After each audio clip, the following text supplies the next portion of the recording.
Chapter 351 Emperor Yu is a heavenly being? When Lu Chen said this, Murong Xue'er was extremely ashamed. Although she was humiliated by this hateful man, she couldn't say anything. After all, Lu Chen didn't do anything today, he just kept lying there. After a while, Murong Xue'er couldn't bear the humiliation and finally chose to fall completely. She sneered and said, "What, did I disappoint the prince? That's the kind of woman I am. If the prince doesn't like a shameless woman like me, just don't ask me to practice calligraphy in the future." Murong Xue'er was angry because of shame. Lu Chen smiled slightly, "Aren't you angry because of shame? Don't you think about it, if I don't ask you to practice calligraphy, how will you get information from Bei Wangfu in the future?" When Lu Chen said this, Murong Xue'er was startled. Indeed, if Lu Chen doesn't like her and doesn't look for her, then she will probably be abandoned by Emperor Yu in the future, and then there will be no place for her. Hateful man! Murong Xue'er felt that she was completely under the control of this man. Murong Xue'er then asked coldly, "What do you want?" Lu Chen stared into Murong Xue'er's eyes and said, "Great talented woman, it's not what I want, but what you want. Ask yourself, can you still leave me in the future?" Having said this, Lu Chen leaned over and kissed Murong Xue'er's red lips. This time, Lu Chen took the initiative. At this time, Murong Xue'er's brain was extremely confused. She was still confused and didn't know how to take the future. She also understood that she could not live without Lu Chen, but she did not trust Lu Chen. In her opinion, the reason why Lu Chen slept with her was because she was indeed pretty, and partly because of her identity. Lu Chen wanted to use her to achieve some goals, she was just a pawn of Lu Chen. As a chess piece, she will be abandoned one day, just like she was with Emperor Yu. If Emperor Yu knew that she did not control Lu Chen, Emperor Yu would definitely abandon her. Between Yu Huang and Bei Wang, Murong Xue'er couldn't see any future for herself. The most terrifying thing is that she actually fell in love with this bad man, King Bei. The things she had done before had already made her understand that she was completely obsessed with King Bei. After an unknown amount of time, the sunset glow on the horizon gradually dissipated, and the whole world fell into a black night. Lu Chen stood up slowly and stared at Murong Xue'er's charming face. He was about to speak, but was interrupted by Murong Xue'er. "I'm just your pawn, right?" Hearing this, Lu Chen smiled, "To be honest, you do play a big role here, but I have never regarded you as a pawn. Rather than treating you as a chess piece, I prefer to turn you into my possession and my collection." Murong Xue'er said feebly, "The rumors from the outside are indeed true, you are just a womanizer." Lu Chen smiled and said, "Didn't you already know that?" Murong Xue'er fell into silence, and Lu Chen continued, "How about it, do you want to marry into the northern prince's mansion and become my real woman? You can't go back anyway." Murong Xue'er said, "I can never marry you, even if Emperor Yu has abandoned me." Lu Chen asked, "Why is this?" Murong Xue'er said directly, "You have too many women, and one day you will get tired of them." Lu Chen said with a smile, "The women in my palace all have this worry before entering the palace, but after a while, they will no longer be anxious about it." Murong Xue'er continued, "You are too ambitious.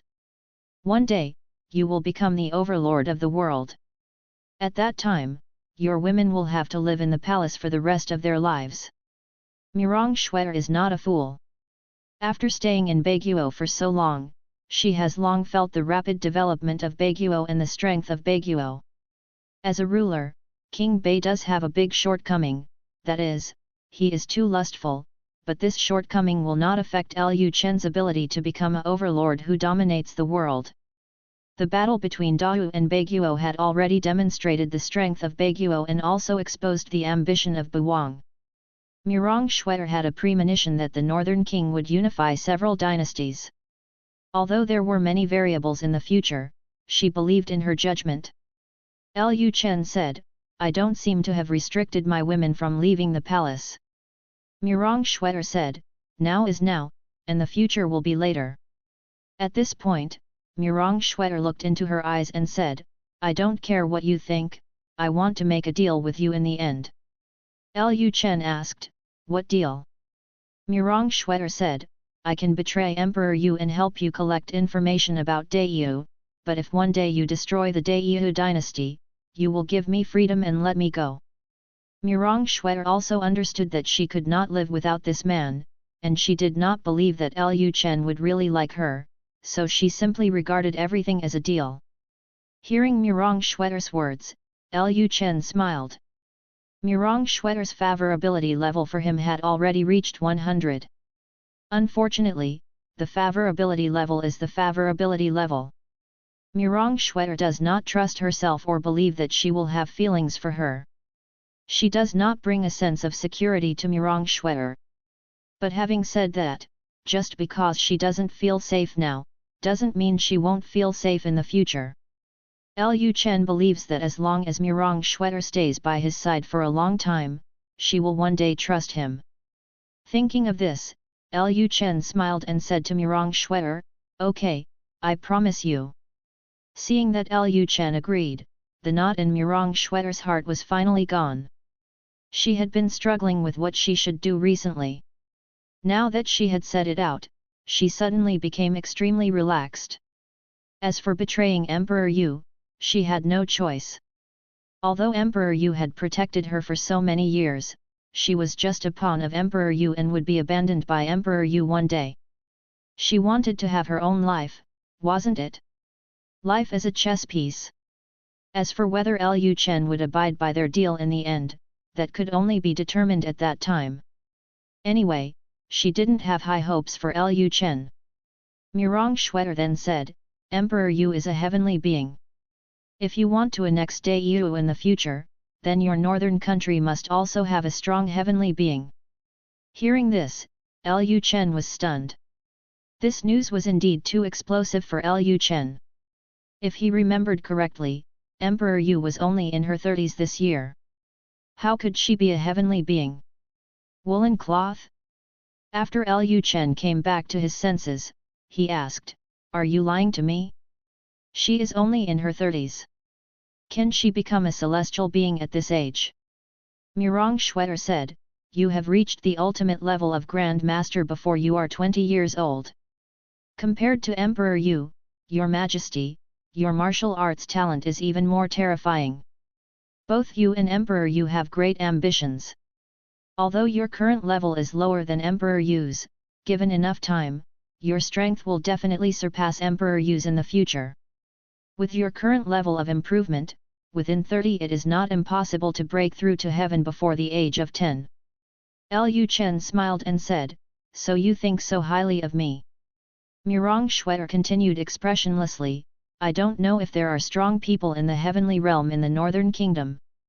If there are no strong heavenly people in the Northern Kingdom, and my palace pattern is indeed a curse pattern used to control you, then you'd better pretend to be controlled by me and treat it as a pawn of Emperor Yu for the time being. Lu Chen instantly understood what Murong Shwetter meant. If there were no powerful heavenly beings in the Northern Kingdom, and Murong Shwetter failed to control himself, then Emperor Yu would most likely personally come to the Northern Kingdom to eradicate this huge threat. Therefore, there are no heavenly beings in the North Kingdom. Before he breaks through the heavenly beings, pretending to be controlled by Murong Shwetter is indeed a way to avoid being attacked by Emperor Yu. Only. Lu Chen smiled faintly, and then said, I have no habit of being used as a pawn for others. Hearing Lu Chen's words and seeing the nonchalant smile on Lu Chen's face, Murong Shwetter immediately guessed something. It seems that there are already heavenly beings in your northern country. She had already told Lu Chen that Emperor Yu was a heavenly being, but Lu Chen was still not afraid at all. This only meant that there were heavenly beings in the Northern Kingdom, so Lu Chen dared not to take Emperor Yu seriously. Lu Chen said at this time, aren't you telling me false information and then defrauding me? Is Emperor Yu really a heavenly being? It's not that Lu Chen didn't believe Murong Shwetter's words, he could see that Mirong Shwetter had completely stood on his side, but he had some doubts in his heart. If Emperor Yu is really a celestial being, wouldn't it be easy for her to come to the North Kingdom to control herself? She also needs to send Mirong Shwetter over to use a beauty trap to curse herself? Mirong Shwetter said calmly, I have already told you Emperor Yu's strength. As for whether you believe it or not, that is your business. Mirong Shwetter still had some emotions in her heart. She had already made up her mind to stand on Lu Chen's side, but this man actually didn't believe what she said. Forget it if you don't believe it. Lu Chen also felt some emotion in Mirong Shwetter's tone. He smiled and then said, it's my problem. I shouldn't question you. Lu Chen thought in his mind that it was possible that Mirong Shwetter thought Emperor Yu was a heavenly being, but in fact Emperor Yu was not a real heavenly being, or maybe Emperor Yu was a false heavenly being like him. In any case, it is indeed an exaggeration to say that people in this world are already heavenly beings in their 30s. If it were true, Lu Chen would have doubted whether Emperor Yu was his fellow countryman. Of course, if Emperor Yu is really a celestial being, then it would make sense for her not to get rid of the threat from the North Kingdom, but to let Mirong Shwetter control her. This just shows that Emperor Yu is an ambitious person, and his ambition is not small. This also corresponds to what Mirong Shwetter said before, that both Lu Chen and Emperor Yu have great ambitions. Chapter 352 The Movements of Dahu's Remaining Soldiers. Regardless of whether Emperor Yu is a heavenly being or not, Emperor Yu is very powerful. Lu Chen decided to treat Emperor Yu as a heavenly being from now on. He will not send troops against the Yu dynasty until he is absolutely sure. The news that Mirong Shwetter told him was quite important to him. Lu Chen stroked Mirong Shwetter's cheek, then gently played with the hair on Mirong Shwetter's face with his fingers, and said while playing with it, "Thank you for telling me this information." Mirong Shwetter turned her eyes to the side and said with a cold face, "This is all a transaction." Seeing Mirong Shwetter's cold look, Lu Chen laughed inwardly. Women can change their faces quickly. This woman was so charming just now, but now she has turned into an ice face, looking ruthless and ruthless. Mirong Shwetter continued, "I hope you can keep your promise and let me leave in the future." Upon hearing this, Lu Chen said, "I will keep my promise."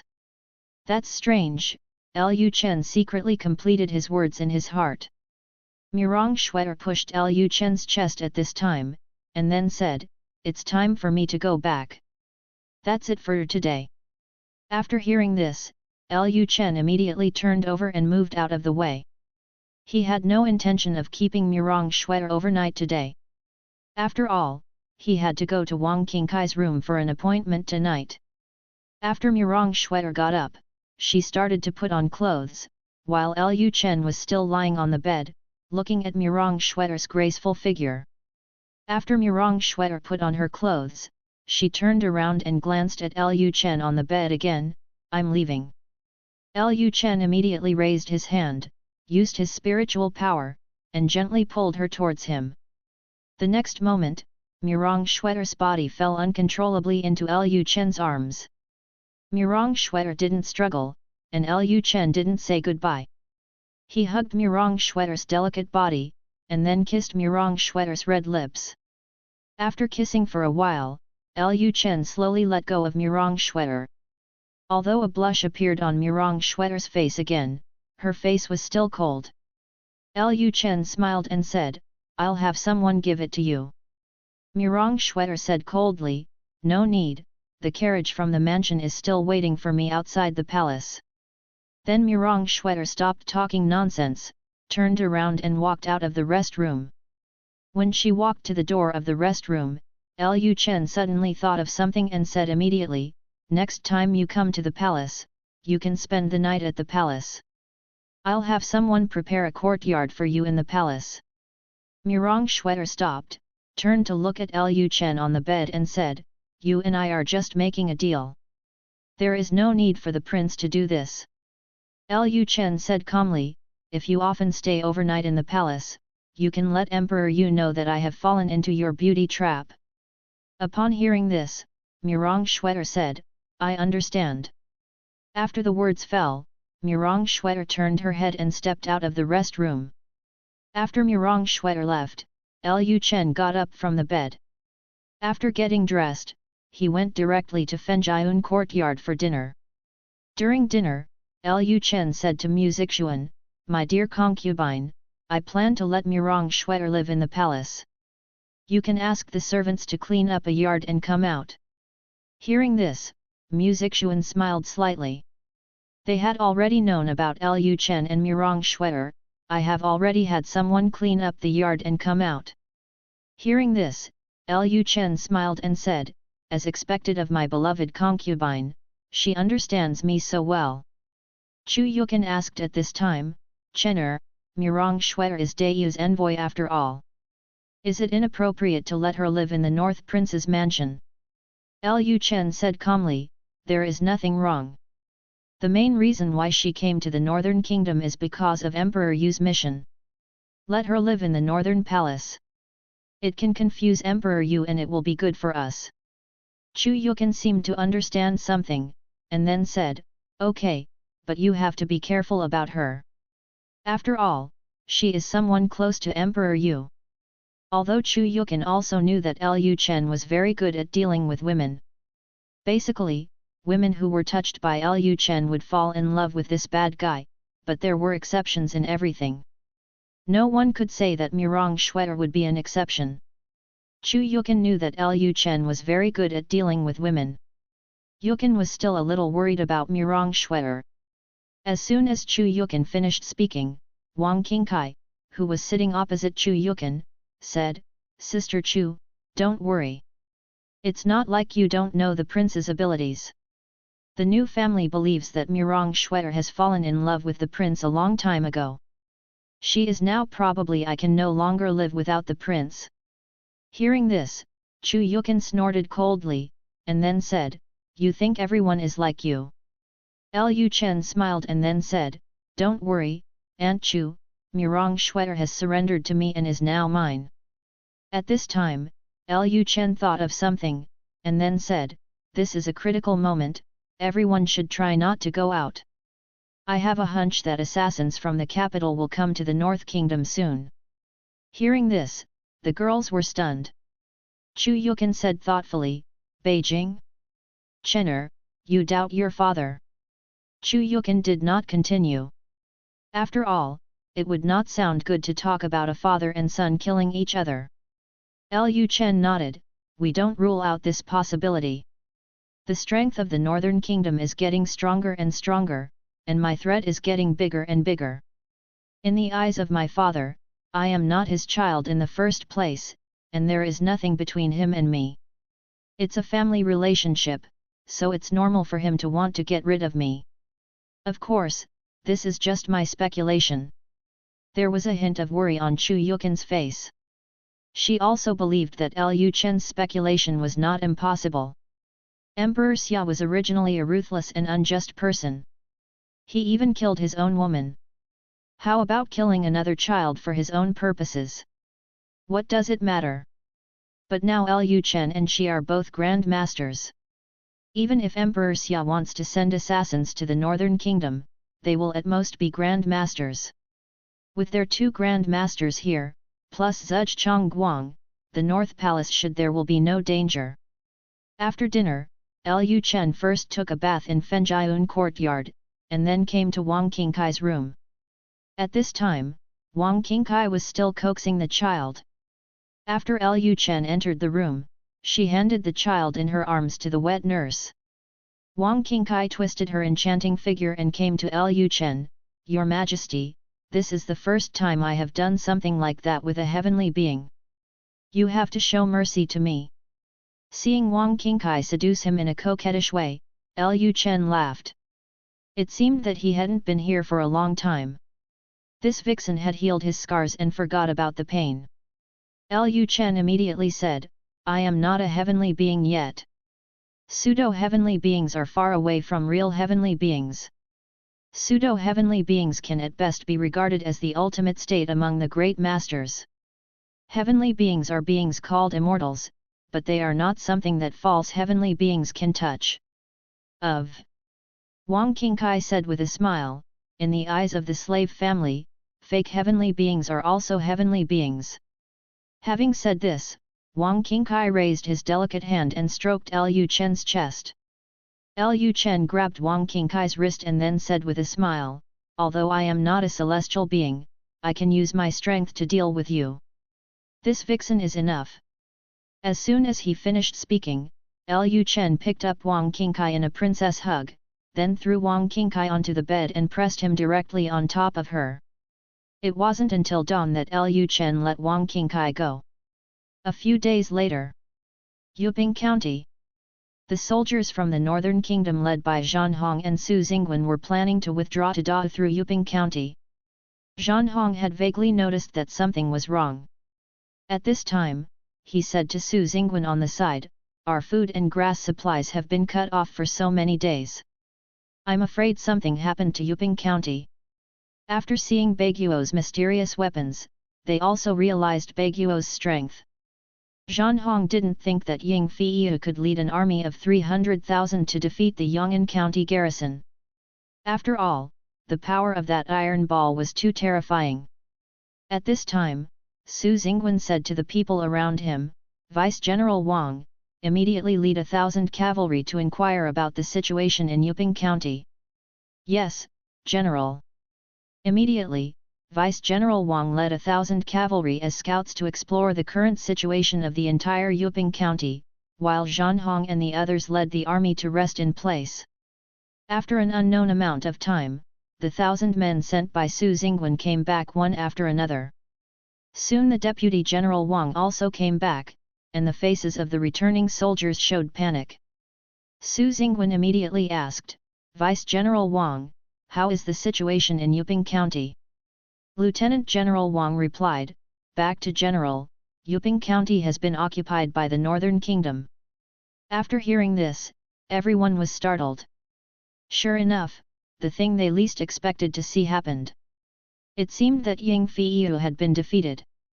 At this time, everyone present fell into silence, and the two generals Zhan Hong and Su Xingwen did not speak for a long time. After an unknown amount of time, a soldier's voice came from behind, General, the Daeyu envoy is here. Hearing this, Zhan Hong and Su Xingwen immediately looked in the direction of the sound. At this time, a Daeyu man came to Zhan Hong and Su Xingwen and said, I have seen two generals. This is what our Majesty gave them. Bit of information. Su Xingwen and Zhan Hong looked at each other, and then Su Xingwen took the information from the Yu envoy and took a serious look at it. Then he frowned. He instantly understood why Emperor Yu was providing them with information at this time. Information from the Northland. Emperor Yu wanted to use Dahu's army to continue testing the strength of the Northern Army. Anyway, they were all cut off from their escape route now. If they wanted to return to Dahu quickly, they had to pass through Yuping County. Of course, they can also take a detour, but there will be many problems with the detour. If they take a detour to the west and return to Dahu, they will first waste more time, and when the North Kingdom knows about it, the North Country may also send troops to intercept them. Seeing Su Xingwen frowning, Zhan Hong asked, what was written in Emperor Yu's letter? Su Xingwen handed the letter in his hand to Zhan Hong. According to the information obtained by Daeyu's spies, there are only 2 Grand Master Generals stationed in Yuping County. Emperor Yu means that if these 2 generals can be killed, it may cause chaos in the Northern Kingdom's army, and then Dahu can take the opportunity to obtain the weapons used by the Northern Kingdom. After Zhan Hong glanced at the information handed over by Su Xingwen, he sneered and then said, this woman is really good at calculating. She just wants us to take risks. Su Xingwen thought for a while and then said, if there are indeed only 2 Grand Master level generals in Yuping County, then if the 2 of us take action, there is indeed hope to kill them. Hearing what Su Xingwen said, Zhan Hong said, if we only deal with 2 Grand Masters, I can do it by myself, but it may not be easy to get close to the 2 of them. At this time, Lieutenant General Wang, who had gone out to inquire about the news, stood up and said, General Zhan, according to the information that my subordinates just inquired about, there is no martial law in Yuping County. The North Kingdom seems to intend to occupy the entire Yuping County, so the North Kingdom's army has not they burned, killed and looted the people of Yuping County.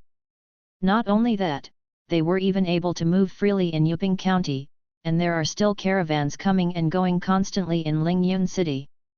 Hearing this, Zhan Hong and Su Xingwen were overjoyed. Zhan Hong said, if this is the case, we can first find where the two Grand Master Generals of the North Kingdom are, and then disguise themselves as a caravan to approach them. As long as we can get close to those two Grand Master Generals, it will be easy to kill them. Without those two Grand Master Generals, the Northern Army stationed in Yuping County will be headless. We may still have a chance to counterattack. When they thought of this, Zhan Hong and Su Xingwen were extremely excited. Then Zhan Hong said to Deputy General Wang, immediately send people disguised as caravans to go to various cities to investigate and see where the two Northern Kingdom's Master Generals are now. Once you find out about them, come back and report quickly. After Zhan Hong finished speaking, some of Dahu's soldiers began to prepare. They took off their armor, then disguised themselves as businessmen, and went to various cities in Yuping County to inquire about information, while Dahu's 200,000 troops moved to a forest in Yuping County, waiting for the opportunity inside. Zhan Hong and the others' little tricks were quickly spotted by Mu Chongtian and the others. When the Northern Army entered Yuping County, the Jinyi guards were already all over Yuping County. Although Mu Chongtian and the others did not impose martial law on Yuping County, it was because Mu Chongtian and the others planned to fish for big fish for a long time and take the opportunity to eliminate the disobedient people in Yuping County. The Northern Kingdom is ruled by those who obey the rules and violate the rules. A few days later, Lingyun City, the Sheriff's Mansion. Mu Chongtian and Wen Renli were discussing the interception of Dahu's remnant soldiers, when a royal guard wearing black and red clothes entered the hall. Mu Chongtian and Wen Renli both belong to the military system, and Jin Yiwei is directly under Lu Chen's leadership, so neither of them is qualified to call Jin Yiwei to do things. However, Lu Chen had already issued an order, asking the Jin Yiwei to cooperate with the northern defenders of Yuping County to find out the movements of Dahu's remaining soldiers. After Jin Yiwei entered the hall, he immediately raised his hands towards Wen Renli and Mu Chongtian and said, Lu Huaiming, a member of the Jin Yiwei Qunhu, has met these two generals. Seeing that it was Jin Yiwei Qunhu, Mu Chongtian immediately asked, Lu Qunhu, do you have any movements of the remnants of the powerful army? Lu Huaiming replied, yes, there have been more people disguised as caravans in Yuping County recently. Who are the Jin Yiwei? They specialize in espionage work. One of the things they are best at is watching people. Those Dahu's soldiers disguised themselves as businessmen, and the Jin Yiwei could tell at a glance that they were not real businessmen. Lu Huaiming continued, these fake businessmen seem to be inquiring about the movements of the two generals. According to the officials' guess, they should be planning to find out where the two generals are now and then carry out a beheading operation. Hearing this, Mu Chongtian frowned. However, he quickly thought that there was a heavenly being in charge of the county governor's mansion now, so they didn't have to be afraid of the two great master generals at all. Just when Mu Chongtian was about to say something, Wen Renli spoke to Lu Huaiming and said, Lu Qunhu, please ask the Jin Yiwei to spread the news that General Mu and I are in Lingyun City. Since they are looking for our location, we will take the initiative to tell them that it would be best if we could lure Zhan Hong and Su Xingwen over. Upon hearing this, Lu Huaiming turned to look at Mu Chongtian. Mu Chongtian said, General Wenren and I have the same idea. Lu Huaiming then handed over his hands and said, then please prepare the two generals. I will ask people to spread the news that the two generals are in Lingyun City. If nothing happens, I will resign first. As soon as he finished speaking, Lu Huaiming turned around and left the governor's mansion. Chapter 353 The first phase of the war ends. The Jin Yiwei quickly spread the news that Mu Chongtian and Wen Renli were in Lingyun City. In order not to arouse the suspicion of Su Jingwen and Zhan Hong, there were obviously more soldiers stationed near Lingyun City than in ordinary places. At this time, Zhan Hong and Su Jingwen did not know that Lingyun City was a trap. After they learned that Mu Chongtian and Wen Renli were in Lingyun City, they were very happy, and they happened to be passing by Lingyun City. Zhan Hong and Su Jingwen immediately began to prepare. They selected some elite soldiers, then disguised themselves as businessmen and headed towards Lingyun City. In order to make them look more like businessmen, they directly robbed a caravan and killed all the people in that caravan. I don't know if their caravan had any goods. When they passed the gate of Lingyun City, the soldiers just checked them briefly and then let them pass. Seeing that they entered Lingyun City so easily, Zhan Hong and Su Jingwen felt a little strange in their hearts. It was during the war. Shouldn't they be strictly investigated? Why did they let them in so easily? Just when they were confused when they arrived, the chatter of the northern soldiers at the door reached their ears. There have been more and more caravans coming to Lingyun City recently. Yes, Lingyun City's material shortage problem will be solved soon. I really envy these businessmen. Wherever there is a war, they go there to make a lot of money. Don't say that. Yuping County is now under the control of our northern kingdom, and the prince will not let them increase prices casually. After hearing the discussion of the soldiers from the northern kingdom, Zhan Hong and Su Jingwen realized that it was no wonder these soldiers let them in so easily. It turned out to be because Lingyun City had been short of supplies recently. This makes sense. After all, after the war broke out, those merchants and aristocratic families should have ran away with their things. In the past, merchants and aristocratic families played a role in allocating supplies. After they ran away, there would inevitably be people in the city. Material shortage problem. After the Northern Kingdom occupied Yuping County, they wanted to rule Yuping County without arousing the anger of the people, so they would find ways to restore prices to their previous levels. If they wanted to bring prices back to their previous levels, they would naturally need businessmen to bring other goods back to their previous levels. Local supplies, such as food and the like, were delivered.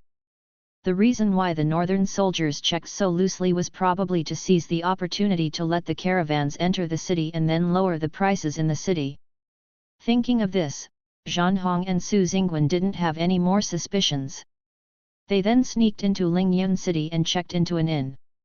Zhan Hong and Su Jingwen are still somewhat confident in their own strength, but for the sake of stability, they still plan to operate at night.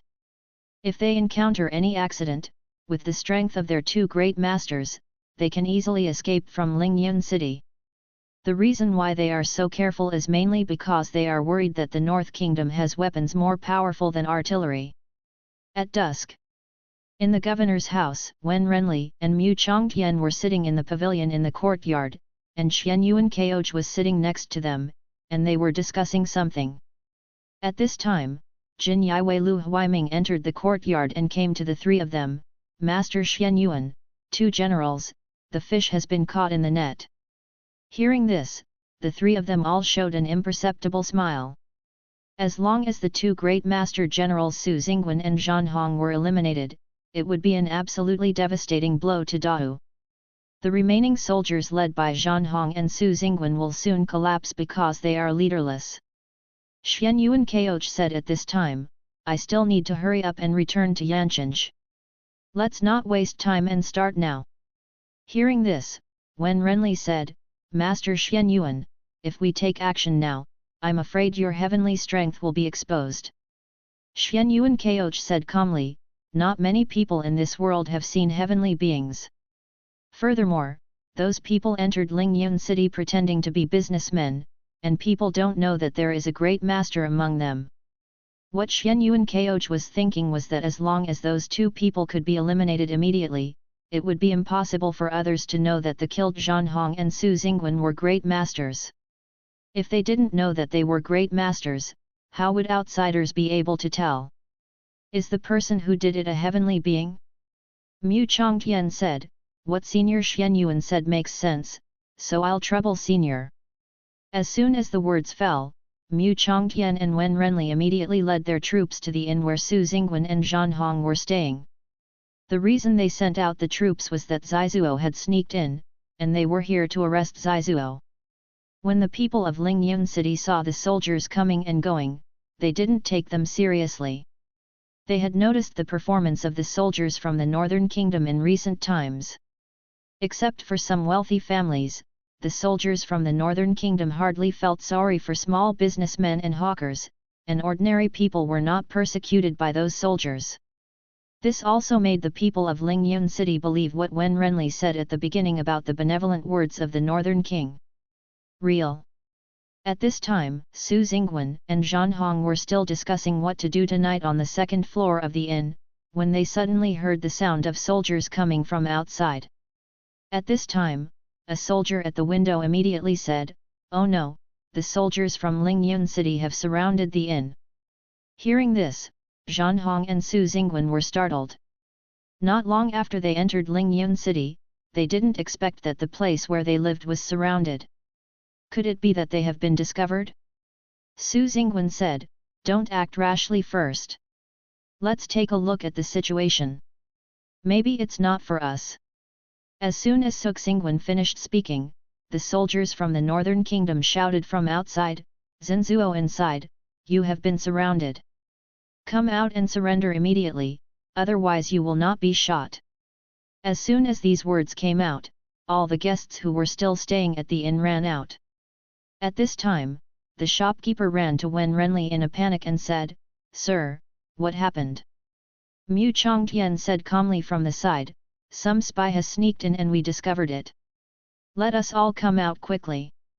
If we start to attack later, I'm afraid it will affect you. As for the inn, if there is any damage, the Wang Mansion will compensate for it." This. The innkeeper was a little confused. He didn't expect that Zaizuo would come to stay at his inn. Although he was not sure whether Wangfu would really compensate his inn, in this case, he could only cooperate. Everyone in the inn came out. At this time, Zhan Hong and Su Xingwen still didn't move. They still imagined that the soldiers outside were not looking for them.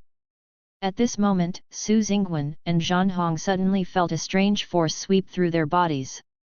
They felt very uncomfortable, but this force disappeared very quickly. Xian Yuan Koch said at this time, "They are on the second floor, let's do it." While they were talking, the soldiers on the street pointed at the inn on the second floor with grenades and muskets and said hello. As several iron balls flew into their room and exploded, Su Xingwen and Zhan Hong realized that they had indeed been discovered. Now that it's been discovered, there's nothing to hide. Then the two of them jumped directly from the second floor. The northern soldiers downstairs immediately attacked the two of them with muskets, but the musket bullets only hit the protective aura of the two of them, which was completely useless. At this time, Zhan Hong's eyes instantly locked on Wen Renli and Mu Chongtian. He felt that these two people were at the master level. In addition, the armor they wore was obviously different from ordinary soldiers, and they also wore cloaks. This was obviously a general's attire, so he judged that these two men were the generals of the Northern Army, which was the goal of their trip. Zhan Hong immediately said to Su Xingwen on the side, "Lao Su, we are so lucky, the target is delivered to our door." Su Xingwen also noticed the state of Wen Renli and Mu Chongtian at this time, and he immediately said, "Quickly deal with them too." After Su Xingwen finished speaking, the two of them rushed directly towards Wen Renli and Mu Chongtian. At this time, the two of them did not notice that there was an old man next to Mu Chongtian and Wen Renli. It's easy for heavenly beings to hide their presence. In people's eyes, Xian Yuan Koch is no different from ordinary people, so the two of them don't know that the bad old man next to the target is a heavenly being. In just a blink of an eye, Su Xingwen and Zhan Hong appeared next to Wen Renli and Mu Chongtian. The corners of their mouths raised slightly, thinking that their mission was completed. Once these two people died, Lingyun City would be in chaos. However, just when they were about to take action, suddenly a huge pressure came down. Zhan Hong and Su Xingwen instantly felt as if a huge mountain was pressing on their bodies. They wanted to struggle, but found that they could not move no matter what. At this moment, the protective aura of the two of them shattered like glass. Before the two of them understood what happened, Mu Chongtian and Wen Renli took action at the same time. Mu Chongtian drew his sword and chopped off Su Xingwen's head. Wen Renli raised his hammer and hit Zhan Hong on the head, causing his brain to explode instantly. The two great masters were easily dispatched by two Grand Master level generals. Of course, this is not the credit of the two of them. They were able to easily deal with Zhan Hong and Su Xingwen. It was entirely because Xuan Yuan Koch, a heavenly being, suppressed the power of Zhan Hong and Su Xingwen and shattered their protective aura. The body briefly lost its protection. If they only relied on Mu Chongtian and Wen Renli, there was no way they could be the Grand Master's opponent. Zhan Hong and Su Xingwen did not expect that there would be heavenly beings in Lingyun City. If there were heavenly beings, they would definitely be more careful and would not die so easily. Although the heavenly beings are very strong, they are not invincible. The time it takes to suppress the two great masters for a few breaths at the same time also consumes a lot of spiritual power for Xuan Yuan Koch. If it were not because all this happened too suddenly, Su Xingwen and Zhan Hong might have already reacted and broke free from Xuan Yuan Koch's shackles. However, when masters fight each other, Zhan Hong and Su Xingwen lost their lives in just a few breaths. Without these two great masters in Dahou, all the Dahu's soldiers in the other inns were quickly eliminated by the soldiers from the north. The Dahu's soldiers in the inn were only half as strong as the Grand Masters at most, and they could not withstand the power of firearms. Seeing the bodies of the two great masters Zhan Hong and Su Xingwen, Mu Chongtian felt a little emotional. This is a great master. The Grand Master who was once regarded as a strategic weapon by various countries and the pillar of the country was killed by two masters in front of heaven and man. The strength of heavenly beings is so terrifying. The world is really going to change. In the future, if there is no heavenly being in that dynasty, it will inevitably usher in destruction. From now on, the Grand Master will no longer be the pillar of a country. The heavenly being will replace the Great Master and become the new pillar of a country or a dynasty. Fortunately, they have a heavenly being in the north. Mu Chongtian was extremely happy in his heart that they went to the Northern Kingdom. The Northern Kingdom with its heavenly beings would probably be able to dominate the world in a short time, and the Northern King would also become the master of the world. I don't know if it was because he was too happy, but Mu Chongtian suddenly felt that the power in his body was increasing rapidly, but before he had time to say anything to Wen Renli next to him, a force suddenly rushed out of Wen Renli's body. Swept directly over everyone. The next moment, Mu Chongtian discovered that the warrior power in Wen Renli was obviously stronger than his own. But the expression on Wen Renli's face did not change at all, as if all this was not worth being happy about. Mu Chongtian asked tentatively, "General Wen Renli, you won't break through to the Grand Master realm, will you?" Wen Renli said calmly, "Well, I don't know why, but I suddenly broke through." This. Wen Renli's expression was very calm, and Mu Chongtian couldn't help but admire Wen Renli. If he had broken through to the realm of Grand Master, he would not know how happy he would be. After all, the only realm that can withstand firearms now is the realm of Grand Master. In the next era of firearms, Grand Master will be the watershed that distinguishes ordinary people from warriors. Everyone below the Grand Master is an ordinary person. Only when you reach the Grand Master can you face firearms and avoid being beaten to death by an ordinary person with firearms. Xuan Yuan Koch looked at Wen Renli at this time and said with a smile, "General Wen Ren, you have finally made a breakthrough. I will tell the king about your breakthrough when I get back. The king will be very happy when he hears it." Mu Chongtian asked from the side, "Senior Xuan Yuan is going back?" Xuan Yuan Koch said, "Well, now that Zhan Hong and Su Xingwen are dead, my mission has been completed, and now General Wenren has also become a Grand Master. There is a Grand Master stationed in Yuping County to destroy Dawu's remaining soldiers.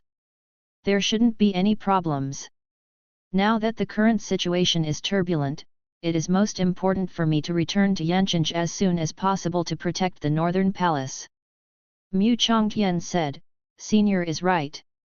Xian Yuan Kaoj then said, Okay, let's not chat anymore. The next thing will be left to you two.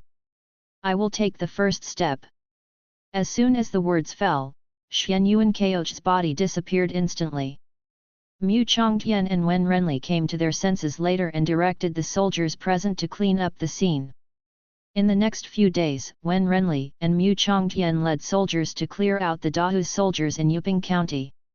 The 200,000 soldiers soon learned about the failed assassination of their general. When the Dahu soldiers heard that their general had failed, they didn't believe it at first. After all, Zhan Hong and Su Xingwen were Grandmaster generals. How could a Grandmaster die so easily? What's more, the targets were only 2 Grandmasters. However, as time passed, the Northern Army continued to search for traces of their 200,000 strong army. In addition, their general never came back. They basically confirmed the news that Zhan Hong and Su Xingwen had failed. But before Zhan Hong and Su Xingwen came back, they did not dare to take any action. In the end, the 200,000 troops stayed in the forest for nearly half a month. Later, due to the shortage of food and grass, some soldiers finally couldn't bear it anymore and became deserters. After the deserters were caught by the northern soldiers, the movements of these 200,000 soldiers were quickly determined. When the soldiers of the northern kingdom encircled and suppressed the 200,000 Dahu soldiers, the Dahu soldiers no longer had any will to fight, even if they were elites. After the bombardment of artillery, the lack of logistical supplies, and the disappearance of their generals, their will to fight was also destroyed. Worn out. Finally, a Grandmaster-level deputy general stood up and led Dahu's 200,000 soldiers to surrender directly. At this point, the first phase of the battlefield battle between Dahu and Baiguo came to an end, and then it was time for Baiguo to play its cards. Chapter 354 Does the prince have a candidate for Proton? Under night, a group of soldiers wearing heavy armor were heading north quickly. When they passed a forest, a soldier riding a horse suddenly appeared in the distance. The soldier ran into the heavy cavalry head-on. The soldier fell directly from his horse and looked dying. The commander of this heavy cavalry immediately raised his hand to stop the soldiers from advancing. He quickly got off his horse and came directly to the soldier. I am He Ran, the commander of the Qinglong Guards. Tell me, what happened in Yuping County? Hearing this, the soldier lying on the ground quickly took out a message from his arms, and then said, Something happened to General Zhan and General Su. After saying that, the soldier fainted. It could be seen that the soldier barely had a good rest in order to deliver the information. After hearing what the soldier said, He Ran's face darkened instantly, and he immediately said to the soldier next to him, Take him down to rest and set up camp on the spot.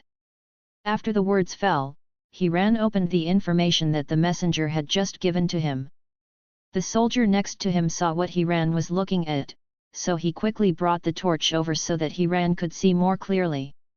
Seeing the content of the intelligence, He Ran was immediately shocked. Their heavy cavalry vehicle went north mainly to support the retreat of Dahu's main force. Unexpectedly, the 2 great masters Zhan Hong and Su Xingwen actually disappeared, and the 200,000 Dahu soldiers surrendered directly. If this news was spread back to the capital, Emperor Wu would be furious. Although the intelligence said that Zhan Hong and Su Xingwen were missing, He Ran instantly guessed that something unexpected had happened to them. The intelligence also mentioned that the 2 of them went to Lingyun City to carry out the beheading plan and wanted to kill the 2 Grandmaster-level generals of the North Kingdom.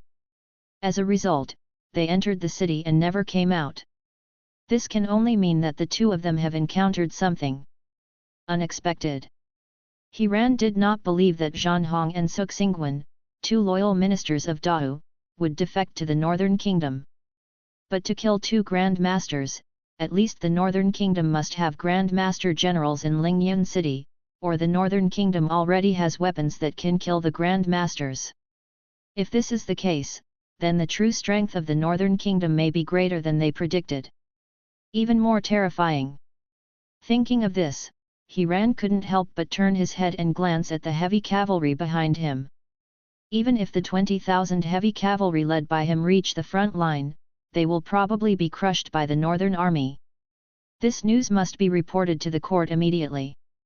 Thinking of this, immediately started to write a note, and then handed it to several soldiers together with the letter just now, asking them to spread the news of Zhang Hong and Su Xingwen's accident back to the capital overnight. A few days later. Dahou Chao Tang. Today's Dahou court hall was extremely quiet. At this time, Emperor Wu on the dragon throne had a gloomy face. Seeing that the ministers did not say a word, Emperor Wu's mood became even worse. Everyone likes to quarrel in the court so much. Why is it that now at the critical moment, all of you have become mute and can't say a word? The most important issue this morning was whether to continue fighting or seek peace with the north. Most of the ministers in the court wanted to sue for peace. After all, the mysterious weapons of the north were too terrifying. If the fight continued, Dahou would not know how many people would die, and they might not have any hope of victory. Since there is no hope of victory, then quickly sue for peace, and then find a way to steal the manufacturing methods of those weapons from the North Kingdom. When Dahou has the same weapons as Baiguo in the future, they will take the initiative to attack Baiguo. Although the ministers thought so in their hearts, no one dared to say it directly, because people knew very well that Emperor Wu was a hardliner, and he would never compromise with his enemies. If anyone asked for peace at this time, they would probably be provoked. Angry Emperor Wu. So the ministers simply said nothing and just kept delaying it. At this time, Emperor Wu's eyes fell on Cai Jiliang. Since Wu Yunwan's status as the eldest princess was revoked, Cai Jiliang was not as proactive as before in presenting the performance. Nowadays, most of the officials from Wu Yunwan's faction have defected to other princes, and there are fewer and fewer officials from Cai Jiliang's faction. However, it is precisely the officials from Cai Jiliang's faction who are the hard-working ones. Now that Wu Yunwan has fallen, they can't work anymore. Less is especially much. Emperor Wu asked at this time, Chai Iking, do you think the war should continue, or should you take the initiative to seek peace with the Northern Kingdom? Upon hearing this question, Cai Jiliang stood in the middle of the hall, then raised his hands and said, Your Majesty, the only way to seek peace is now. Upon hearing this, Emperor Wu's face turned darker. Cai Jiliang continued, I know that your Majesty has great ambitions, but the power of Baiguo's weapons has far exceeded Dahou's. If we continue to fight, Dahou will only increase casualties. Emperor Wu laughed at this time, and then said, Seek peace? Do you all think that if Dahou takes the initiative to seek peace, the Northern Kingdom will stop the war immediately? Cai Jiliang said at this time, Your Majesty, the Northern Army has not moved south since they occupied Yuping County. If they really wanted to attack Dahou, they would have sent troops to continue southward. With the current military strength of the Northern Kingdom, the Northern Army can occupy several more counties. It's not impossible. At this time, a minister stood up and angrily said, Master Chai, are you a Dahou man or a northerner? You actually have the ambition of others to destroy Dahou's majesty. At this time, Emperor Wu stared at Cai Jiliang with a dark face and asked, Then why does Cai Iking think the Northern Kingdom did not go south? Cai Jiliang said calmly. The reason why the Northern Kingdom did not go south is because the Northern Kingdom is not strong enough to destroy a dynasty. If the Northern Kingdom continues to move south, it will inevitably make other dynasties more wary of the existence of the Northern Kingdom. At that time, several major dynasties are likely to join forces to deal with the Northern Kingdom. Therefore, I believe that even if the Northern King really has the ambition to annex the world, he will not really attack Dahou at this time. The Northern King sent troops to occupy Yuping County mainly to intimidate the major dynasties and let them know that the Northern Kingdom has the strength to dominate. According to what I see, if the Northern King wants to conquer the world, he must first seek the throne of Daxia. Upon hearing this, Emperor Wu raised his brows slightly and fell into deep thought. At this moment, a soldier's voice came from outside the hall, "Urgent report from Yuping County." The hall instantly became quieter, and the ministers all had anxious looks on their faces. They couldn't help but wonder if the northern army had moved south. Soon, the messenger entered the hall, knelt on the ground, and raised the envelope in his hands. "Your Majesty, General Zhan and General Su are missing, and Dao's 200,000 soldiers have surrendered to the northern kingdom." Hearing this, everyone in the hall immediately exploded. "Missing? Are you kidding me? Why did Zhan Hong and Su Xingwen suddenly disappear? These two people are the pillars of Dao. If something happens to them, it will be a heavy blow to Dao." After the eunuch under the dragon platform came to his senses, he quickly took the envelope from the messenger's hand and sent it to Emperor Wu. Emperor Wu grabbed the envelope from the eunuch's hand, tore it open and read it. After seeing what was written in the letter, Emperor Wu fell into silence again. At this time, the atmosphere in the hall became extremely dull, and people seemed to feel a huge pressure, which made people unable to breathe. After an unknown amount of time, Emperor Wu finally spoke. After Zhan Yiqing and Su Yiqing led their troops back to Yuping County, they planned to kill the two generals of the northern kingdom. However, they disappeared immediately after they went to Lingyun City. 100,000 troops were leaderless and finally surrendered to the northern kingdom. When Emperor Wu said this, he slapped the dragon chair with his palm. One side of the dragon chair instantly shattered. A force of warrior power was released from Emperor Wu's body. The civil servants in the court who had no skills were directly overwhelmed by this power. On the ground, the ministers lowered their heads, shivered, and did not dare to take a breath. After an unknown amount of time, the anger in Emperor Wu's heart subsided a little. He then calmed down and said, "My dear friends, did Zhan Hong and Su Xingwen defect to the North Kingdom, or were they killed?" As soon as Emperor Wu finished speaking, an official from the eldest prince's faction stood up and said, "Your Majesty, these two old generals are loyal to the Emperor and patriotic. They have conquered half of the country for Dao and have accompanied several kings. Moreover, their families are still in Dao. It is absolutely impossible to betray Dao." Su Xingwen and Zhan Hong were both members of the eldest prince's faction. If they betrayed Dao, the eldest prince's faction would have trouble with countless people related to the Zhan family and the Su family. Even if they really betrayed Dao, the people of the eldest prince's faction would never admit it, so Zhan Hong and Su Xingwen must have died for their country. Of course, the two of them are indeed dead. At this time, the Minister of War also stood up and said, "The two old generals must have fallen into the Northern Kingdom's conspiracy and died for the country." Later, many ministers stood up to speak. Anyway, the ministers did not agree that Su Xingwen and Zhan Hong had betrayed Dao. About half an hour later, Emperor Wu's eyes fell on Cai Jiliang again. Cai Yiqing also thinks that the two generals died for their country. Cai Jiliang stood up and said, "Yes." Emperor Wu said, "The two of them are great masters. If they want to escape, who can keep them? It is not easy for a Grand Master to kill a Grand Master. If a Grand Master is determined to escape, another Grand Master may not be able to catch up." As a result, Zhan Hong and Su Xingwen disappeared without a trace after entering Lingyun City, as if they had disappeared. This made Emperor Wu have to wonder if the two of them had rebelled. Cai Jiliang said at this time, "Your Majesty, Dao has a great master, and the Northern Kingdom also has a great master. In addition, the Northern Kingdom has so many mysterious weapons, and they also have some methods that we don't know about. The two old generals are maybe he fell into the trap of the Northern Kingdom and died for his country. I believe that it is impossible for these two old generals to betray Dao and His Majesty. Thousands of people in the families of Su Xingwen and Zhan Hong are still in Dao. How could they abandon their relatives and go directly to the north? If they rebel, with Emperor Wu's temper, the Su family and the Zhan family will definitely be bloody. It flowed into a river, so the two of them could only be dead." Emperor Wu fell into silence again. Time passed by, and Emperor Wu remained silent for a full quarter of an hour. During this quarter of an hour, the ministers in the hall did not say a word. In the end, Emperor Wu seemed to have figured it out.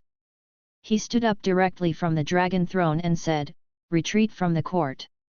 Then he flicked his sleeves and left the hall. For the next half-month, Emperor Wu did not go to court. There were rumors that Emperor Wu was seriously ill.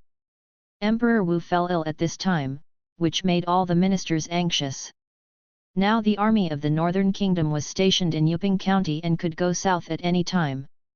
As a result, Emperor Wu, as the king of a country, became a handoff shopkeeper.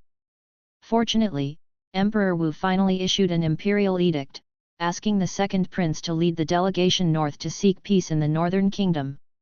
When the imperial edict came out, the officials of the eldest prince's faction were very happy. Suing for peace was not a good idea.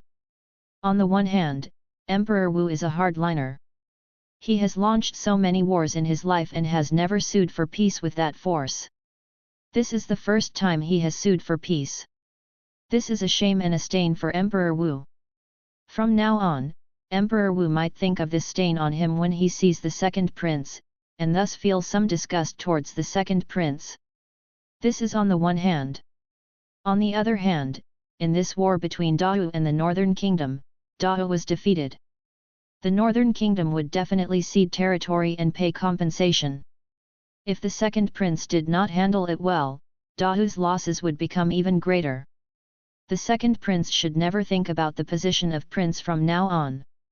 After Wu Yunwan heard that Emperor Wu was going to send someone as an envoy to the Northern Kingdom, she tried every means to send someone to say good things in front of Emperor Wu and asked Emperor Wu to send him. As a result, Emperor Wu ignored her at all, and Chai Jiliang was in Wu.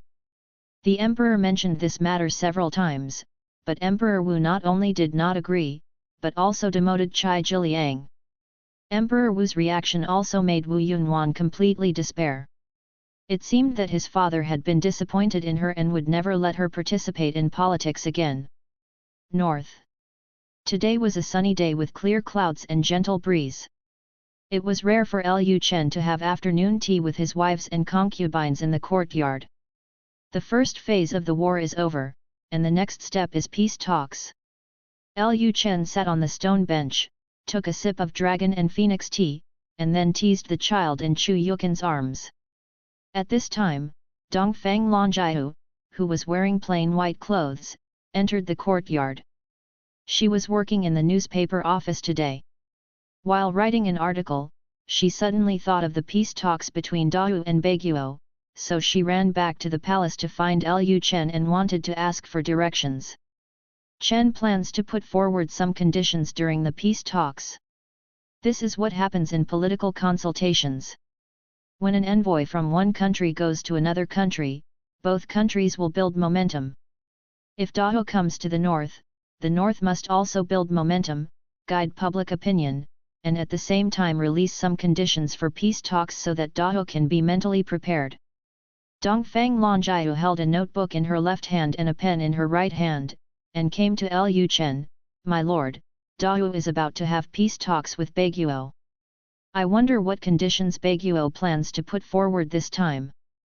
Lu Chen replied, "This still needs to be discussed with the officials at the council hall, and it has not been decided yet. Although Lu Chen is a prince, this is a national matter, and a decision needs to be made after deliberation by the Northern Kingdom's small court." Hearing Lu Chen's answer, Dongfang Longjiu quickly wrote something in the notebook, and then Dongfang Longjiu continued to ask, "Then what do you think, the prince?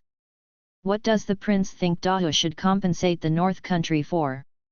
Lu Chen thought for a moment, and then said, "As for the compensation, the first is gold, and the second is land.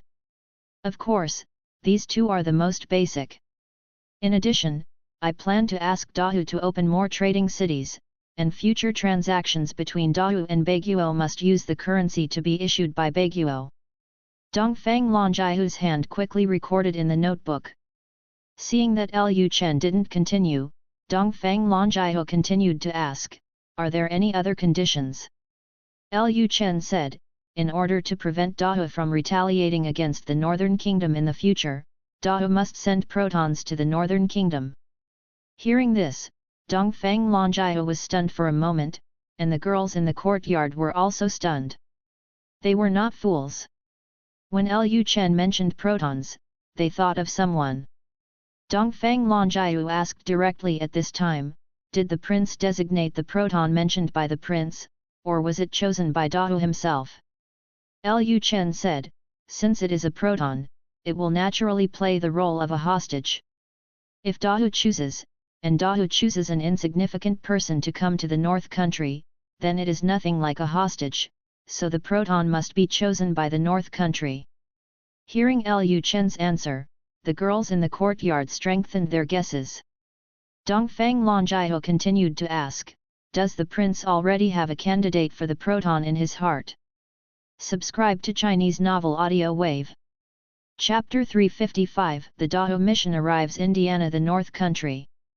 After Dongfang Longjia finished speaking, the eyes of all the girls in the courtyard fell on Lu Chen. All the girls wanted to know if the hostage Lu Chen mentioned was the one they had in mind. Lu Chen saw his wives and concubines staring at him, and suddenly felt a little guilty. Why are you looking at me like this? Wang Qingkai said with a smile at this time, the hostage that the prince is thinking about is the eldest princess of Dao, right? Forward. Lu Chen immediately said, I originally thought that the proton was the eldest prince, but after listening to Qingkai's words, I realized that who in Dao is more capable and ambitious, that is Dao's eldest princess. She is very important to Dao. Dao is more important, so I decided to use her as a proton. Qingkai, thank you for reminding me. Hearing Lu Chen's words, the girls laughed inwardly. How could they not know what Lu Chen was thinking? Lu Chen was probably thinking about Dao's eldest princess at first. At this time, Wang Qingkai said with a smile, but as far as the new family knows, Wu Yunwan is no longer the eldest princess of the Great Wu Dynasty. Her title of eldest princess has been removed, and most of the officials from her faction have defected. Without other princes, she shouldn't be that important to Dao, right? Lu Chen said calmly, although her title has been revoked now, with her ability, she will make a comeback sooner or later. She is still the most important person in Dao. At this time, Xiao Wenyao asked innocently and curiously, Your Majesty asked Dao's eldest princess to come to the North Kingdom to be a hostage. Does the North Country consider this as a marriage with Dao? Hearing this, Lu Chen glanced at Xiao Wenyao speechlessly. Seeing that Lu Chen's little thoughts were exposed by Xiao Wenyao, the girls covered their mouths and laughed. For a time, the courtyard was filled with a cheerful atmosphere. At this time, Chu Yukan explained to Lu Chen, Yao Yao, a proton is a proton, and a marriage is a marriage. These two are different. Xiao Wenyao said doubtfully, after the eldest princess of Dao comes to the Northern Kingdom, will she live in the Northern Prince's mansion? This. Hearing Xiao Wenyao's question, Chu Yukan was stunned for a moment, and she turned to look at Lu Chen. Based on Chu Yukan's understanding of Lu Chen, I am afraid that after Wu Yunwan comes to the North Country, Lu Chen will get her into bed that same day. Seeing that Chu Yukan didn't answer, Xiao Wenyao's eyes fell on Lu Chen again. Lu Chen coughed and then said, in order to better monitor the proton's every move, Wu Yunwan came to the North Country, so naturally he wanted to live there. Under my nose, prevent her from doing something detrimental to the North Country. Xiao Wenyao said, then if the eldest princess moves into the prince's palace, wouldn't she become the prince's woman? If the eldest princess of Dao marries the prince, wouldn't it be a marriage? This. The girls fell silent. Looking at it this way, it is indeed a marriage. Ahem, Yao, you are thinking too much. Proton is sending an important person to another country to be a hostage. This hostage will go back in the future, while marriage is sending an important woman to marry the other party. That woman will end up people who will become each other don't have to go back. At this time, Zhou Yuyu asked curiously, then why did the prince let Dahu's eldest princess be a hostage instead of directly marrying him? Anyway, she will become the prince's woman when she enters the palace, and she will not return to Dahu by then and will marry directly. Isn't it better? Hearing this, Lu Chen snorted, then raised his hand and directly used his spiritual power to roll Zhou Yuyu, who was sitting on the stone bench, into his arms. You are such a coward, how dare you slander me? Are you doing this? In your eyes, any woman who enters the palace will be occupied by me. After the words fell, Lu Chen put Zhou Yuyu on his lap, raised his big hand and slapped her buttocks. After Zhou Yuyu made a squeak sound, he quickly begged for mercy and said, Your Majesty, I am not safe. It's time to talk nonsense, I know I'm wrong, yum yum yum. Seeing Zhou Yuyu being beaten, Xiao Wenyao not far away also trembled. She actually wanted to ask this question just now, because in her opinion, as long as a beautiful woman enters the palace, except for the maids and servants, he couldn't escape from Lu Chen's palm. Xiao Wenyao felt a little lucky in her heart. Fortunately, she didn't ask this question just now, otherwise she would probably be the one who got spanked now. How embarrassing it was to be spanked in front of so many people. After Lu Chen taught Zhou Yuyu a lesson, he did not let Zhou Yuyu go. Instead, he held her in his arms and let her sit on his lap. He hugged Zhou Yuyu's waist with both hands. You remember what Aunt Chu said just now, a proton is a proton, and a marriage is a marriage. The two cannot be confused. After Lu Chen finished speaking, Yellow Nanyang on the side said, the reason why the prince did not choose to get married is probably to prepare for the future.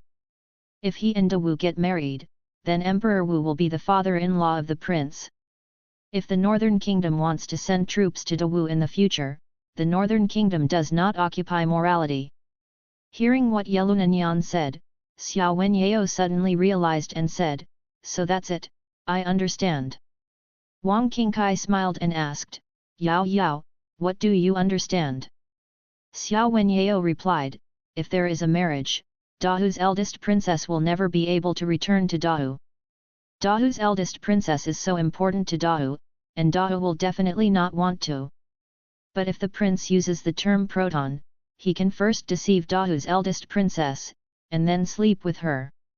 In this way, he can not only be related to Dahu, but also be able to get the body of Princess Dahu. Speaking of this, Xiao Wenyao looked at Lu Chen and praised him, Your Majesty is so smart. The most troublesome thing in Daxia is the relationship between relatives and friends. Chu Yukan, Yellow Nanyang, Wang Qingkai. Although Lu Chen may indeed have such thoughts, it would be a little awkward to say it directly.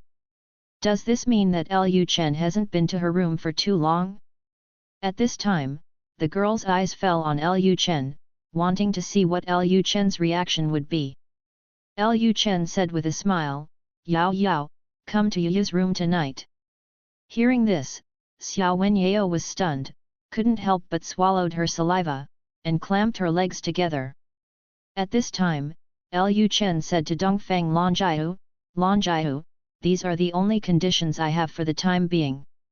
You should spread some rumors first and let Dahu's envoy know. Dongfang Longjaihu immediately stopped writing and said, okay, Your Majesty. Then I will report back to the club today. Lu Chen nodded and said, yes, okay. After Dongfang Longjaihu left, Chu Yukan said worriedly, Chener, that Princess Dahu is a person with real power in Dahu. If she comes to the Northern Kingdom, will she willingly become your woman?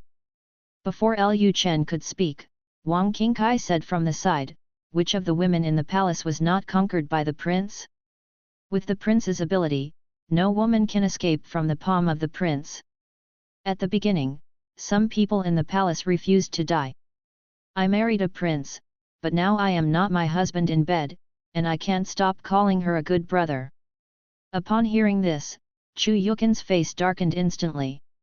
She gave Wang Qingkai a look, and then said, You shameless vixen, what do you know? Chu Yukan was not a fool. How could she not hear that Wang Qingkai was talking about her? Lu Chen hugged Zhou Yuyu's body, and while stroking Zhou Yuyu's delicate body with his hands, he said, "She is indeed a very ambitious person, but as long as she enters the palace, her ambition will soon be dissipated." All. Seeing that Lu Chen was so confident, Chu Yukan sighed slightly, and then said, "As long as you know what's going on." Compared with vixens like Wang Qingkai who pester Lu Chen every day, Chu Yukan is more worried about people like Wu Yunwan. Although Yelunanyan and Wu Yunwan were both figures who once had real power, but now Yelunanyan no longer has any backing. But Wu Yunwan is different. There is a Dahu dynasty behind Wu Yunwan.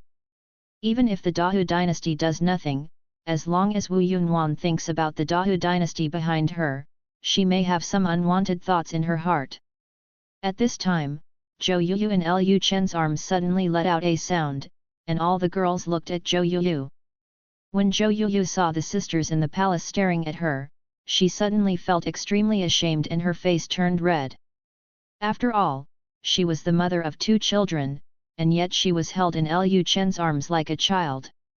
At this time, Lu Chen said in Zhou Yuyu's ear, "Yuyu, you are not good, you are thinking wildly in front of so many people." When Lu Chen said this, Zhou Yuyu's cheeks became even redder, and she now wanted to find a crack in the ground to crawl in. Fortunately, Lu Chen didn't continue teasing her.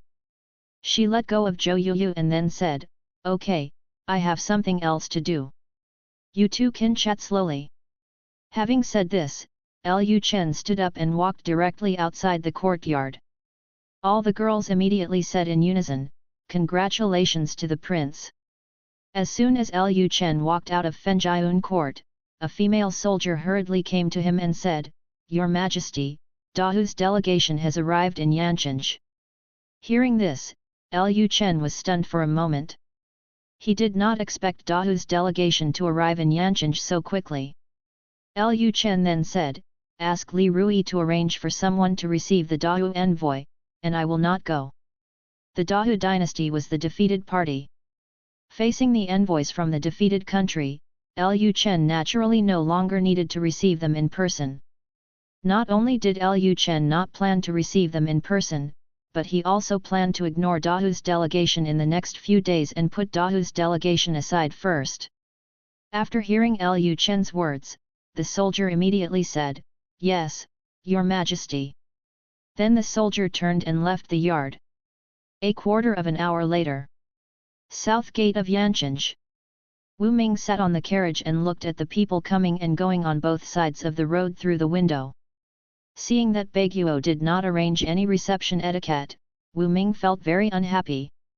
This reminded him of the humiliation he suffered when he came to the North Country last time. He originally thought that he would never come to the North Country again, but he did not expect that he would be on a mission to the North Country again so soon. And this time he came as an envoy from the defeated country to seek peace, which made Wu Ming feel even more uncomfortable. Wu Ming thought in his mind that it was all that woman's fault. If there was no problem with her intelligence, how could the Dahu dynasty launch a war against the Northern Kingdom? Without the war, the Dahu dynasty would not have suffered this tragic defeat. Dahu was not defeated, and nor would he come to the north to seek peace as an envoy from the defeated country. His status as an envoy will bring him a lot of trouble in the future. When his father sees him in the future, he will definitely think of defeat and will not want to see him. Ear will definitely ask the lion to open his mouth this time. If they fail to obtain conditions that Dahu can accept, he, the prince, will probably be scolded by people when he returns to Dahu, which makes the possibility of him becoming the prince even smaller. Wu Ming even suspected that he had been regarded as an abandoned son by his father and planned to make the eldest prince the crown prince, so he sent himself to the Northern Kingdom to seek peace. As Dawu's motorcade approached the city gate, Wu Ming found several officials from the Northern Kingdom standing at the city gate waiting. At this time, an official said to Wu Ming's carriage, "His Royal Highness the Second Prince of Dahu, I am the Governor of Yan County. I welcome you to the Northern Kingdom." Upon hearing this, Wu Ming's face darkened instantly, and he actually sent only one local official to receive their Dawu envoy. Although he felt unhappy, Wu Ming knew that now that Dawu was a defeated country, he was not qualified to say anything, and he did not dare to say anything. If he offended Baiguo this time, Baiguo would make more decisions that would be detrimental to Dawu. If the terms of the peace talks are met, then he will definitely be impeached by many people when he returns to Dawu. He must be patient. Thinking of this, Wu Ming calmed down the anger in his heart, and then said, "Thank you so much, Sheriff, for coming to pick us up." The governor of Yan County at the city gate continued, "We have arranged the residence of the envoy. Please come with us into the city." Later, under the leadership of the governor of Yan County, Dawu's delegation entered Yanchanj. When he arrived at the place where he settled, Wu Ming sat in the courtyard and immediately sent people to collect information about the officials from the Northern Kingdom. He planned to bribe some northern officials before the peace talks, so that those officials could speak for Dawu during the peace talks. Then Dawu may be able to pay a price to be smaller. At dusk, Wu Ming was sitting in the pavilion drinking tea. He was originally a very restless person, and if he was asked to sit in one place all the time, he basically couldn't stay. The last time he came to the north, he asked his subordinates to arrange many women for him. Enjoyment. But today was different. He sat alone in the pavilion until dark, and did not ask his subordinates to arrange for a woman to sleep with him tonight. The key was that he was really not in the mood at all. He thought about what he would do if the lion in the north opened his mouth and proposed peace talks that exceeded the deadline in his father's heart. At this moment, a guard of the mission hurriedly entered the courtyard. The newspapers in his hand said to Wu Ming, "Your Highness, Dongfang newspaper just issued a newspaper, which mentioned some possible issues in the peace talks in the north. Conditions of." Upon hearing this, Wu Ming immediately put down the teacup in his hand, grabbed the newspaper from the guard's hand, and then opened it and started reading. Looking at what was written in the newspaper, Wu Ming frowned unconsciously. The newspaper only mentioned the main aspects in which King Bei would propose peace talks, but it did not specify the specific conditions. Land cession and compensation are the most basic. Even if this newspaper didn't mention it, Wu Ming knew that the North Congress's proposal to cede land and pay compensation was pure nonsense. But at this moment, Wu Ming suddenly saw the last one. Proton? Chapter 356 The eldest princess has a delicate body.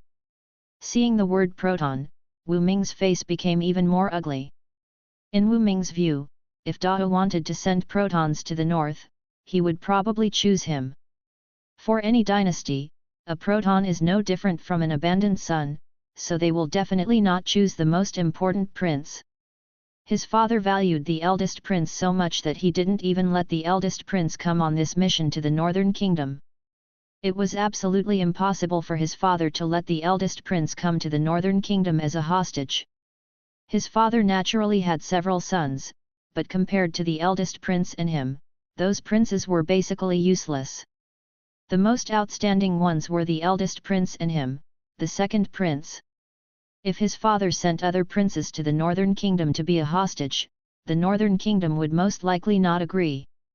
The Northern King was not a fool, so how could he allow Dawu to send an insignificant prince to the Northern Kingdom to be a hostage? Just when Wu Ming was extremely anxious, he suddenly saw in the newspaper that the candidate for the hostage in King Bei's heart was Dawu's eldest princess. Wu Ming was stunned at first, and then ecstatic. The Northern King actually wants that woman to come to the Northern Kingdom to be a hostage. This is simply great. Although Wu Yunwan has lost power now, no one can guarantee whether Wu Yunwan will make a comeback one day. If Wu Yunwan returns to the court one day in the future, she may still gain huge power again, which will make the princes breathless. However, it will be different if Wu Yunwan comes to the north to be a proton. The proton is an abandoned son. After Wu Yunwan comes to the north, it will be difficult to get in touch with the circle in the capital in the future. Wu Yunwan also wants to return to the center of power. That is even more difficult. As long as Wu Yunwan is driven out of Dawu Imperial City, she will be completely eliminated. When he thought of this, Wu Ming felt happy in his heart. The princes of Dao had been suppressed by their imperial sister for too long. As long as they could get her to leave the center of power, they would be very happy in their hearts. However, Wu Ming soon thought of a question. If their imperial sister was asked to come to the northern kingdom as a hostage, would their father agree? As we all know, the reason why their imperial sister has so much power and can become the eldest princess is entirely because of their father. If their father did not want their imperial sister to be involved in politics, she would not be named the eldest princess. It would be great if his father could agree to King Bei's conditions. But how can I get my father to agree? Let the ministers of the DPRK and the central government collectively present the memorial like last time? Wu Ming believed that as long as the ministers from his faction petitioned Wu Yunwan to come to the North Kingdom to serve as a hostage, the ministers from the eldest prince's faction would definitely petition as well.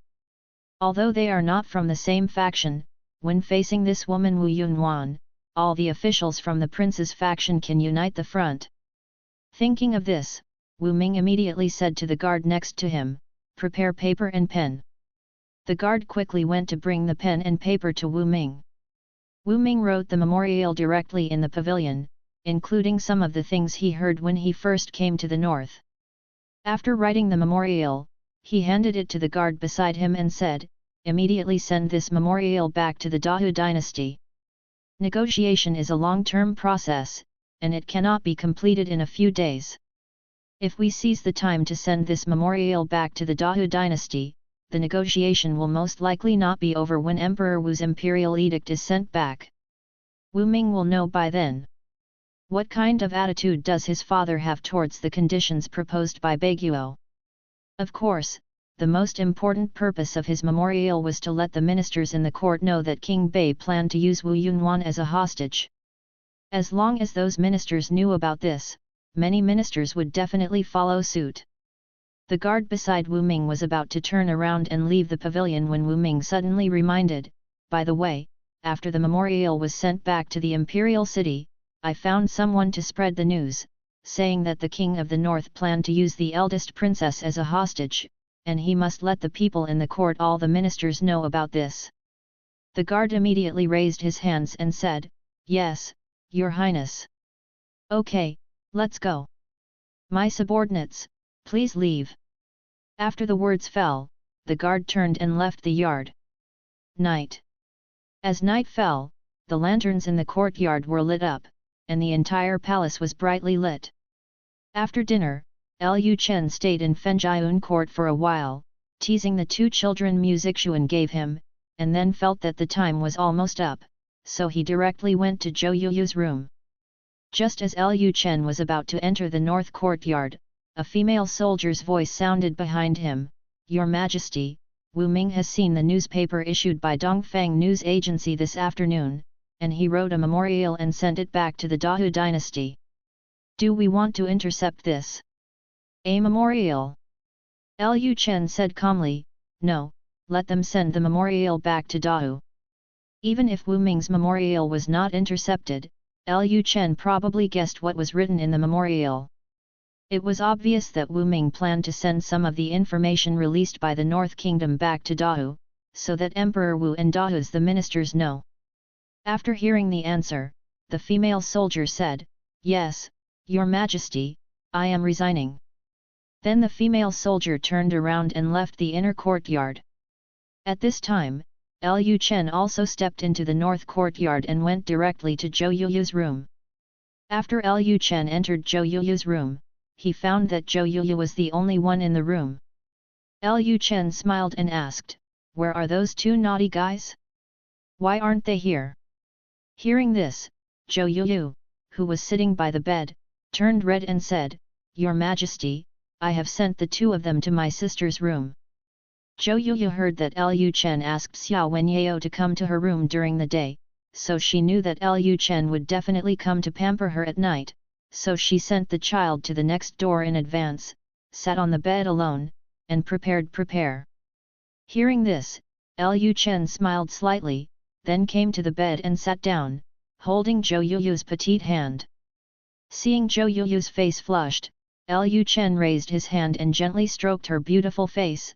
Xiao Yuyu, you are the mother of 2 children, why are you still so shy? Zhou Yuyu didn't know what to say. I am. Seeing that Zhou Yuyu was too embarrassed to speak, Lu Chen directly started to move her hands and feet, then directly laid her down on the bed and kissed her cherry mouth. Lu Chen had forgotten that he called Xiao Wenyao, and he immediately began to develop feelings for Zhou Yuyu. Although Zhou Yuyu still remembered that there was someone who hadn't come, she didn't dare to say anything more. A quarter of an hour later, after Xiao Wenyao finished taking a bath, she headed towards the north courtyard.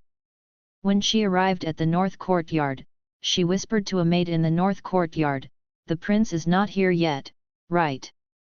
The maid replied, "Go back to Mrs. Xiao, the prince has been here for a while." Hearing this, Xiao Wenyao was startled. Is she late? Will the prince be angry with himself later? With an uneasy feeling, Xiao Wenyao still walked towards Zhou Yuyu's room.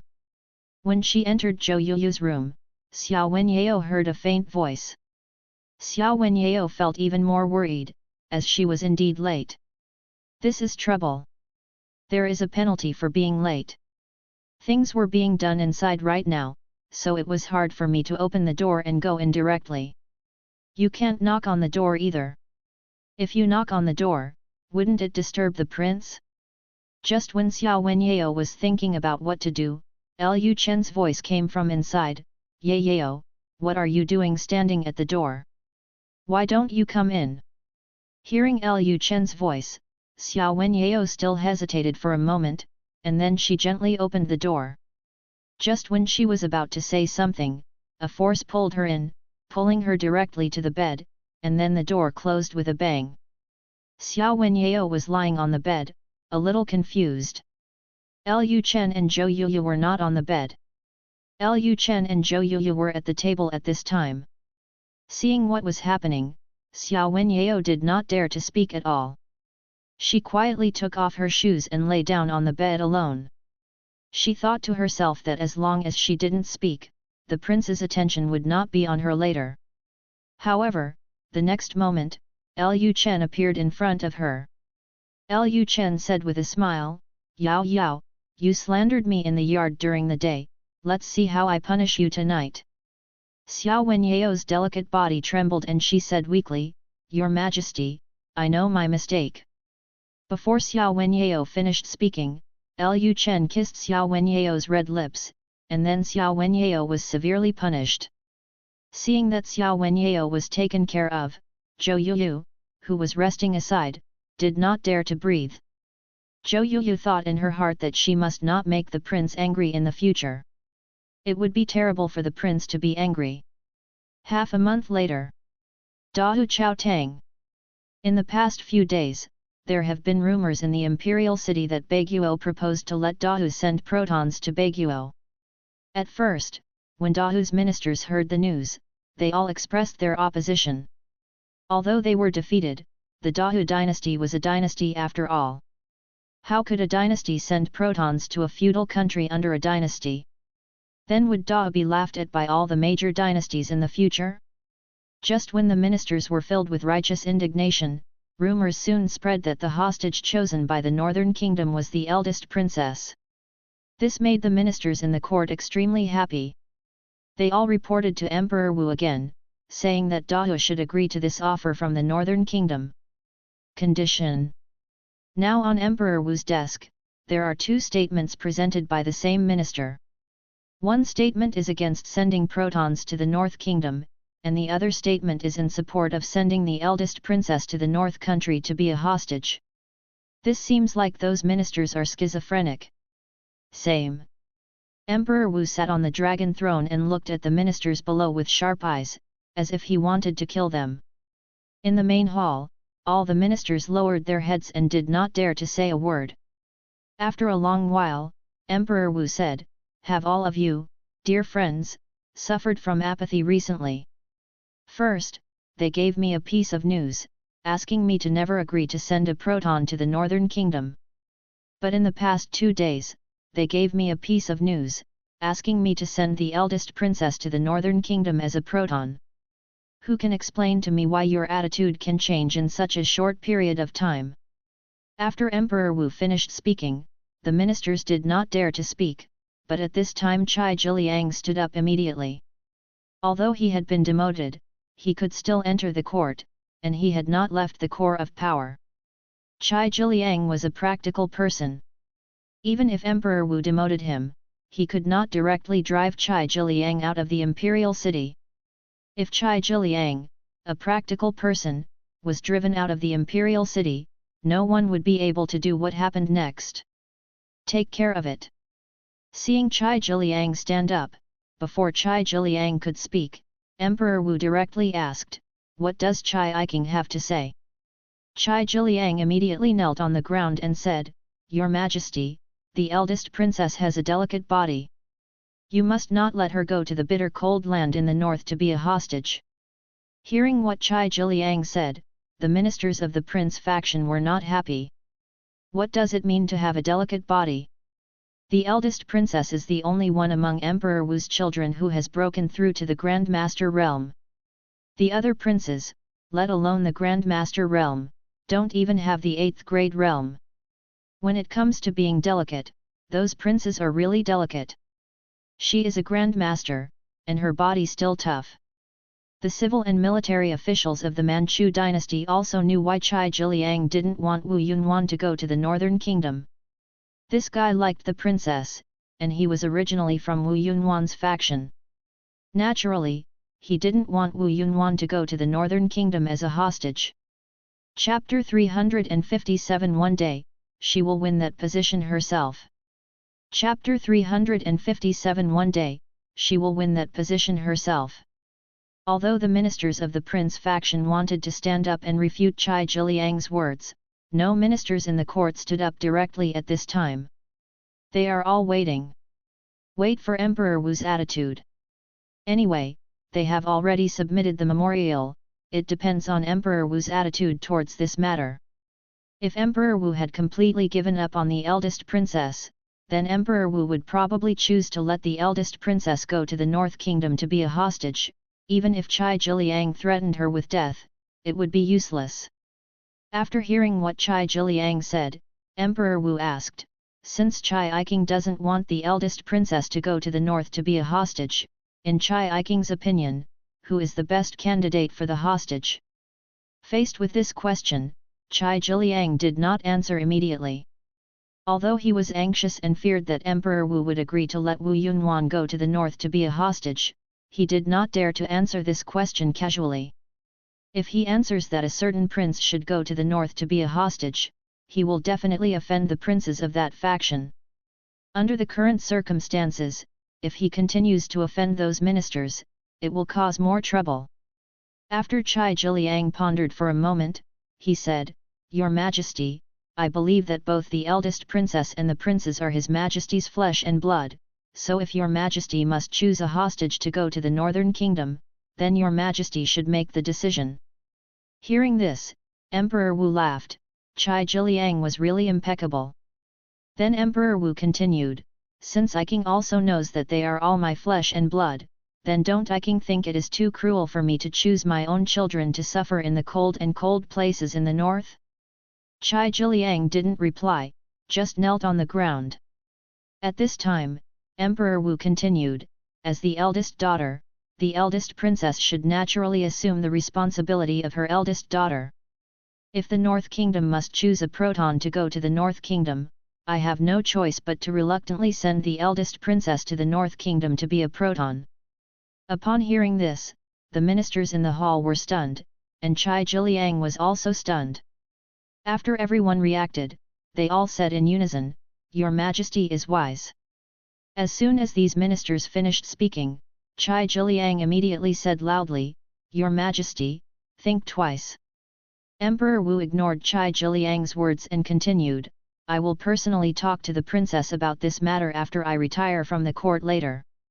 I believe she will understand my difficulties." Chai Jiliang wanted to continue saying something, but was interrupted by Emperor Wu. "Okay, the matter of the proton has been settled, and this matter will not be discussed again. this. After that, Chai Jiliang was in a state of despair throughout the morning, and had no intention of listening to the ministers discussing other matters in the court.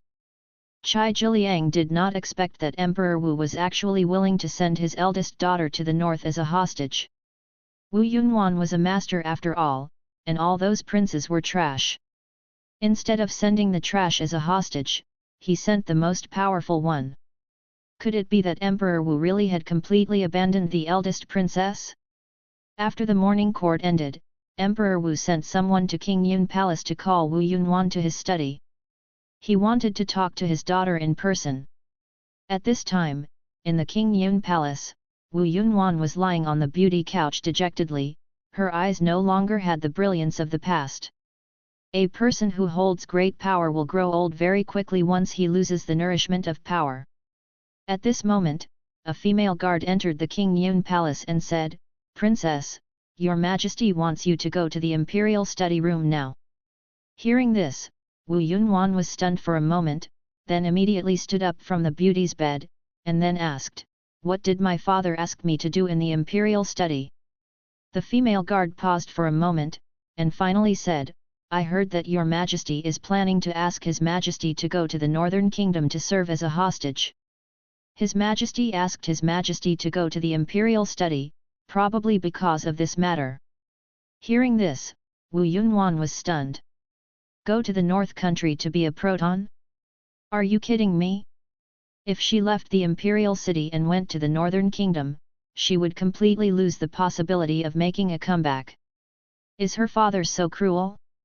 Thinking of this, Wu Yunwan clenched her fists slightly, and then at this moment, the figure of a certain little man suddenly appeared in her mind, and her ears began to echo what the man said to her when she went to the North Country.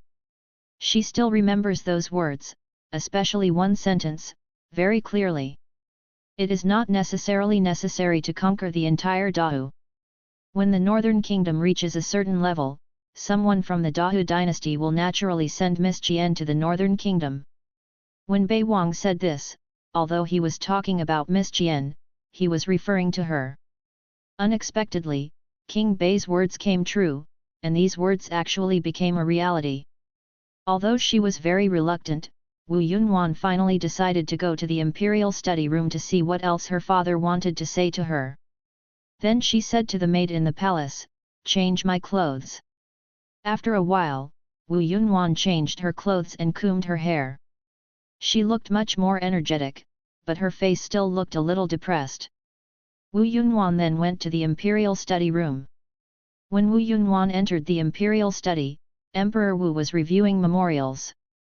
After he felt Wu Yunwan entering the study, he put down the pen in his hand and looked at Wu Yunwan. Wu Yunwan immediately saluted and said, "My daughter pays homage to my father." Emperor Wu nodded and said, "Get up." Wu Yunwan asked directly, "I wonder why my father is looking for his daughter." Emperor Wu said calmly, "Junwan, my father knows that you hate your father very much and hate me for taking away your title, but you have to understand that I have to do this. This time Dahu's defeat has nothing to do with you. If it wasn't for your lack of intelligence, I didn't know that the North Kingdom had so many powerful weapons, Dahu would not have been defeated so miserably, so I must punish you." Wu Yunwan said expressionlessly, "My daughter understands that since what happened has happened, she is willing to accept the punishment." Emperor Wu said, "As long as you understand my difficulties. Now that the Northern Kingdom is at its peak, the mysterious weapons possessed by the Northern Kingdom are so powerful that they have become the biggest threat to the Dao dynasty. Even if peace is negotiated this time, in a few years, the Northern King will probably take the initiative to launch an attack and want to annex the entire Dao." Having said this, Emperor Wu got up from his chair, walked to the middle of the study, came to Wu Yunwan, looked into her eyes and said, "You are my most valued daughter, so I want to give you a task. I wonder if you are willing to do it." Hearing this, Wu Yunwan instantly guessed what her father was going to say next. She was not a fool, and it was impossible not to know that her father was trying to make a big deal for her. "Father, please speak." Emperor Wu immediately said, "I hope you can go to the Northern Kingdom to be a proton, and then find a way to obtain the secrets of the Northern Kingdom, especially the manufacturing methods of the Northern Kingdom's weapons. If you can obtain the manufacturing blueprints for those weapons in the north, when your time to be a proton is up and you return to Dahua, I will make you the eldest princess again, or even the crown princess." Hearing this, Wu Yunwan was startled again. Although she knew that her father would definitely draw a cake for her, she did not expect that the cake her father drew for her would be so big. What is the identity of the crown princess? The crown princess, like the crown prince, is the emperor's heir. Naming her the crown princess means that his father intends to make her his heir to the throne, which means he wants her to become the next martial emperor. No matter how hard she worked or how she performed, her father would never say this. After all, this was a relatively traditional country, and few people from top to bottom wanted a woman to be the emperor. It took Wu Yunwan a while to come back to her senses. After she came back to her senses, she said, "Father, my daughter understands that she will definitely find a way to complete your mission." Hearing this, Emperor Wu showed a smile, and then said, "I'll leave everything to you. Okay, you go back first.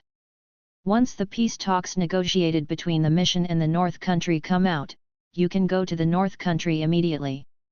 Wu Yunwan immediately saluted and said, "Yes, father, my daughter is resigning." As soon as the words fell, Wu Yunwan turned around and left the imperial study. After watching Wu Yunwan leave the imperial study, Emperor Wu's cheeks that were originally full of smile turned dark instantly. Princess? How could he hand over his throne to a woman? If it weren't for the purpose of winning over the people around the queen, he would not have made Wu Yunwan the eldest princess. Now those people around Wu Yunwan have taken refuge with other princes, and some have directly taken refuge with him as the emperor. It is even more impossible for Wu Yunwan to have power. Although my daughter is excellent, no matter how excellent she is not qualified to inherit the orthodoxy. The reason why he said that just now was because he was worried that Wu Yunwan would give up on herself after being sent to the North Country, and would never turn to Dahua again. If she is given a little hope, then Wu Yunwan will definitely think that she can become Dahu's empress in the future, so she will continue to do things for Dahu, and she will even be more motivated than before. At this time, Emperor Wu said to himself, "Yunwan, don't let your father down." Wu Yunwan was not excited on the way back to King Yun Palace. Although her Emperor Wu's words just made her dazed for a moment, she quickly came to her senses. She did not believe that her father would really make her the crown princess. If his father really had this idea, he would have asked her to be the princess a long time ago, and he would not talk about it now. Now that the people who followed her mother during her lifetime have dispersed, even Pei Hong, the Grand Master, has directly surrendered to Emperor Wu. She has no one left in her hands. For her father, she is now the only one. I'm afraid the value is to go to the Northern Kingdom as a proton to steal the Northern Kingdom's secrets. Obviously, her father wanted to stabilize her and prevent her from giving up on herself and betraying Dahu, and also to allow her as a chess piece to play a role in the Northern Kingdom. At this moment, an imperceptible smile appeared on Wu Yunwan's face. Although she understood that her father was trying to impress her, it also made her understand that she was not without hope. One day, she would win that position herself. The little man's appearance once again appeared in her mind. Didn't this lecher want him to go to the North Country? Then he came here and let her, a bad woman, stay in the North Country for a long time. This little man would regret it one day. Chapter 358 Negotiations begin. After Dahu's delegation arrived in the north, Lu Chen didn't receive them for more than half a month. He just left Dahu's delegation there to hang out, as if they didn't exist. Wu Ming was not in a hurry. He was waiting for news from the Dahu court and his father's decree. If Wu Yunwan could be sent to the north as a hostage this time, it would be worthwhile for him to stay in the north for a long time. At the same time, North Palace. Lu Chen sat at his desk, processing official documents and listening to Wang Qingkai's report next to him. Wang Qingkai has now taken over the work of Tingyu Tower again. Although Tingyu Tower has been exposed, all the major dynasties already know that Tingyu Tower is the power of the Northern Palace. However, because the Northern Kingdom easily defeated Dahu this time, the major dynasties they didn't dare to take action against Tingyulu easily. Nowadays, Tingyu Tower can openly inquire about information from major dynasties, even in Dahu's Tingyu Tower. The branch of Tingyu Tower has been built in Dahu's imperial city, but today's Dahu dynasty does not dare to deal with it. Listen to what Yulu is doing. For Lu Chen, the information gathered by Tingyu Tower is a supplement to the information collected by Jin Yiwei. Of course, there are spies from Jin Yiwei in Tingyulu, but they belong to two systems. The information collected by Jin Yiwei should be reported to Jin Yiwei, and the information collected by Tingyulu should be reported by Tingyulu. Wang Qingkai said with a smile at this time, "Your Majesty, it seems that the beauty Dahu will become your forbidden love soon." Hearing this, Lu Chen stopped writing, then glanced at Wang Qingkai, and said lightly, "Qingkai, I think it's been too long since I took care of you, and your skin is itchy again, right?"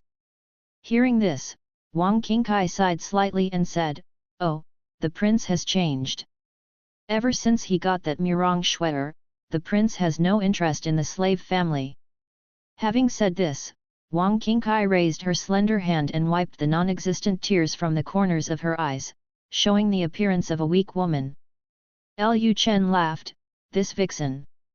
The next moment, Lu Chen raised his hand and directly used his spiritual power to roll Wang Qingkai's soft body into his arms. Lu Chen was about to do something bad to Wang Qingkai when a maid's voice suddenly came from outside, "Your Majesty, Commander Liang wants to see you." Lu Chen then let go of Wang Qingkai. Seeing that Lu Chen let go of him, Wang Qingkai felt a little reluctant. Seeing that he was about to be taken care of by Lu Chen, someone else came. It was getting harder and harder to be intimate with Lu Chen in the study. It was exactly what she thought at the beginning. As the North Country became stronger and stronger, Lu Chen would have more and more things to do in the future. Lu Chen will spend less and less time with women like them from now on. Now Lu Chen only has less time to rest in the study. When there are more government affairs in the future, Lu Chen's sleeping time will be occupied by those government affairs. And Lu Chen has so many women. In the future, those women will be able to share Lu Chen's time. There will be less. Wang Qingkai knew that this was bound to happen, and she had no choice but to ask her to follow this man. Wang Qingkai immediately stood aside and did not continue to seduce Lu Chen. The next moment, Liang Zong entered the room and reported all the affairs of the major dynasties collected by Jin Yiwei.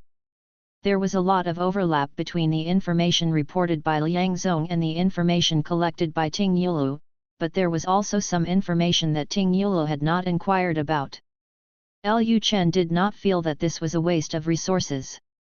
Having two intelligence agencies is actually a good thing for Lu Chen, because the two intelligence agencies can check and balance each other and supervise each other. Although Lu Chen has not yet learned the Emperor's art of controlling people, he has gradually developed his own in his heart. Employment methods. After listening to Liang Zong's report, Lu Chen thought that since Dahu Chaotang had been connected, it was time to start negotiations, but there was one more thing that needed to be done before the negotiations. Lu Chen immediately said, "Pass the military order and ask Mu Chongtian to lead 200,000 soldiers south and station them at the border of Yuping County and Lingdu County. When there is nothing, let's fire off artillery and exercise." Liang Zong instantly understood what Lu Chen meant. Lu Chen was planning to create pressure on Dahu and force Dahu to pay more compensation. Then Liang Zong said, "Yes, Your Majesty." At this moment, Daehu Dynasty. Emperor Yu, who was wearing a phoenix robe, was meditating on the phoenix bed. At this time, a breeze blew into her bedroom, and the red curtains kept swaying with the breeze. At this time, a female soldier appeared outside the red curtain. The female soldier took out an envelope, knelt on the ground and said, "Your Majesty, Princess Dao has agreed to go to the northern kingdom to be a hostage. Hearing this, Emperor Yu, who had her eyes closed, opened her eyes instantly.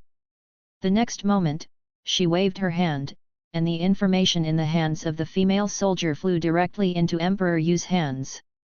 Emperor Yu tore open the envelope, glanced at the information on the letter with her beautiful eyes, and said in disbelief, "Strange, how could Yunwan agree to this request of her father? Wu Yunwan is an arrogant woman. Emperor Yu has been with her for many years and knows her character.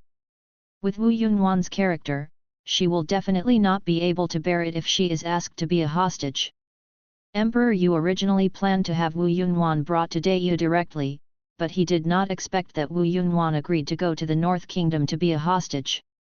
After a moment, Emperor Yu reacted instantly. The corners of her mouth raised slightly, and then she said, "It seems that Yunwan hasn't given up yet." Emperor Yu had basically guessed what Wu Yunwan was planning to do. She took the initiative to go to the North Country to be a hostage, most likely for the North Country's mysterious weapons and the North Country's secrets. If Wu Yunwan can find out the secrets of Baiguo and obtain the blueprints for making Baiguo's weapons, she may have a chance to turn around in the future. Only, Emperor Yu had a worried look on his face at this time. King Bei is a lustful person, and his good sister is as beautiful as a fairy. If she is asked to go to the north to be a hostage, I am afraid that King Bei will have some thoughts about her. Emperor Yu didn't want to see his good sister being defiled by that little man. Thinking of this, Emperor Yu said to the female soldier kneeling on the ground outside the curtain, "What has Shuer been doing recently?" The soldier immediately replied, "Your Majesty, Lady Murong often goes to the North Palace recently, but she will always come back at night."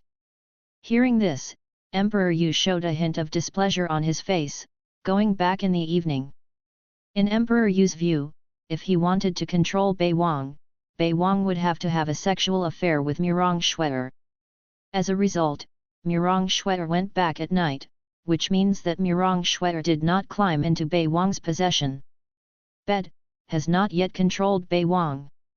In Emperor Yu's mind, she defaulted to having sex between men and women at night, so she believed that Murong Shuer and Lu Chen had not done that kind of thing, but in order to realize her plan, Murong Shuer had to sacrifice her life.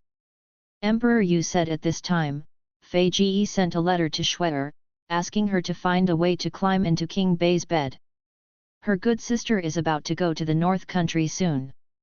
She must control the King of the North before Wu Yunwan goes to the North Country. Only in this way can the King of the North have thoughts about Wu Yunwan. As long as Lu Chen and Murong Shuer sleep together, Lu Chen will completely fall in love with Murong Shuer and will have no interest in other women from now on.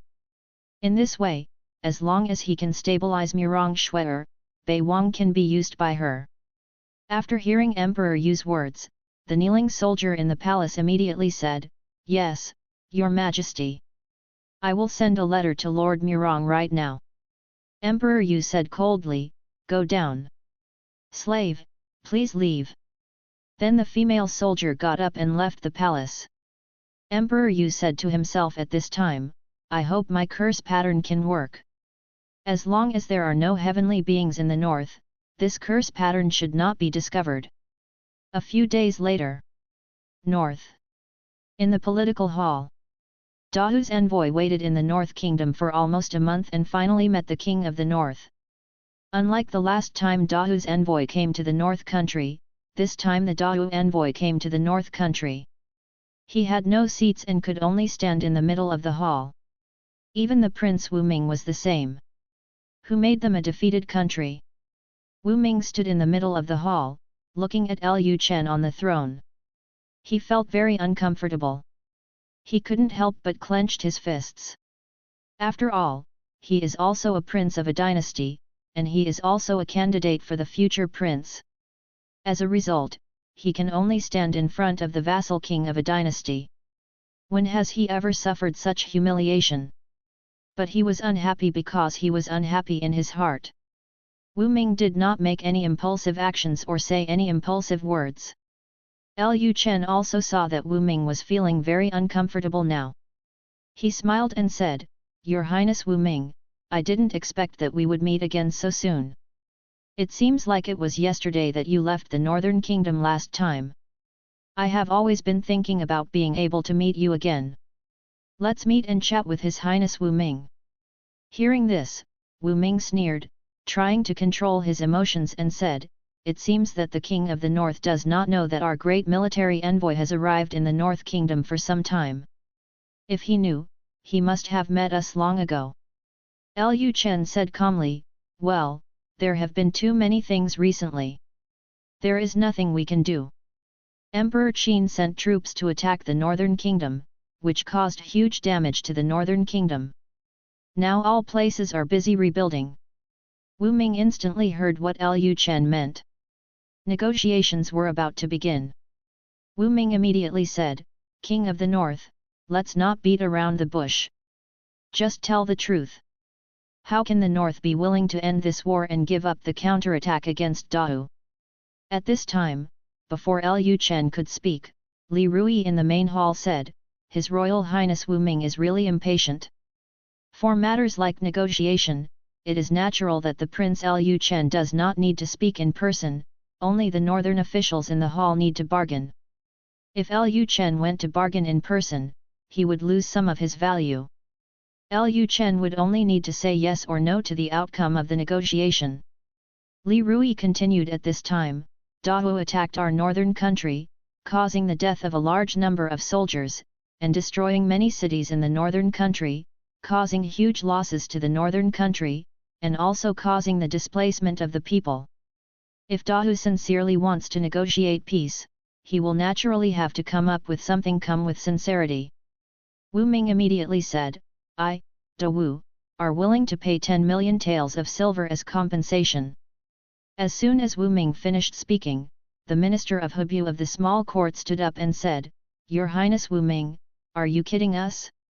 10 million taels of silver may not be enough to pay pensions to our dead soldiers." At this time, an envoy from the Dao mission stood up and said, "Not many people died in the Northern Kingdom, so why do we need so much pension money?" After the words fell, an official from the Ministry of War of the North stood up and said, "We have not disclosed how many soldiers were killed or injured in the North. How could you, Dao, know how many people we had killed or injured?" After the words fell, Ambassador Dao continued, "The Northern Kingdom has such terrible weapons, and our soldiers were defeated before they even got close to the Northern Kingdom's army.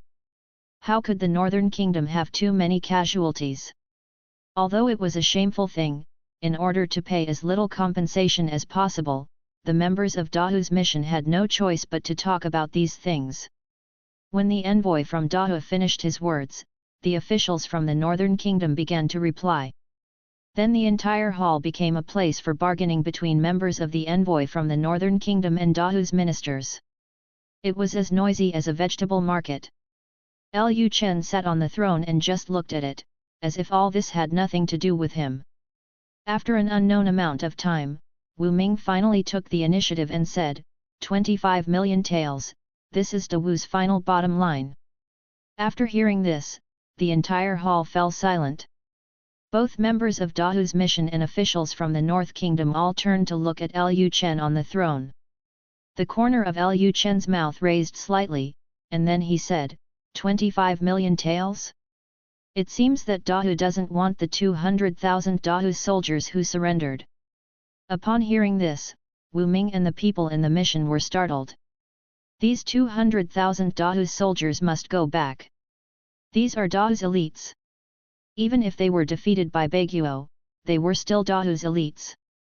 This time they lost to Baiguo just because Baiguo's weapons were too advanced. Has nothing to do with these 200,000 soldiers. If these 200,000 soldiers do not go back, the strength of the Dao dynasty will be greatly weakened. Wu Ming asked directly, King Bei, why don't you just tell me how much money you need? Lu Chen immediately said without any nonsense, 30 million taels of silver. Hearing this, Wu Ming and the people in the Dao mission were relieved. This has only increased by 5 million. Although 30 million taels is a lot, it is enough to add 5 million taels of silver in exchange for the 200,000 soldiers. Very good deal. Just when Wu Ming was about to say something, Lu Chen continued, plus 5 million taels of gold. Upon hearing this, the people from the Dao mission immediately exploded. 5 million taels of gold? What a joke! In this era, 5 million taels of gold are worth 50 million taels of silver. Adding the previous 30 million taels of silver, the total value is 80 million taels of silver. Moreover, gold is a scarce currency.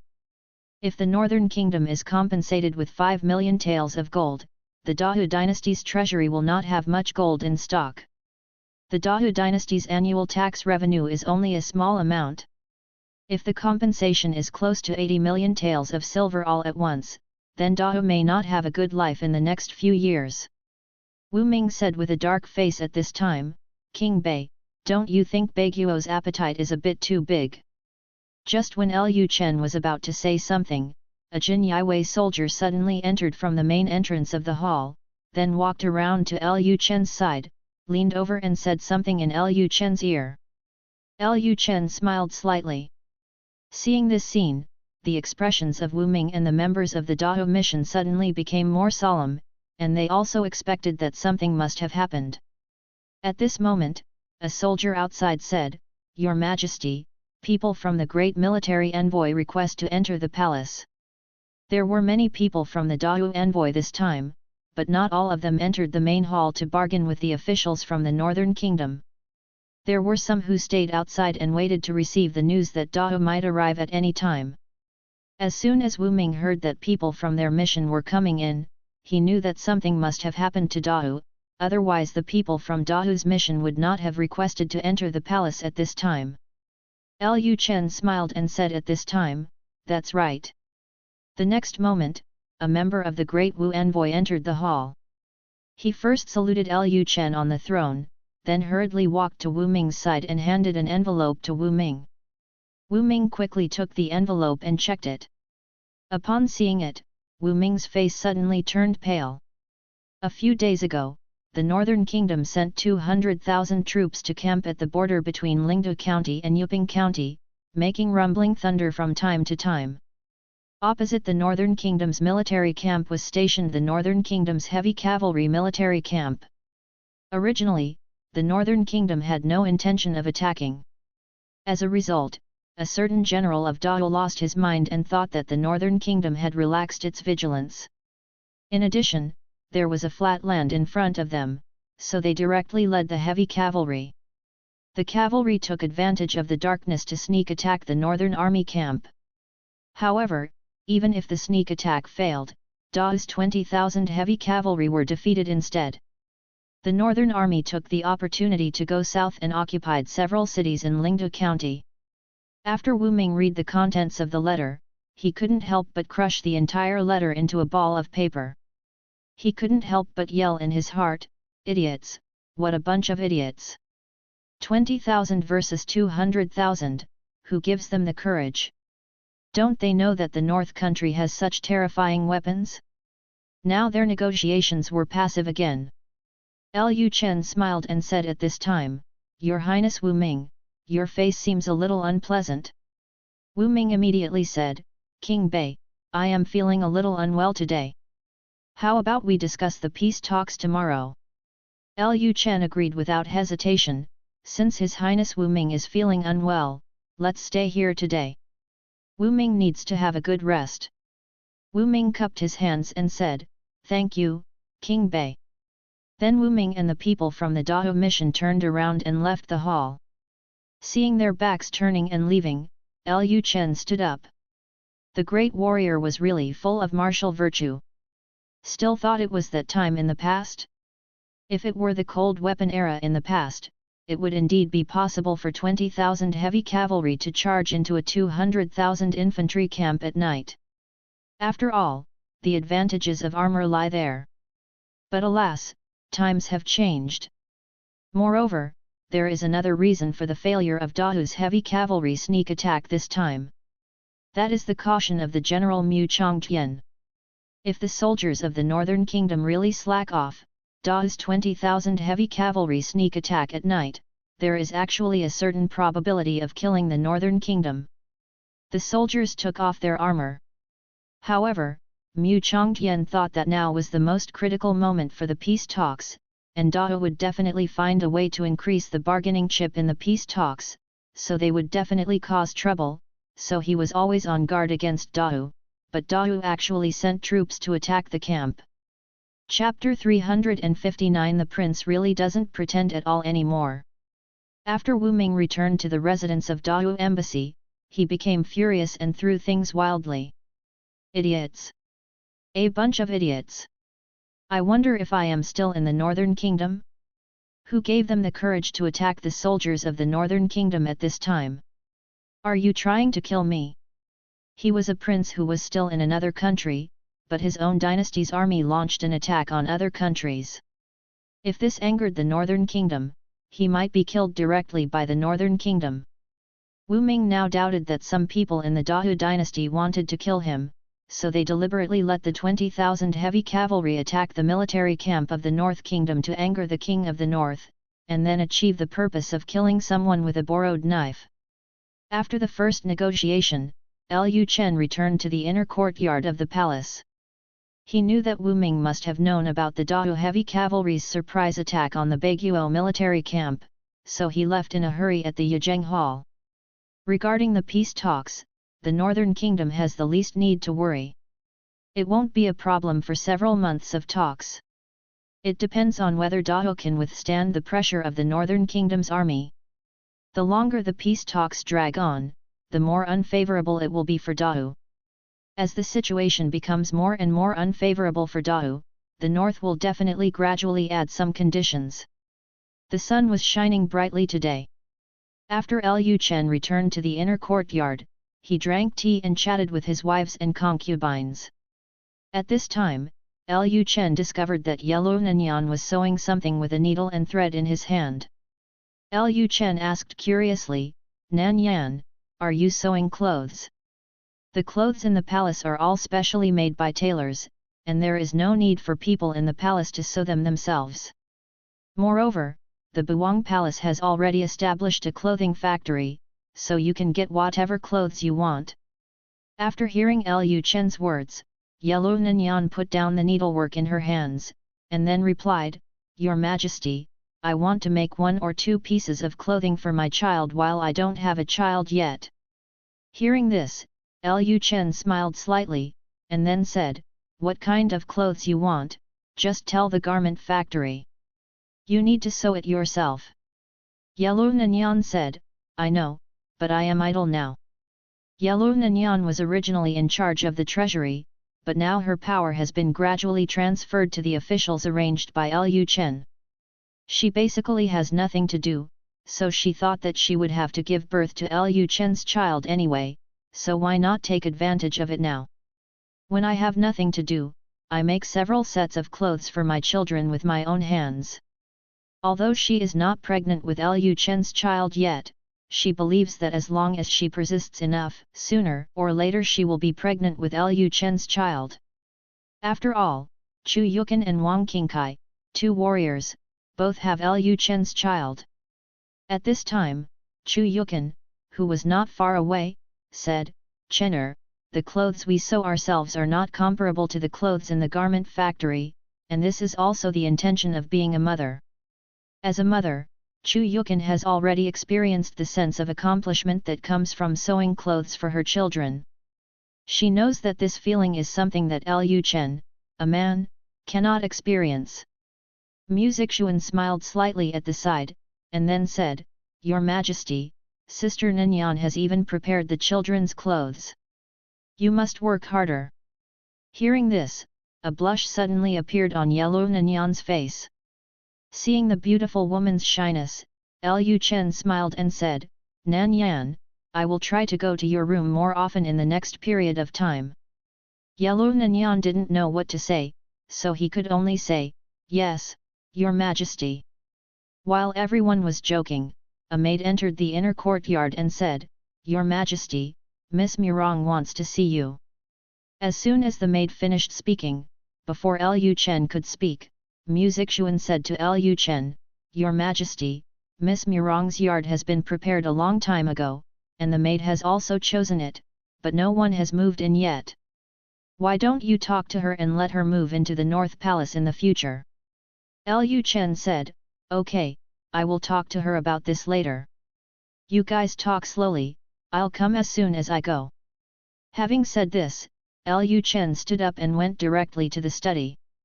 Lu Chen walked into the yard where the study was located and saw the cold and beautiful woman. Murong Shwetter stood quietly at the door of the study, like a snow lotus on a snow-capped mountain. Seeing Murong Shwetter's cold look, Lu Chen suddenly thought about it. As he walked towards the study door, he said, "Shwetter, you have become more and more proactive recently." Hearing Lu Chen's voice, Murong Shwetter turned her head slightly and looked towards Lu Chen. Seeing Lu Chen, a tall and handsome man, Murong Shwetter's heart trembled slightly. She didn't know why, but she felt that Lu Chen seemed to have become a lot more handsome after not seeing him for a few days, and his masculine aura was getting stronger and stronger. Murong Shwetter's mind suddenly flashed back to the first time she met Lu Chen. At that time, although Lu Chen already had the aura of a superior, he still seemed a little immature. But now, Lu Chen shows a mature person. The man's temperament no longer has the childish air it once had. This also made Lu Chen become more charming. Murong Shwetter felt that she was becoming more and more cheap. However, she hadn't seen Lu Chen for a few days. When she saw Lu Chen again, her body began to feel restless. She now doubts whether she will be able to leave this bad man in the future. Murong Shwetter said directly at this time, "Your Majesty has a flying pigeon pass a message to me, asking me to seize the time to become your woman, preferably before the arrival of Princess Dao." After Murong Shwetter's words fell, Lu Chen came to Murong Shwetter. He put a big hand directly around Murong Shwetter's soft waist, hugged her and walked towards the study. As he walked, he said, "It seems that your Majesty is afraid of what I will do to the eldest princess of Dao. I have always been curious about the relationship between Yu Huang and Wu Yunhuan. Come in and tell me what kind of relationship they have." Hearing Lu Chen's question, Murong Shwetter did not answer directly. After Lu Chen entered the study room holding Murong Shwetter's waist, with a wave of his hand, the door and windows of the study room were all closed by himself. For a moment, the study became ambiguous. Lu Chen put his hands around Murong Shwetter's waist without hesitation. Before Murong Shwetter could say anything, he leaned over and kissed her red lips. Lu Chen was already familiar with these things, and Murong Shwetter did not struggle. She raised her jade arms, hugged Lu Chen's neck, and kissed Lu Chen for a moment. Murong Shwetter no longer had the shyness before. She had completely accepted all this in her heart. Anyway, she had become Lu Chen's woman. There was no difference for her between doing these things once and doing them countless times. The two kissed for a while. Lu Chen turned Murong Shwetter's body over so that her back was facing him. Then he put his arms under her armpits and hugged her waist from behind, with his chest pressed against hers. Yu Bei then gently pushed her towards the rest room of the study. Murong Shwetter said coldly at this time, "Your Majesty, you really don't pretend at all." In the past, when he came to the palace, Lu Chen would talk to him about something, and then put him on the bed. This time when she came, Lu Chen immediately started moving his hands and mouth, without any prelude. Chapter 360 How good is the relationship between Emperor Yu and Wu Yunhuan? Hearing Murong Shwetter's words, Lu Chen smiled faintly and said next to her delicate ear, "Since you are already mine, what else can I pretend to do?" Murong Shwetter said coldly, "My lord, please don't forget that everything we do is a transaction." Lu Chen said nonchalantly, "This is natural." As the two of them talked, Lu Chen hugged Murong Shwetter and came to the rest room of the study. Entering the rest room, Lu Chen directly placed Murong Shwetter on the bed, then pressed on top of her and continued to kiss her. After a while, Murong Shwetter's eyes were dim, as if she was already in love with Lu Chen, but Lu Chen did not continue. He raised his chest, looked into Murong Schwetter's eyes and asked, "I heard that Emperor Yu and Wu Yun is Wan a senior sister? Were she once a disciple of a sect? What sect did they join in the past?" Seeing that Lu Chen actually stopped at this time, Murong Schwetter couldn't help but twist her body, raised her jade hands, and groped Lu Chen's body, as if she was looking for something. Lu Chen grabbed Murong Schwetter's wrist. The next moment, Murong Schwetter's other hand started to move around again. Lu Chen grabbed her wrist with the other hand again, and then he put Murong Schwetter's hands away. He put one hand on top of Murong Schwetter's head and continued to look down at her. At this moment, Murong Schwetter, an icy beauty, said with a flattering look on her face, "Then, we'll talk about those things later, don't torture me." Lu Chen chuckled lightly and then said, "If you don't tell me, I won't continue." After hearing this, Murong Schwetter's consciousness became slightly clearer, and she said coldly, You are such a despicable man." Murong Schwetter wondered if Lu Chen was afraid that she would not tell the truth, so he deliberately hung her up like this every time, and then asked about things. After he answered, he would continue to do certain things. This was not just once or twice. Lu Chen had also used this method several times before when she came to the palace. To her, Lu Chen's behavior was no different from execution.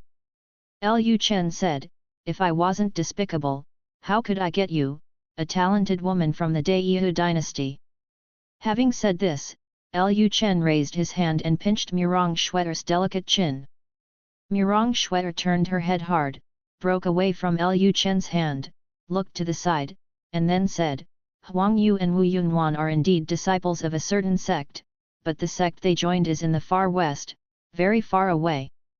Few people have been to the far west, and not many people know about the far west. Except for Emperor Yu and Wu Yunwan, almost no one knows what sect they joined in the first place." Hearing Murong Schwetter's answer, Lu Chen was stunned for a moment. He did not expect that the information exchange between the West and the East on this continent was so poor. Almost no one in the East dynasty knew what was going on in the West. He has asked Jin Yiwei to investigate the far west, but according to Jin Yiwei's investigation, it seems that there is a world of fog to the west of the Black Dragon Kingdom. As long as people enter it, they are very likely to get lost. As for the fog further to the west, only those who enter the fog and then come out can know. Wu Yunwan and Yu Huang were the ones who came out alive after entering the fog, so they must know what is in the fog. Lu Chen thought in his heart that after Wu Yunwan came to the north country, he must inquire carefully to see what there was in the west. Thinking of this, Lu Chen stretched out his hand, straightened it and pulled hard, and Murong Schwetter's black and white dress was ripped off directly. Murong Schwetter was stunned for a moment, then turned to look at Lu Chen. "You?" Murong Schwetter hesitated to speak. She was a little annoyed at Lu Chen's behavior and tore her clothes to pieces. How could she go back later? But Lu Chen tore off her clothes, obviously going to the next step. She was already feeling very uncomfortable and didn't want to endure it any longer, so she didn't say anything. Seeing Murong Schwetter sulking, Lu Chen smiled and said, "Me? What's wrong with me?" Murong Schwetter snorted coldly and said nothing. At this time, Lu Chen put his hand on Murong Schwetter's belly, and while stroking it, he said, "The gecko pattern has become a lot darker. It seems that I will have to redraw it for you later." Murong Schwetter did not speak. She was expecting Lu Chen to do bad things to her quickly. However, Lu Chen did not take the next step at this time. He continued to ask, "How good is the relationship between Emperor Yu and Wu Yunwan?" Hearing this question, Murong Schwetter bit her silver teeth lightly. "This piece of shit. If you ask questions here and there, you won't be able to be agile." Her clothes were torn off, and she was still asking irrelevant questions. Although she was a little dissatisfied with Lu Chen, Murong Schwetter still replied, "Very good. Every time Wu Yunwan goes to Dayu, she eats, lives and sleeps with Emperor Yu. I have a vague feeling that Emperor Yu seems to have a special affection for Wu Yunwan. When I served Emperor Yu often hugged me and called Wu Yunwan's name. And she also. At this point, Murong Schwetter's words suddenly stopped.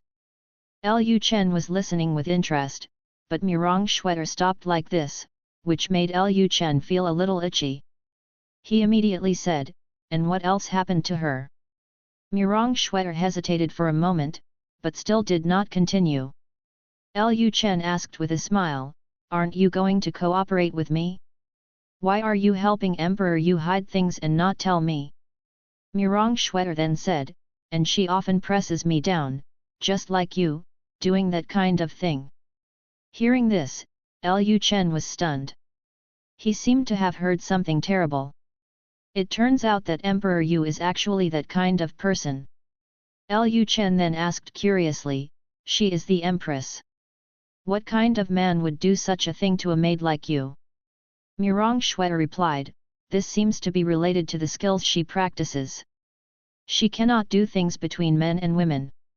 Lu Chen said thoughtfully, "In other words, it is possible that Emperor Yu still retains his pure body." Hearing Lu Chen's words, Murong Schwetter always felt a little strange. She looked at Lu Chen with a strange expression. "Why do I feel that you are so excited? Is it possible that you are also interested in Emperor Yu?" Lu Chen came back to his senses.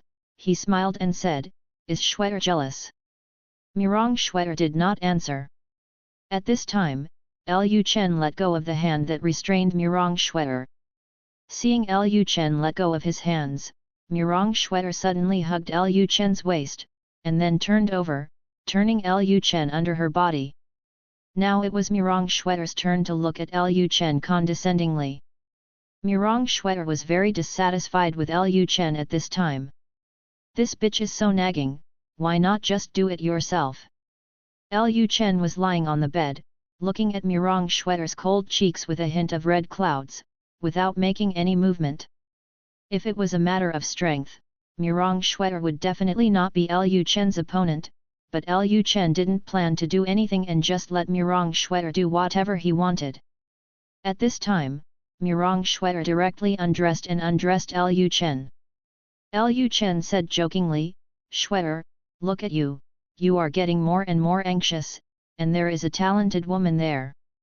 Murong Schwetter blushed and completely ignored Lu Chen's humiliating words. She quickly took off Lu Chen's clothes, then leaned down and took the initiative to kiss Lu Chen. She is no longer the person she used to be. Although she still feels a little ashamed in front of Lu Chen, her inner desires have made her desperate. Chapter 361 Everyone takes what they need. Xia Dynasty. Beijing, the palace of Emperor Xia. Emperor Xia sat cross-legged on the empty bed, with his eyes closed, meditating and practicing. In front of Emperor Xia, there was a bead emitting green light. If Lu Chen were here, he would definitely find that the concentration of spiritual energy inside Emperor Xia's palace was hundreds of times higher than outside. The spiritual energy in this world is very thin. Logically speaking, there should not be a place with such a concentration of spiritual energy in this world. The reason why Emperor Xia's palace has such a strong aura is mainly because of the bead in front of Emperor Xia. This bead is frantically absorbing the aura of this world. After an unknown amount of time, Emperor Xia suddenly opened his eyes, and the next moment, a black shadow entered the palace. "Your Majesty, Master Tongshen and Taoist Henzhou have arrived in the Northern Kingdom." They were more cautious and did not attack the Northern King directly. They did not even go to the new city, but stayed in the old city. Although a new city has been built in Yanchenge, the old city has not been demolished, so many people still live in the old city. Today, the old city of Yanchenge is as prosperous as the new city. After Taoist Henzhou and Master Tsongshan arrived in the North Kingdom, they went directly to the old city instead of the new city. They did not dare to act rashly before they were sure of the true strength of the Buwang mansion. Especially after they heard that the mysterious weapons possessed by the North had defeated the Dahu dynasty, they became more cautious. No one was sure whether the North would have more powerful weapons. After hearing what He Ying said, Emperor Xia sneered, and then said, "Are they too afraid of Zhuge Guang?" The Black Shadow said at this time, the mysterious weapons that appeared in the North made them a little afraid of the North King. They were afraid that the North King had more powerful weapons. Emperor Xia fell into silence, not to mention the two old guys. When he heard that the Northern Kingdom easily defeated Dahu with that mysterious weapon, and defeated Dahu so hard that he could only send an envoy to the Northern Kingdom to seek peace, he felt the same in his heart. Extremely shocked, but also a little afraid of the North country. He still hasn't figured out where the North Kingdom obtained those mysterious weapons. After being silent for a long time, Emperor Xia said, "Find a way to send someone to sneak into Swanyu Palace and find out what Swanyu Palace is doing recently." Hearing this, He Ying said, "Your Majesty, this may be a bit difficult. The spies we sent to Swanyu Palace in the past will basically be discovered soon as long as they enter Swanyu Palace." Emperor Xia said calmly, "Since it is not easy to send people in, then find a way to bribe the disciples of Swanyu Palace. As long as they are human, they will have desires. I don't believe that those disciples who join Swanyu Palace really want to achieve enlightenment and become immortals." After hearing Emperor Xia's words, He Ying immediately said, "Yes, Your Majesty, my subordinates will do it now." Emperor Xia then waved his hand, and the shadow continued, "My subordinates, please retire." Soon, the black shadow in the room gradually moved away. After the black shadow left the room, Emperor Xia got up from the dragon couch. He walked to the window, looked at the scenery outside, and said to himself, "Could the North Kingdom's weapons come from Swanyu Palace? If it does come from Swanyu Palace, then it may not be easy to destroy Swanyu Palace in the future." Emperor Xia remembered that last year the palace master of Swanyu Palace came down the mountain and stayed in Yanchinj for a long time. As a palace master, it was suspicious to abandon his sect and go to the north to stay for such a long time. The biggest suspect now is Swanyu Palace. If everything in the North Kingdom comes from Swanyu Palace, then Swanyu Palace may have stronger weapons. Thinking of this, Emperor Xia clenched his fists, and a cold light flashed in his eyes. "No matter whether the weapons of the North Kingdom come from Swanyu Palace or not, I will one day wipe out all the sects in Daxia. Daxia is my Daxia." Lu Chen didn't know that Master Tongshen and Taoist Henzhou had come to the North Country. Although he had asked Jin Yiwei to keep an eye on them very early, these two people were pseudo-celestial beings after all. They wanted to avoid Jin Yiwei's surveillance and tracking. Easy. So far, Jin Yiwei has no information that these two people have left the capital. Jin Yiwei thought that the two of them were in the capital. But this is not important. The hesitation of Taoist Henzhou and the master of Tongshen caused them to miss the best opportunity to take action, because Xian Yuan Keoj had returned to Yanchinj from Yuping County. As long as the two pseudo-celestial beings enter the new city, Xian Yuan Keoj's celestial being will definitely be able to feel their presence. At this time, Lu Chen was lying on the bed, his eyes slightly squinted, looking straight at Murong Schwetter. With Murong Schwetter taking the initiative, she quickly ran out of energy. At this time, Murong Schwetter suddenly lay down, lying on Lu Chen's chest, and the sound of rapid breathing kept ringing in Lu Chen's ears. Lu Chen raised his hand, gently caressed Murong Schwetter's jade back, and then said with a smile, "Miss Murong, why do I feel that you regard me as your male favorite?" Murong Schwetter took a few deep breaths, and then said coldly, "Everyone gets what they need." Lu Chen chuckled lightly. It seemed that Murong Schwetter had completely let herself go. At this moment, Lu Chen suddenly put his arms around her waist, turned her over, flipped her down, and then looked at her condescendingly. Murong Schwetter's face was rosy, her eyes were misty, and her body exuded an extremely alluring aura. Murong Schwetter did not resist at all. Lu Chen said at this time, "Now that Miss Murong is done with her work, it's time to cooperate with me in practicing calligraphy. While they were talking, the writing brushes and inkstones in the study flew directly to Lu Chen's side. Murong Xue'er turned her head to the side at this time, as if she was letting him take the initiative. Lu Chen held the brush, dipped it in ink, and began to write on her body. At this moment, Murong Xue'er thought of something. After Wu Yunwan comes to the northern kingdom, what will the prince do with her? Lu Chen said while writing, disposal? Why dispose? Murong Xue'er continued, Wu Yunwan is beautiful, dignified, and charming. If she comes to the north to be a hostage, the prince will definitely not let her go. The corners of Lu Chen's mouth raised slightly. Is Xue'er jealous? Murong Xue'er suddenly let out a sound, and then replied, I just asked casually. Lu Chen then said, I will indeed not let her go. I will make her a member of my harem and then give me children. Hearing this, Murong Xue'er said, she is an ambitious woman, and this time she took the initiative to agree to Emperor Wu's coming to the northern kingdom to be a hostage. If she enters the prince's harem, the prince will not be afraid that the entire northern kingdom will be invaded by him. Are the palace's chickens and dogs restless?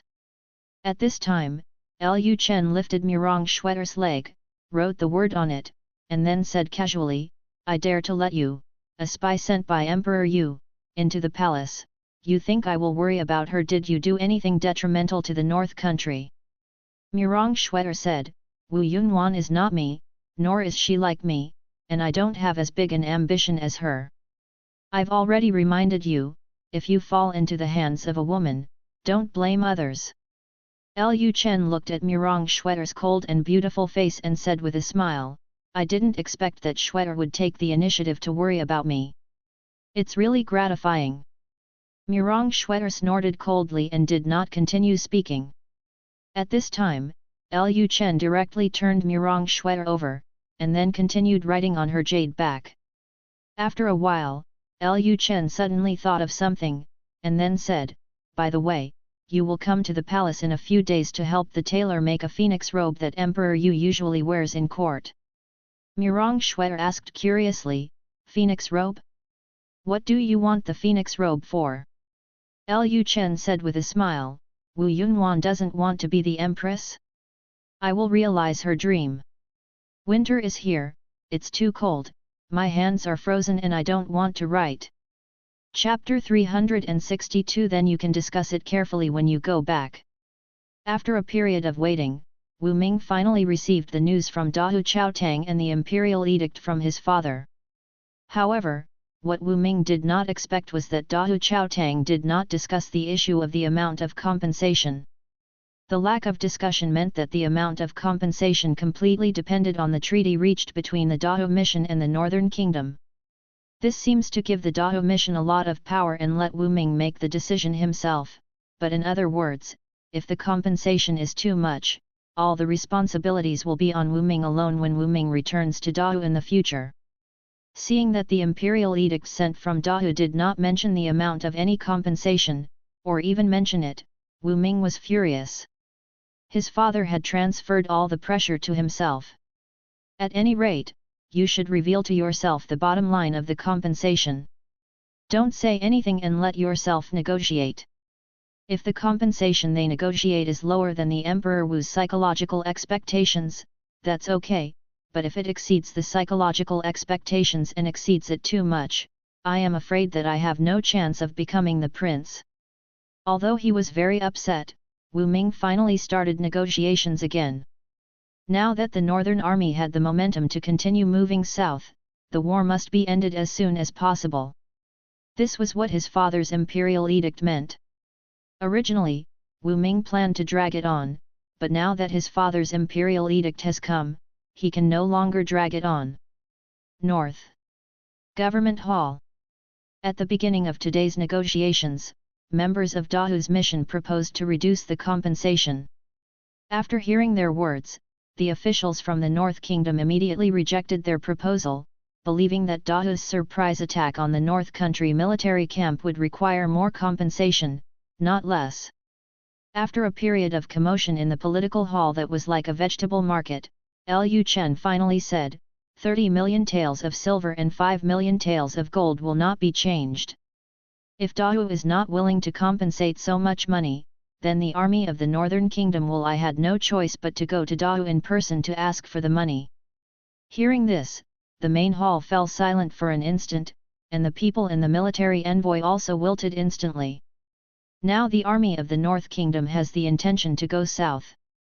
If the king of the North is angered at this time, the king of the North may really send troops to continue going south. As a result, it is likely to cause more losses to Dao. Wu Ming said with a dark face at this time, okay, then according to what the king of the North said, Dao will compensate the North Kingdom 30 million taels of silver and 5 million taels of gold, but the money will not be sent to the North country at once. Lu Chen also expected that Dao would propose installment compensation. Lu Chen then said, the first Dao will be 20 million taels of silver, plus 3 million taels of gold. Dao must pay off the remaining money within 2 years, otherwise the northern army will. I'll go south and ask Emperor Wu personally for it. Wu Ming clenched his fists and said, thank you, King Bei. Lu Chen continued, now that we've finished talking about money, let's talk about land. In order to prevent Dao from going north to attack the Northern Kingdom again, I decided to add Yuping County and Lingde County to the Northern Kingdom's territory. After hearing this, Wu Ming immediately said, King of the North, the Northern Kingdom has already occupied Yuping County, why does it still need Lingde County? Don't the King of the North feel that his appetite is too big? Lu Chen said calmly, in the beginning, I really didn't have any thoughts about Lingde County, but your Dahu's soldiers took advantage of the darkness to attack the northern army camp, causing heavy casualties to the northern soldiers and causing huge losses to the Northern Kingdom. I did not ask you to pay compensation. It's already considered kindness and justice. As soon as he said this, Wu Ming once again cursed Dahu's heavy cavalry in his heart for insisting on sneak attack on the North Kingdom military camp during the peace talks. Now, another county was lost. Now the important cities in Lingde County have been occupied by soldiers from the Northern Kingdom. Even if they do not agree to cede Lingde County, the Northern Kingdom will soon occupy the entire Lingde County. This is not their decision at all. In order to end the peace talks as soon as possible, Wu Ming had no choice but to say, okay, Dao is willing to cede Yuping County and Lingde County. Seeing that Wu Ming agreed so readily this time, Lu Chen smiled slightly, and then asked, Your Highness Wu Ming agreed so readily? Do you not need to ask Emperor Wu for instructions before making a decision? Wu Ming said, My king's father has given full authority over the peace talks to me, and I have the right to make the decision. Lu Chen said, Since His Highness Wu Ming has the right to make decisions, I will not be sloppy. Then Lu Chen said to the Jin Yiwei soldiers next to the throne, Give the port treaty to His Highness Wu Ming for a look. There are many conditions for trade, so Lu Chen had already written it down on paper from the beginning. When the trade treaty was handed to Wu Ming's hand, Wu Ming looked at it seriously. When he saw the treaty on the paper, Wu Ming's face became extremely solemn. To be honest, he was not particularly clear about the consequences of these treaties, such as using Northland currency to settle commercial transactions, or allowing Northland caravans to enter Dao.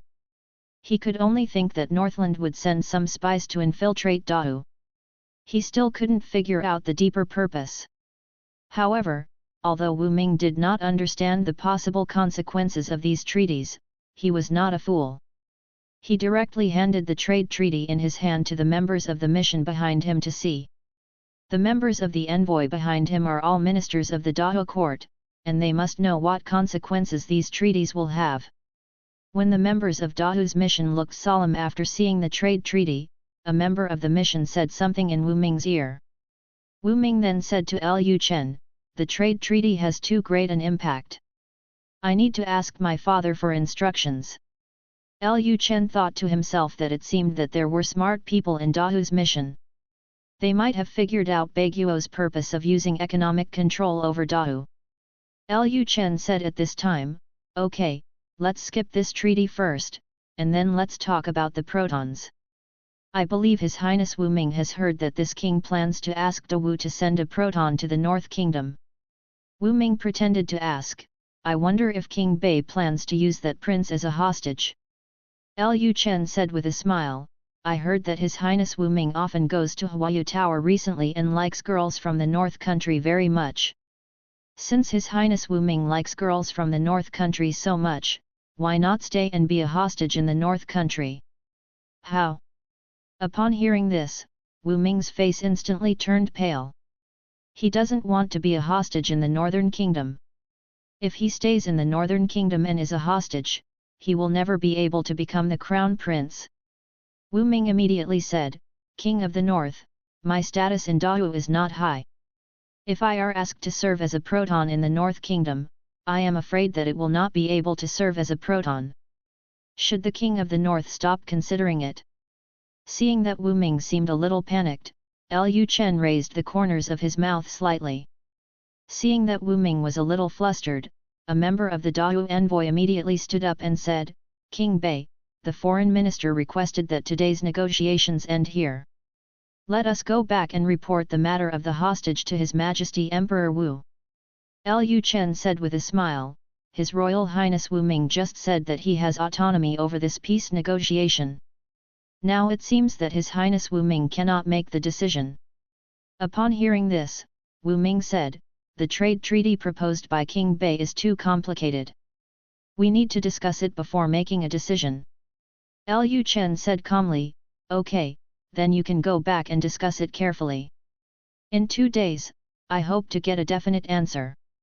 The families of my dead soldiers are still waiting for Dahu's compensation. Wu Ming and the members of the Dahu envoy immediately left the council hall. Seeing their leaving figures, Lu Chen smiled faintly. He believed that Wu Ming would find him soon and deal with him privately. Subscribe to Chinese Novel Audio Wave. Chapter 363 Transaction. After the peace talks were suspended, Lu Chen briefly discussed some recent political affairs in the north with the officials from the north, and then ended the small court meeting. As Lu Chen expected, just after the small court meeting, when Lu Chen returned to the palace, a guard found him and said that Wu Ming wanted to see him alone. Lu Chen naturally knew why Wu Ming wanted to see him, so he directly asked Wu Ming to be taken to his study. After Wu Ming entered the study, Lu Chen said with a smile, Your Highness Wu Ming, please take a seat. After Lu Chen finished speaking, he came to the study area where he was resting and drinking tea. Wu Ming immediately came to the tea table and sat down. At this time, Lu Chen said to the maid at the door of the study, Xiao Qian, make tea. Having said this, Lu Chen's eyes fell on Wu Ming, looked at Wu Ming and said with a smile, I wonder why His Highness Wu Ming met with me alone. Wu Ming said directly, I want to ask the King of the North, is he really planning to let me come to the north to be a proton? Previously in the political hall, Wu Ming had called himself my king, but now in front of Lu Chen, he called himself I and his figure suddenly lowered. Hearing Wu Ming's tone, Lu Chen smiled faintly, and then said, His Royal Highness Wu Ming plays an important role in Dao and is one of the candidates for the crown prince. Since we are choosing a proton, we naturally have to choose someone important to Dao. In my opinion, you are the most suitable. Hearing this, Wu Ming quickly said, the King of the North has given me some praise. Although there are some ministers who support me in the Dao court, compared with the eldest prince, I am nothing at all. My father asked me to come to the Northern Kingdom this time, obviously because he didn't want to ruin the reputation of the eldest prince. This proves that he is the most important in my father's heart. If King Bei wants to choose a prince as a proton, he should choose the eldest prince. If he chooses me, I'm afraid I won't be able to play the role of a proton. Lu Chen said thoughtfully, Oh? Is that so? But having said that, if I choose the eldest prince as my hostage, I'm afraid Emperor Wu won't agree, right? After all, you said that he is the most important in your father's heart. Wu Ming was slightly stunned when he heard Lu Chen's words. This. Wu Ming sorted out his words and said, now that the northern army is approaching, I believe that my father will agree to the conditions proposed by the northern king. Lu Chen said, so, your father will also agree to the trade treaty. Wu Ming was stunned. What does this have to do with the trade treaty? Aren't they talking about the proton issue again? Just when Wu Ming was confused, he suddenly came to his senses. Wu Ming then said, if the northern king chooses another prince to be a hostage, I believe that my father will definitely agree to the trade treaty proposed by the northern kingdom. Wu Ming didn't know what kind of impact the trade treaty would have on Dahu, but the people from Dahu's mission just reminded him that among the conditions for this peace negotiation, the trade treaty proposed by the North did not seem to be as obvious as the cession of territory and compensation. The loss is huge, but the harm is the greatest. It is very likely that Emperor Wu will not agree. No wonder when they first came to the Northern Kingdom, the newspapers said that the hostage chosen by the Northern Kingdom was Wu Yunhuan, but they suddenly changed their minds and became him as the second prince. It turned out that the Northern King wanted to use his own power to make his father the emperor. Agree to the trade treaty. This is equivalent to a transaction. If the trade treaty cannot be passed, the proton will probably be himself. If the trade treaty is passed, the proton will be someone else.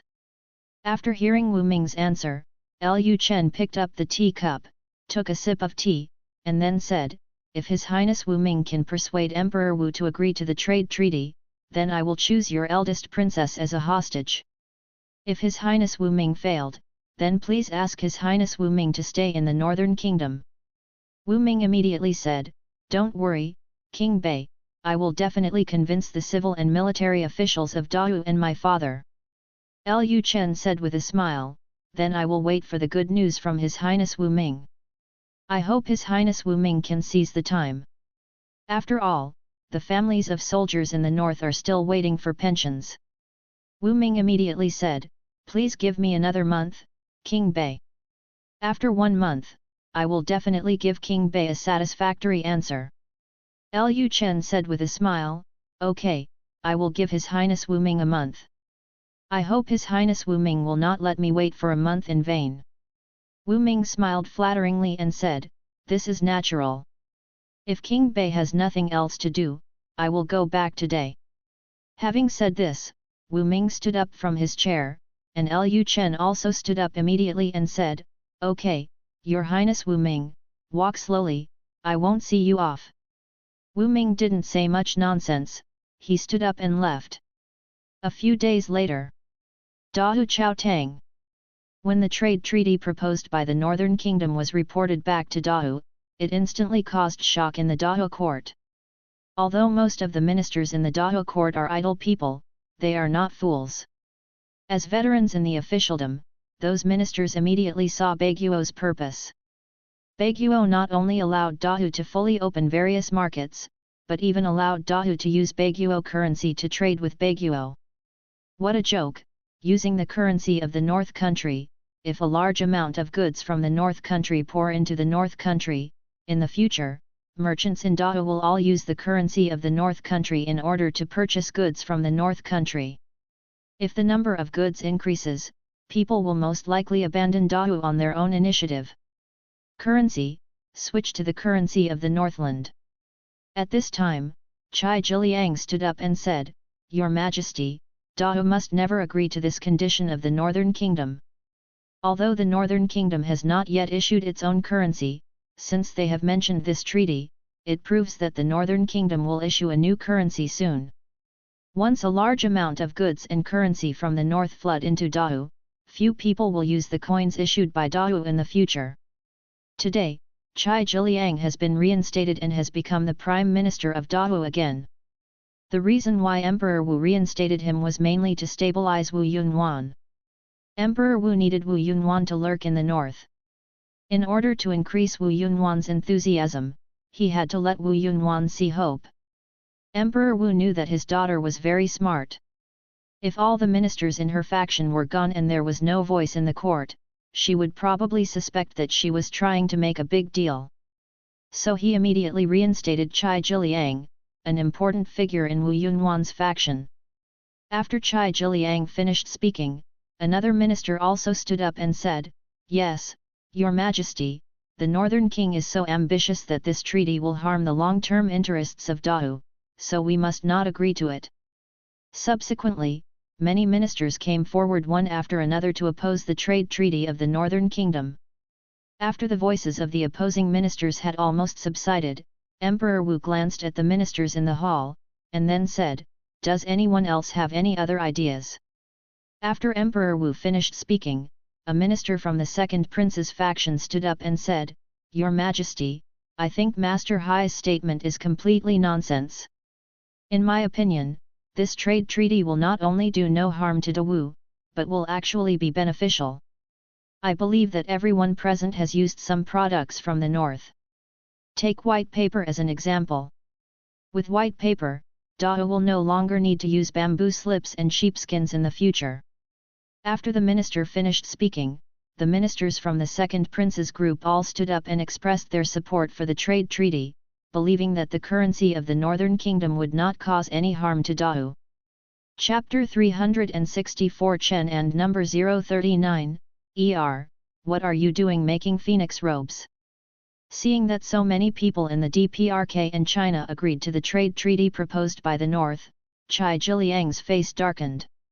He glanced at those who stood up to agree to the Northern Kingdom trade treaty and found that most of them were ministers from the Second Prince's faction and other factions without factions. As for the ministers from the eldest prince's faction, almost none of them spoke. Now the Second Prince is still in the Northern Kingdom, and the ministers of the Second Prince's faction in the court have all agreed to the trade treaty proposed by the Northern Kingdom.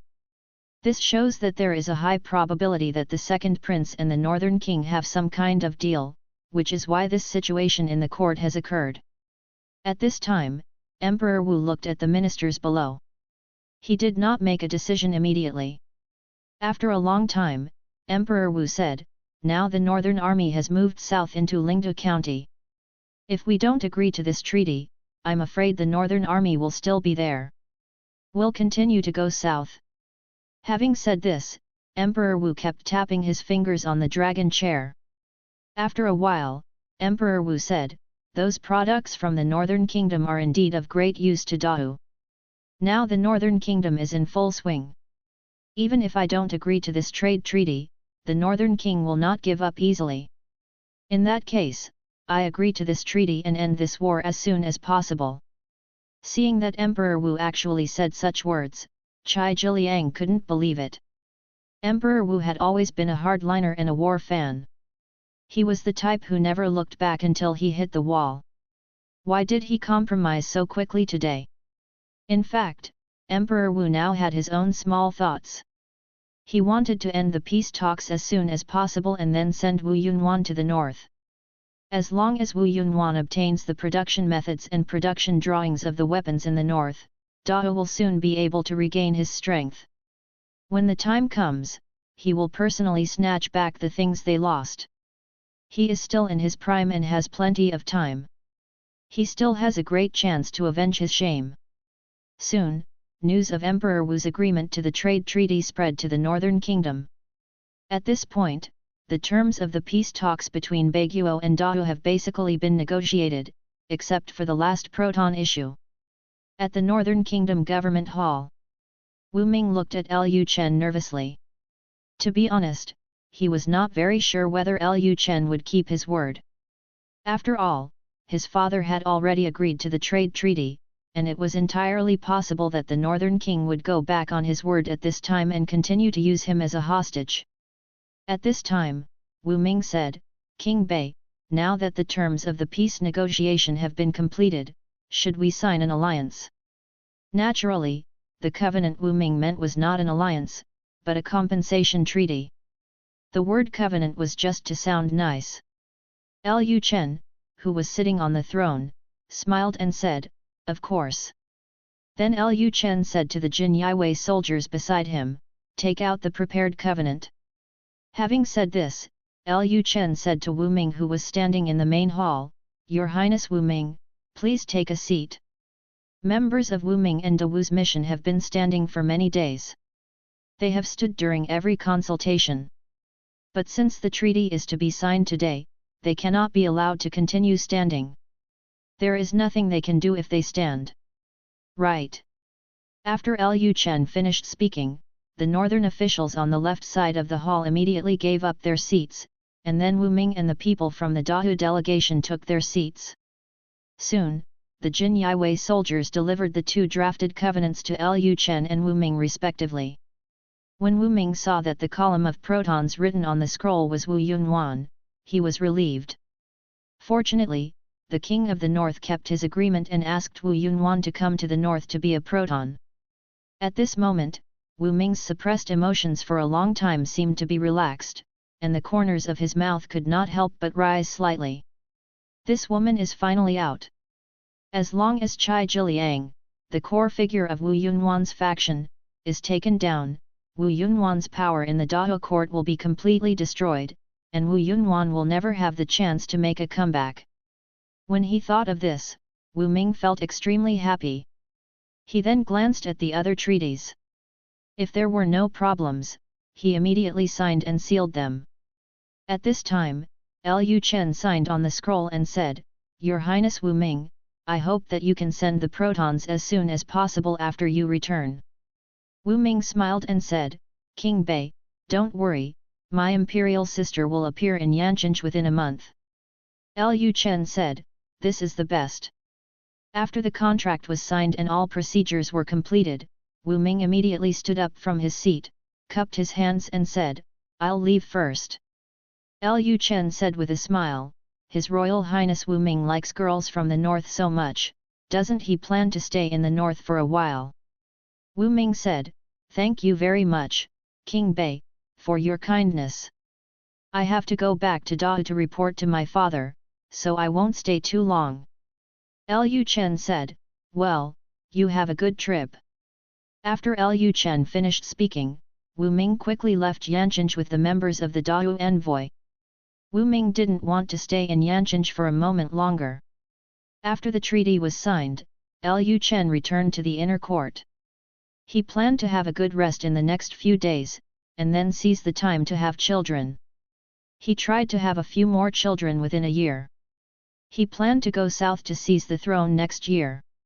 When Lu Chen returned to the inner courtyard, he found that Mirong Shuer was also in Fenjiun courtyard. When he saw Mu Zixuan and the others pulling Mirong Shuer and saying something, Lu Chen was stunned for a moment. When did Mirong Shuer and Mu Zixuan get along so harmoniously?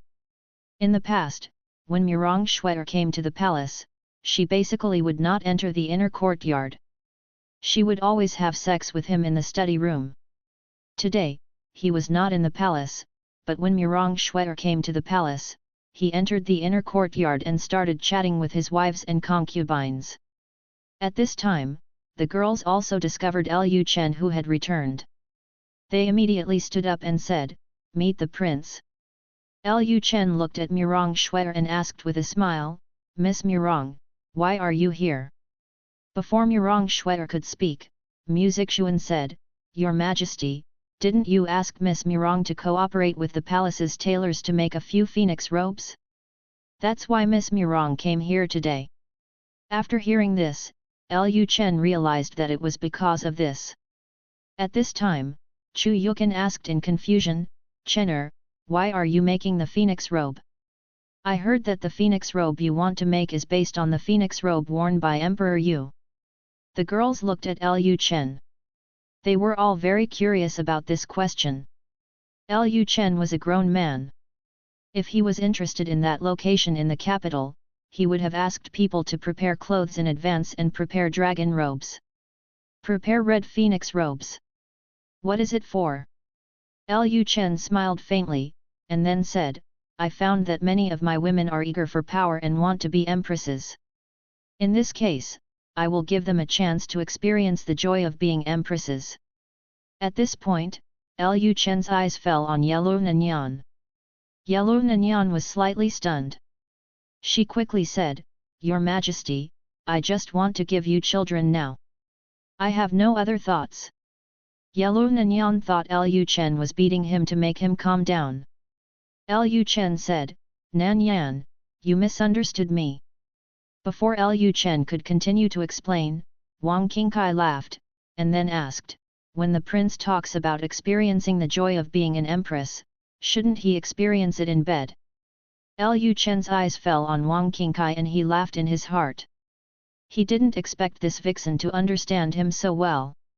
After hearing what Wang Qingkai said, all the girls understood what Lu Chen meant.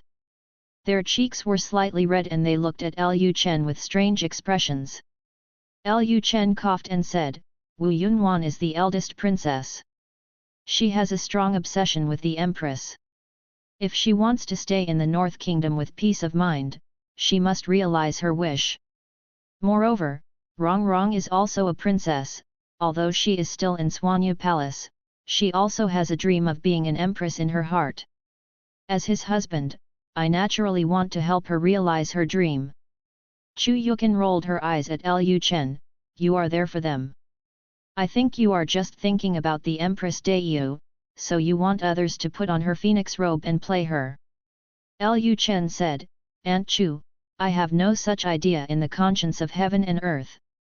Wang Qingkai said with a smile on the side, Your Majesty likes to play identity the most.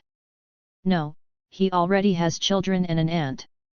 Lu Chen snorted coldly and said, Okay, you guys will unite to slander me, right? Qingkai, come to Aunt Chu's room tonight. I want to have a good chat with you too. Before Wang Qingkai could say anything, Chu Yukin immediately said, No. She had always had a bad relationship with Wang Qingkai, and she didn't want to serve Lu Chen with this vixen. Wang Qingkai covered her mouth and said with a smile, The slave family would like to appreciate Mrs. Chu's style, but unfortunately Mrs. Chu will not agree. Lu Chen said, You don't care whether she agrees or not, you must come tonight.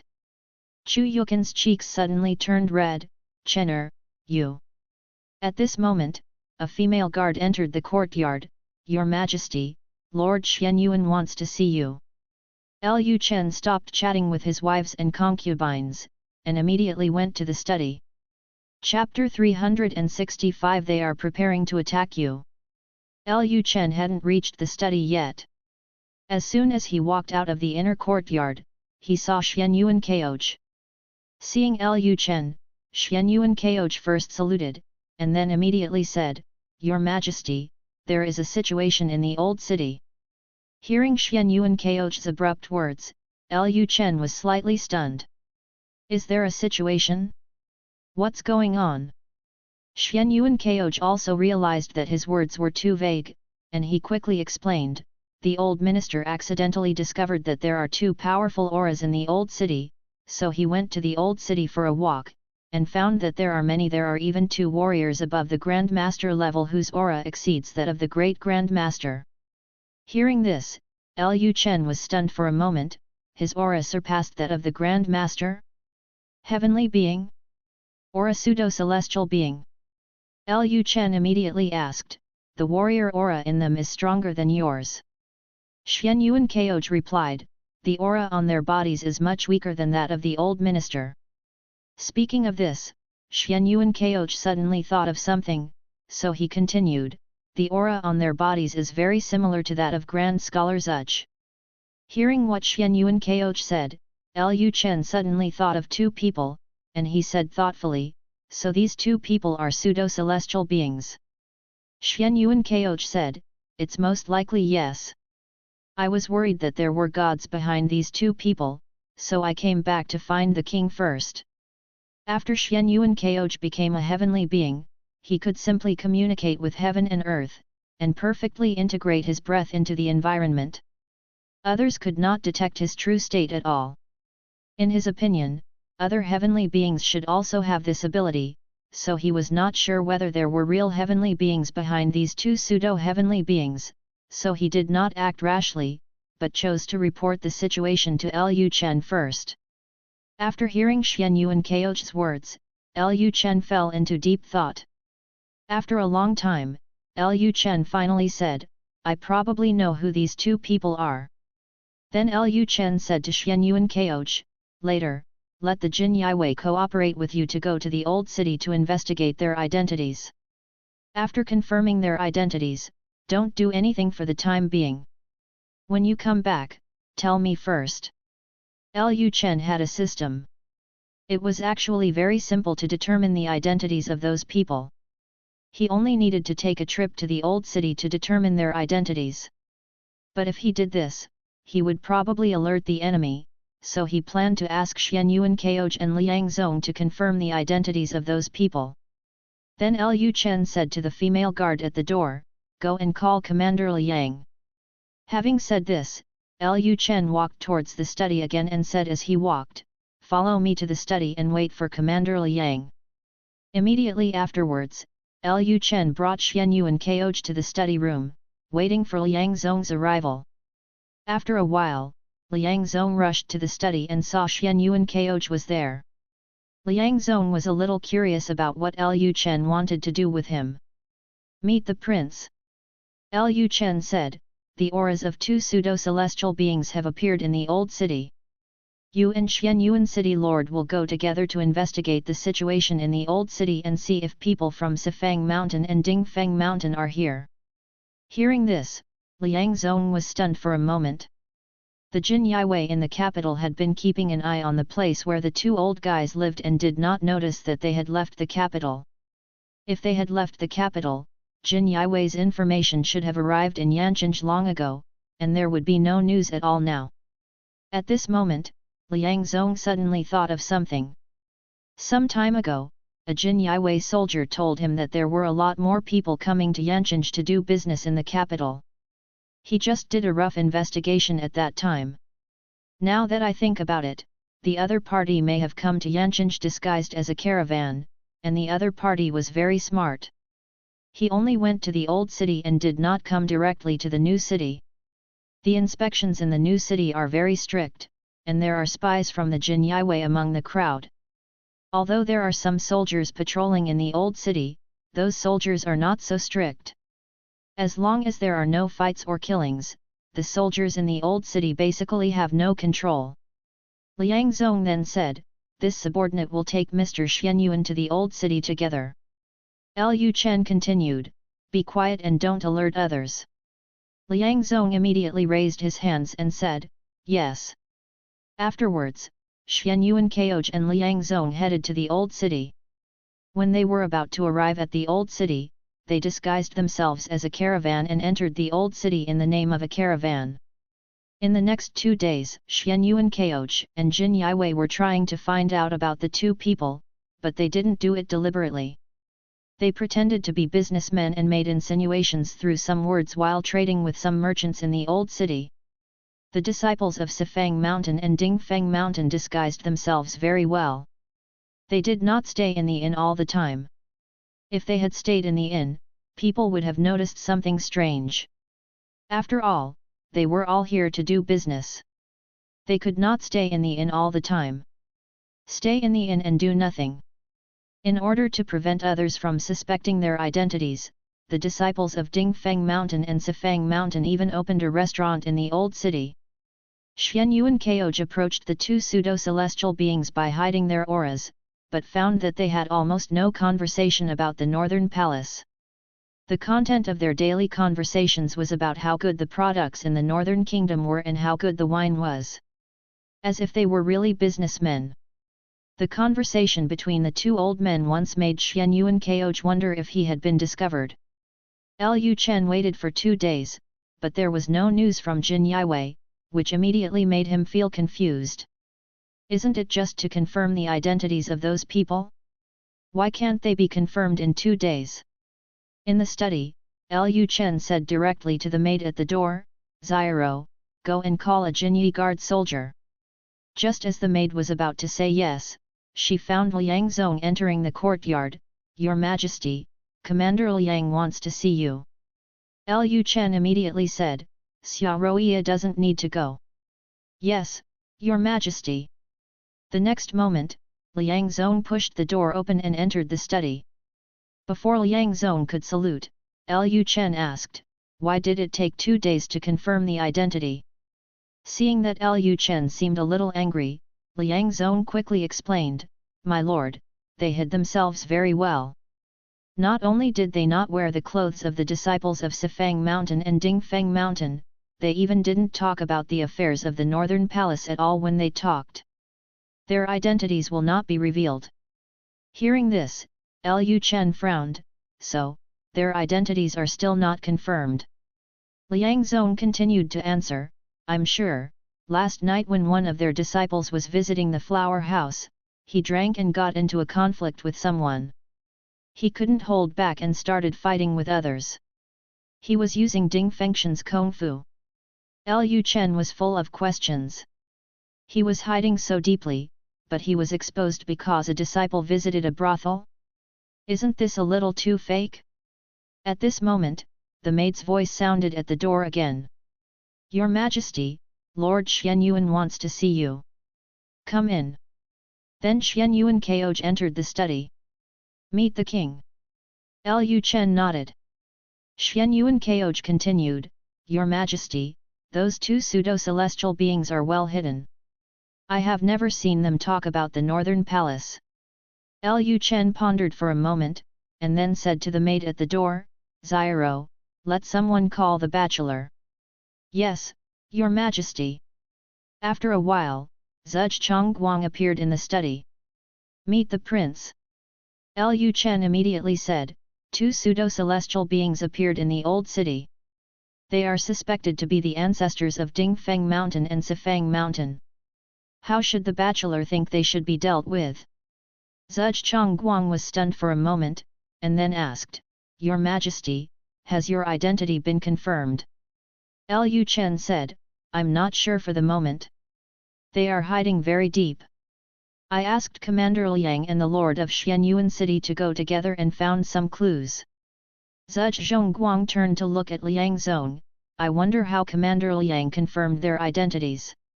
Liang Zong replied, one of their disciples went to Hualu to drink. He got drunk and used the Dingfeng Mountain technique when fighting someone. After listening to Liang Zong's answer, Zhuge Chongguang touched his beard, thought for a while before looking at Lu Chen and said, My lord, I'm afraid those people have discovered that their identities have been exposed, and they are preparing to attack you. Chapter 366 Be safe, I'm waiting for you to come back. Hearing Zhuge Chongguang's words, everyone else in the study was stunned for a moment. After Lu Chen came back to his senses, he asked, Why does the bachelor think so? Zhuge Chongguang replied, Senior Xianyuan can hide his aura and others cannot detect his aura, but Commander Liang is different. The murderous aura on Commander Liang's body is too strong. Even if he uses the disguise technique, others will not be able to recognize him. Whoever he is can also tell that he is a master through his murderous aura. Those people were hiding so well, but they were exposed because of a disciple.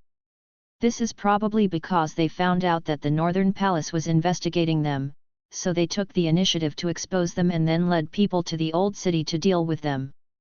The old minister guesses that they plan to use the method of driving the tiger away from the mountain to attract the powerful experts from the new city to the old city, and then directly enter the new city to attack the palace. After hearing what Zhuge Chongguang said, Lu Chen reacted and said that these people were hiding so deeply, how could they let their disciples go to a brothel to drink, and ended up fighting with others, and even used their powers techniques. It turns out that they took the initiative to expose their identities. So, are these people really planning to do something to themselves? Of course, it is possible that it is just a coincidence, but the possibility mentioned by Zhuge Chongguang is indeed relatively high. After Lu Chen thought for a while, he continued to ask, what does the bachelor think should be done? Zhuge Chongguang replied, if Dingfeng Mountain and Sifang Mountain are really coming for you, the prince, then as long as the Northern Palace sends people to encircle and suppress them, they will definitely leave one person in the old city to delay time and let the other person lead the people. Come to Xingqian to attack the palace. So the prince can ask the veteran to go to the old city to test it out. The prince and senior Xianyuan can just stay in the new city and wait for them to come. Hearing this, Lu Chen thought for a while and then said, okay, let's do whatever it takes.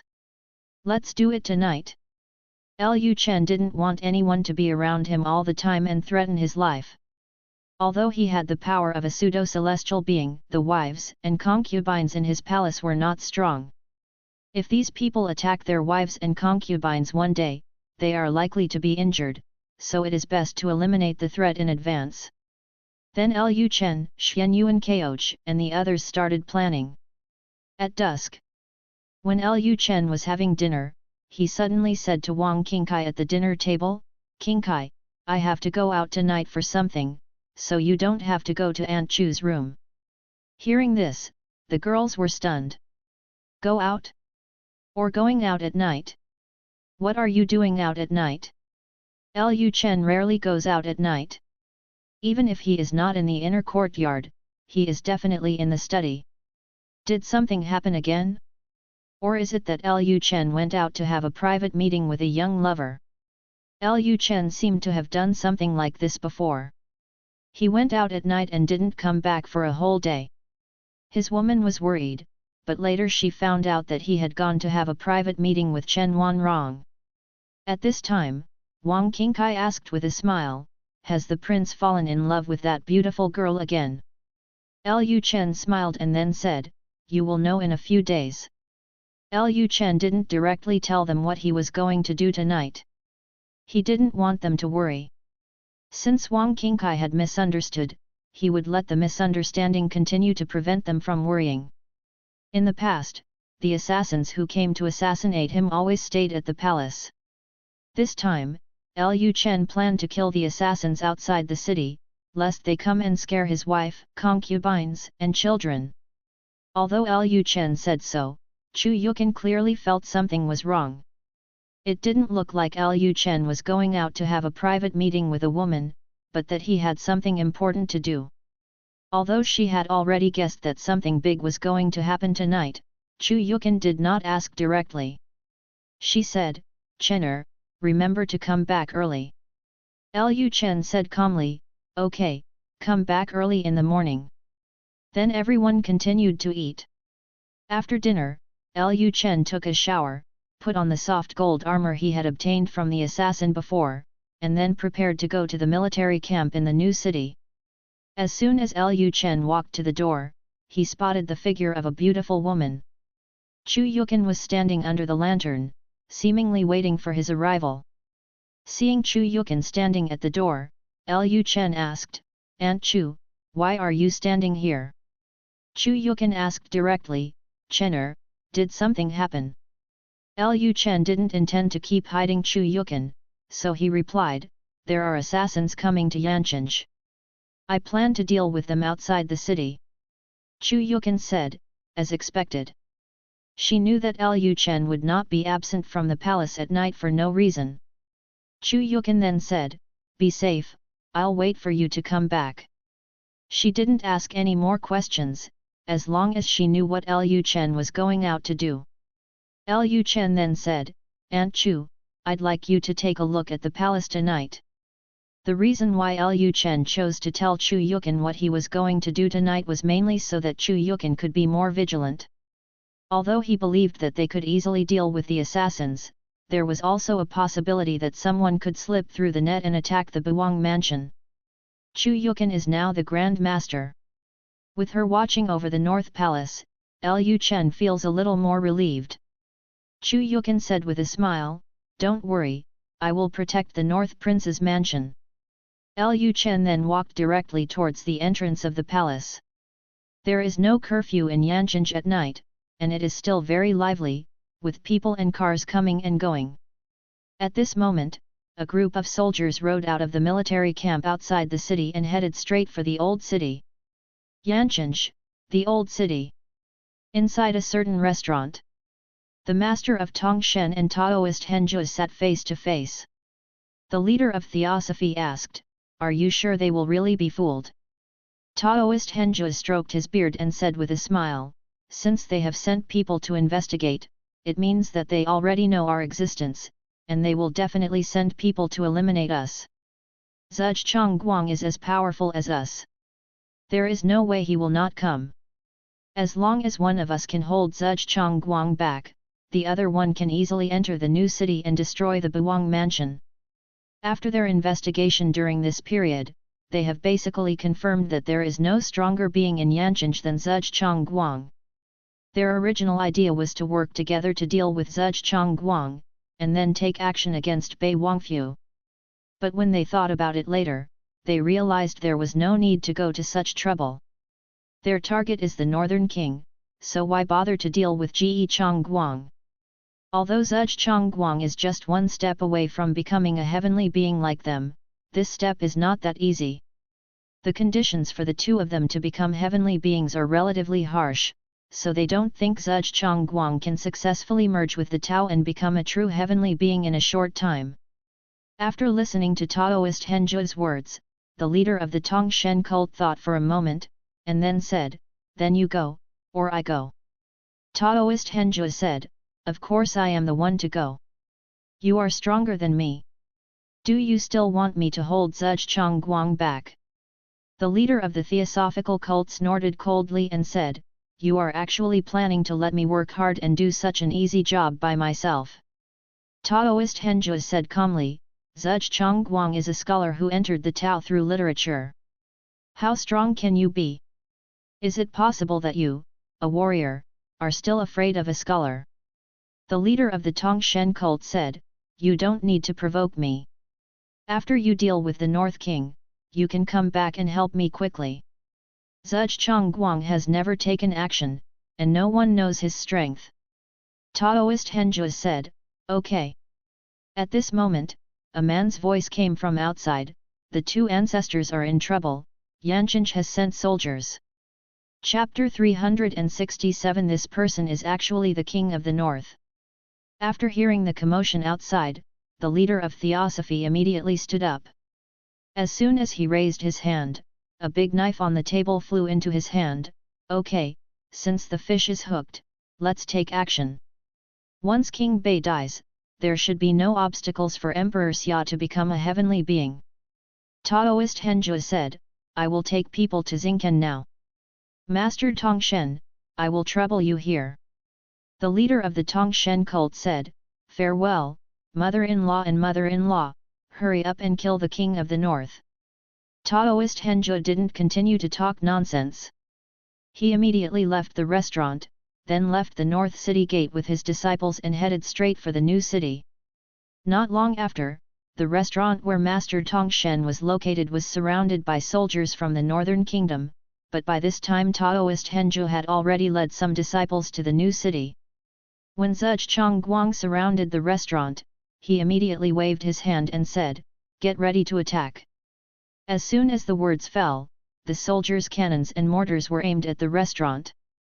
At this time, the voice of the Tongshen cult leader came from the restaurant. The Tongshen cult leader laughed and said, "It's so unpredictable that you, a literary saint, ended up becoming the Northern King's dog." Hearing this, Zhuge Guang was not angry. He stroked his beard and said with a smile, "The visitor is a guest. Why don't the two of you come out and meet each other?" Zhuge Guang had already guessed that the other person had probably left the old city and headed to the new city to assassinate King Bei, but he was not worried about the situation there at all. He also heard that the leader of the Tongshen cult was trying to delay time, and just delay time. Instead, Zhuge Guang hoped that the people inside could delay the time for a while longer. Zhuge Guang is a scholar. Although he entered the Tao through literature, there may still be some gap between his strength and that of a martial artist. Zhuge Guang is not sure whether he can directly defeat the pseudo-celestial being inside. So it would be best to wait until the matter with Lu Chen is over and let Xian Yuan Kaoj, a heavenly being, come over. After hearing Zhuge Guang's words, the leader of Songshan continued to laugh and said, "If Wen Sheng really treats us as guests, how could he lead so many soldiers to surround our restaurant?" Zhuge Guang said, "You too, the king of the north knows that you are coming to the northern kingdom, so he specially asked me to invite you to the king of the north's mansion. Don't you two even give the king of the north this face?" The leader of the Songshan cult said disdainfully, "It's just a kid with a yellow mouth, what qualifications does he have for us to give him face?"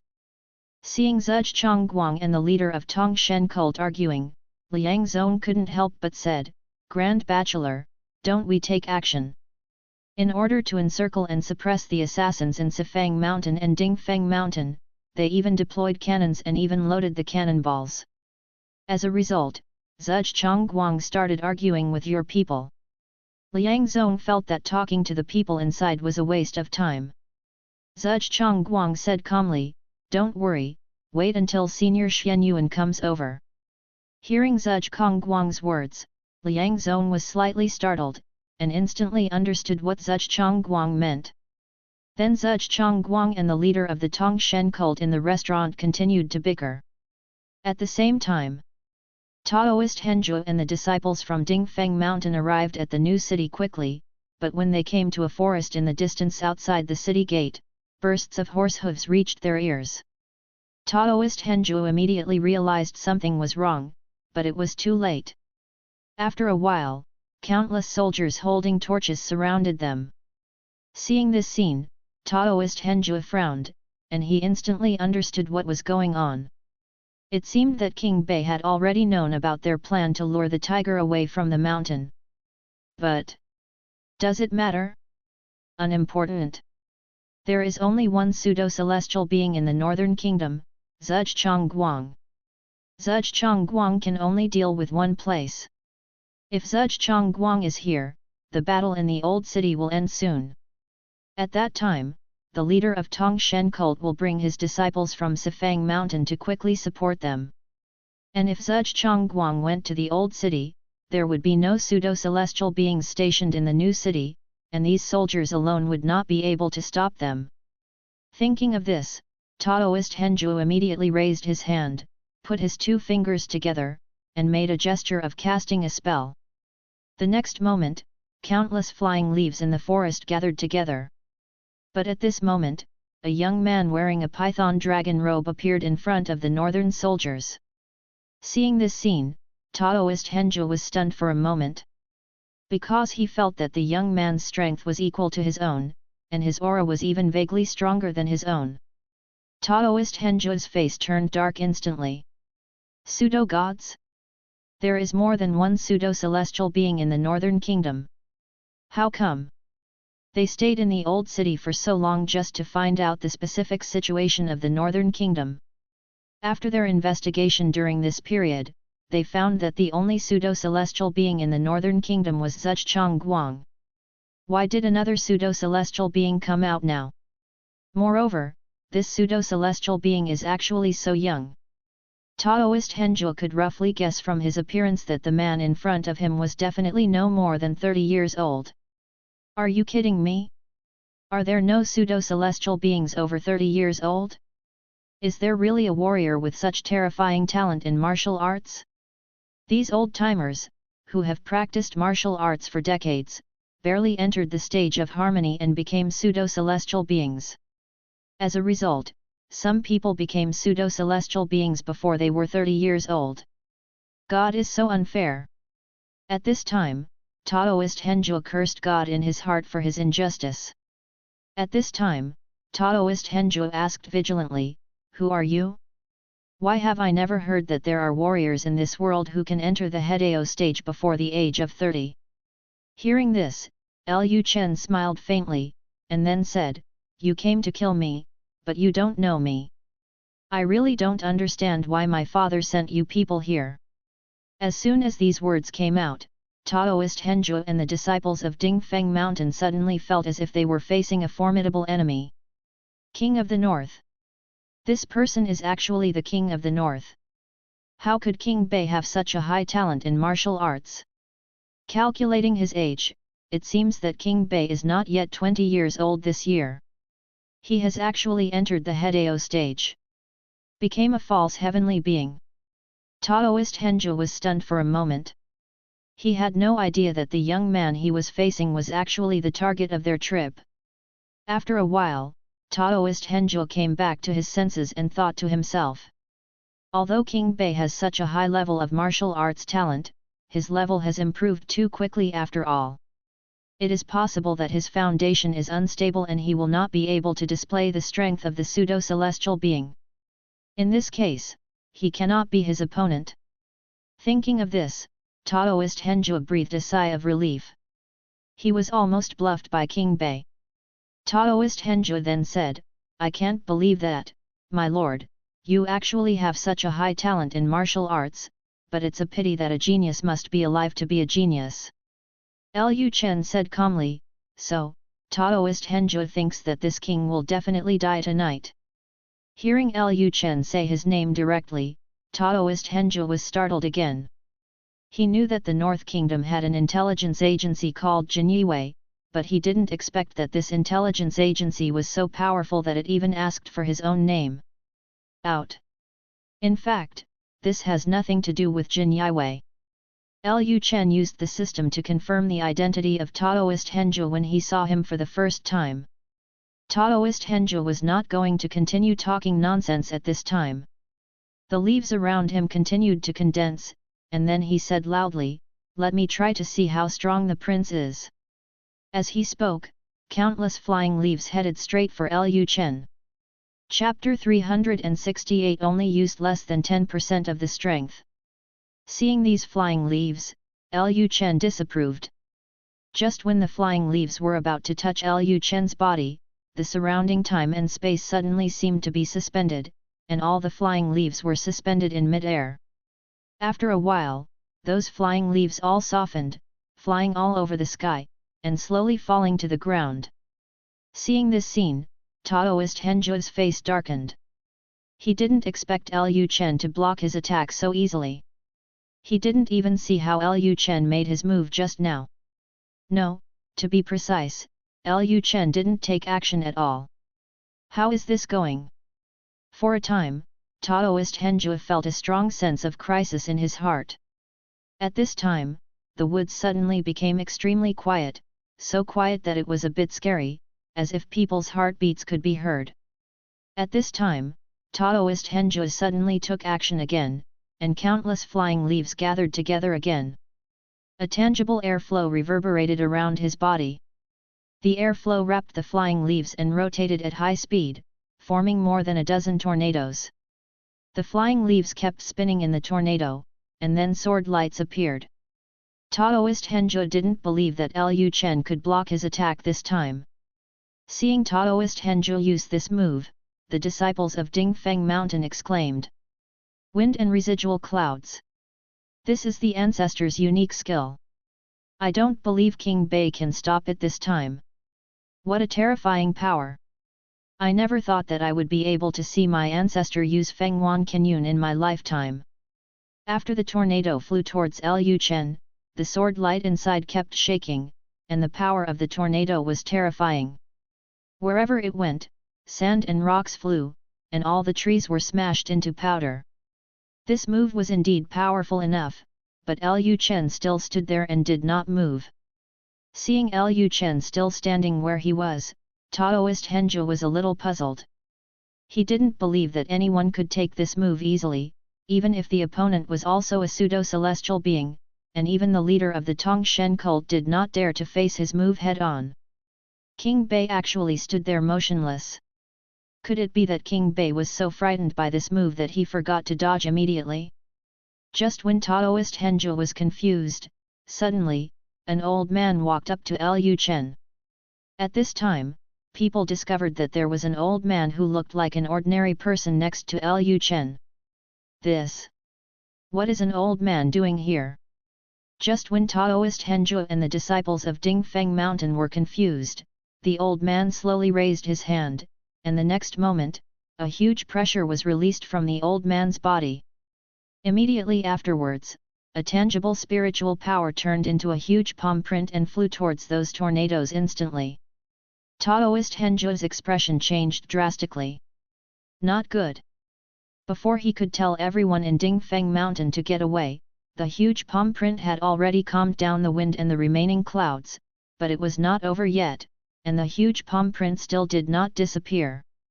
For a moment, Taoist Henzhu felt extremely desperate. He was not a fool. He could block his wind and waves so easily, and could also release such terrifying pressure. This old man could never be an ordinary person, and it was impossible for him to fight with him. They are also pseudo-celestial beings, and this old man's strength is definitely superior to that of pseudo-celestial beings. What realm is there beyond the false gods? Isn't that a heavenly being? There are actually heavenly beings in the north. How can this be? After Zheng Guang's incident, people all thought that the northern kingdom was using the power of celestial beings to fake the power of tigers. It was impossible for the northern kingdom to have celestial beings, so the northern kingdom pretended that Zheng Guang was a celestial being. As a result, the heavenly being actually appeared in front of them now. If they knew that there were heavenly beings in the northern kingdom, they would not come to the northern kingdom even if they were beaten to death.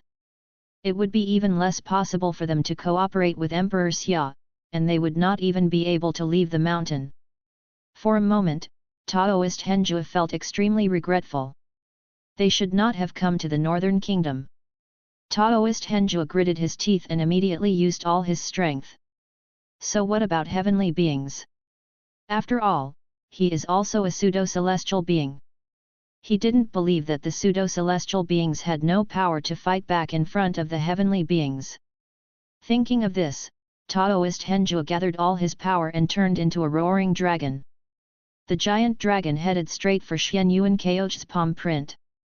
When the palm print came into contact with the giant dragon, it exploded instantly, and then the shock wave of the explosion directly rushed away the low-level warriors.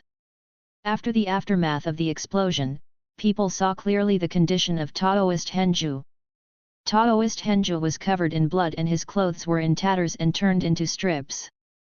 But he did not fall, he still stood on the same spot. He laughed and said, "Ha ha ha, I blocked the attack of the heavenly being. So what if I'm a heavenly being? Even if I'm not a heavenly being, no one can take my life." Hearing this, Lu Chen asked beside Xian Yuan Kaoj, "How much strength did you use?" Xian Yuan Kaoj replied, "I was afraid that my body and soul would be destroyed accidentally, so I only used less than 10% of my strength." Lu Chen was slightly startled when he heard Xian Yuan Kaoj's answer. 10%? The strength of heavenly beings is truly terrifying. It seems that although there is only one word difference between heaven and pseudo-heaven, they are vastly different. At this time, Lu Chen continued, "You don't need to take action, leave it to me." When Xian Yuan Kaoj heard this, he was stunned for a moment and said quickly, "Your Majesty, be careful. Although he has been seriously injured, he is so anxious that he will jump over the wall. If he is going to blow himself up in his dantian later, I'm afraid it will be difficult for you to avoid him." Lu Chen said calmly, "It doesn't matter, it's not that easy for him to blow up his dantian in front of me." As he spoke, Lu Chen climbed up his legs and walked straight towards Taoist Henjue. Seeing Lu Chen take action, the disciples of Dingfeng Mountain panicked instantly. At this time, an elder from Dingfeng Mountain quickly stood in front of Taoist Henjue. He had the strength of a great master, and he thought that the other party was just a pseudo-celestial being, so he should be able to block it. As a result, when Lu Chen was about to approach them, he suddenly took out a long sword. Lu Chen rarely took action personally, but his movements were indeed very skillful. The next moment, Lu Chen swung out his sword, and countless rays of sword light flew towards the great master elder like waves. The elder quickly used his power to resist. However, he flew out the next moment, but the sword energy did not hurt Taoist Henjue. A tangible protective shield appeared in front of Taoist Henjue. Seeing this scene, Lu Chen smiled and said, "I didn't expect you still have the strength." Taoist Henjue snorted coldly and said, "Young boy with a yellow mouth, you still want to kill me? It's simply a wishful thinking." While speaking, Taoist Henjue suddenly took out a stone. Seeing this scene, Xian Yuan Kao's expression changed drastically. He was about to remind Lu Chen, but a terrifying force exploded instantly. Lu Chen's reaction was quick. He quickly retreated and then blocked the explosion with his body protecting energy. After the explosion ended, Taoist Henjue disappeared. Lu Chen instantly realized that he couldn't beat this guy, so he was ready to run away. Lu Chen immediately said to Xian Yuan Kaoj, "Lord Xian Yuan City, capture him." After Lu Chen's words fell, Xian Yuankao's body disappeared on the spot. Lu Chen glanced at the people in Dingfeng Mountain and saw that their loyalty was basically negative. Lu Chen knew that he could not conquer them, so he directly faced the soldiers behind said, "Kill them all." The next moment, the sound of artillery and muskets echoed through the woods, and soon only corpses were left everywhere. Chapter 369 Taoist Henzhu's self-destructs. Taoist Henzhu's figure kept shuttling in the woods. As he ran away, he cursed Emperor Xia in his heart. If it weren't for Emperor Xia, he wouldn't be in this situation today. Fortunately, he still had the explosive spirit pill with him. The power of the explosion just now, even if it did not hurt the heavenly being, could temporarily delay him for a while.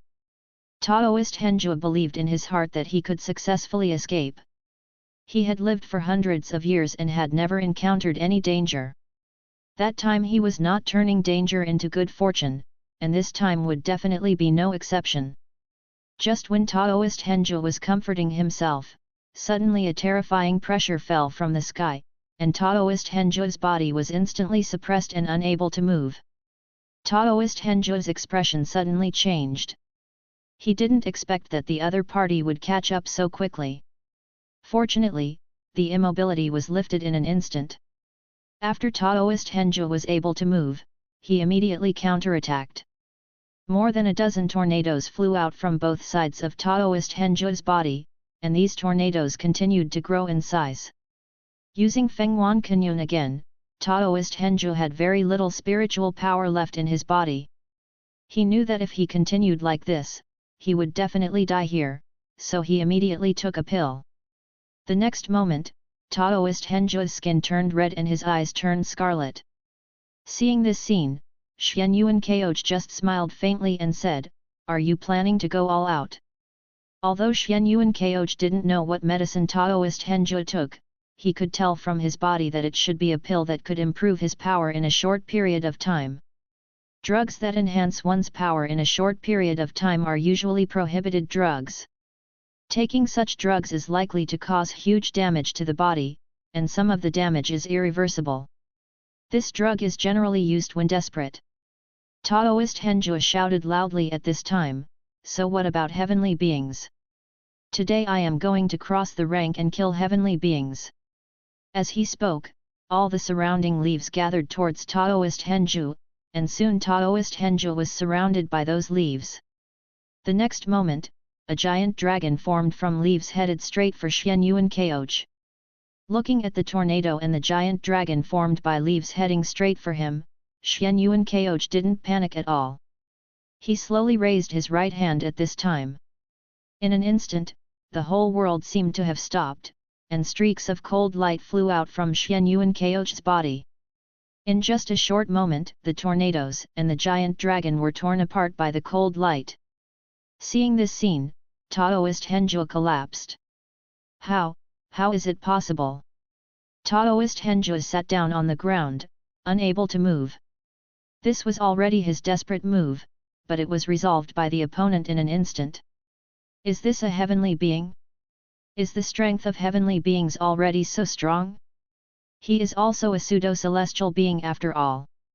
Just one word difference, why is the gap so big? He is not willing to give in. He finally became a pseudo-celestial being, and he was just one step away from becoming a heavenly being, but in the end he was going to die here. At this moment, Taoist Henzhu's blood-red eyes suddenly stared at Xian Yuankao.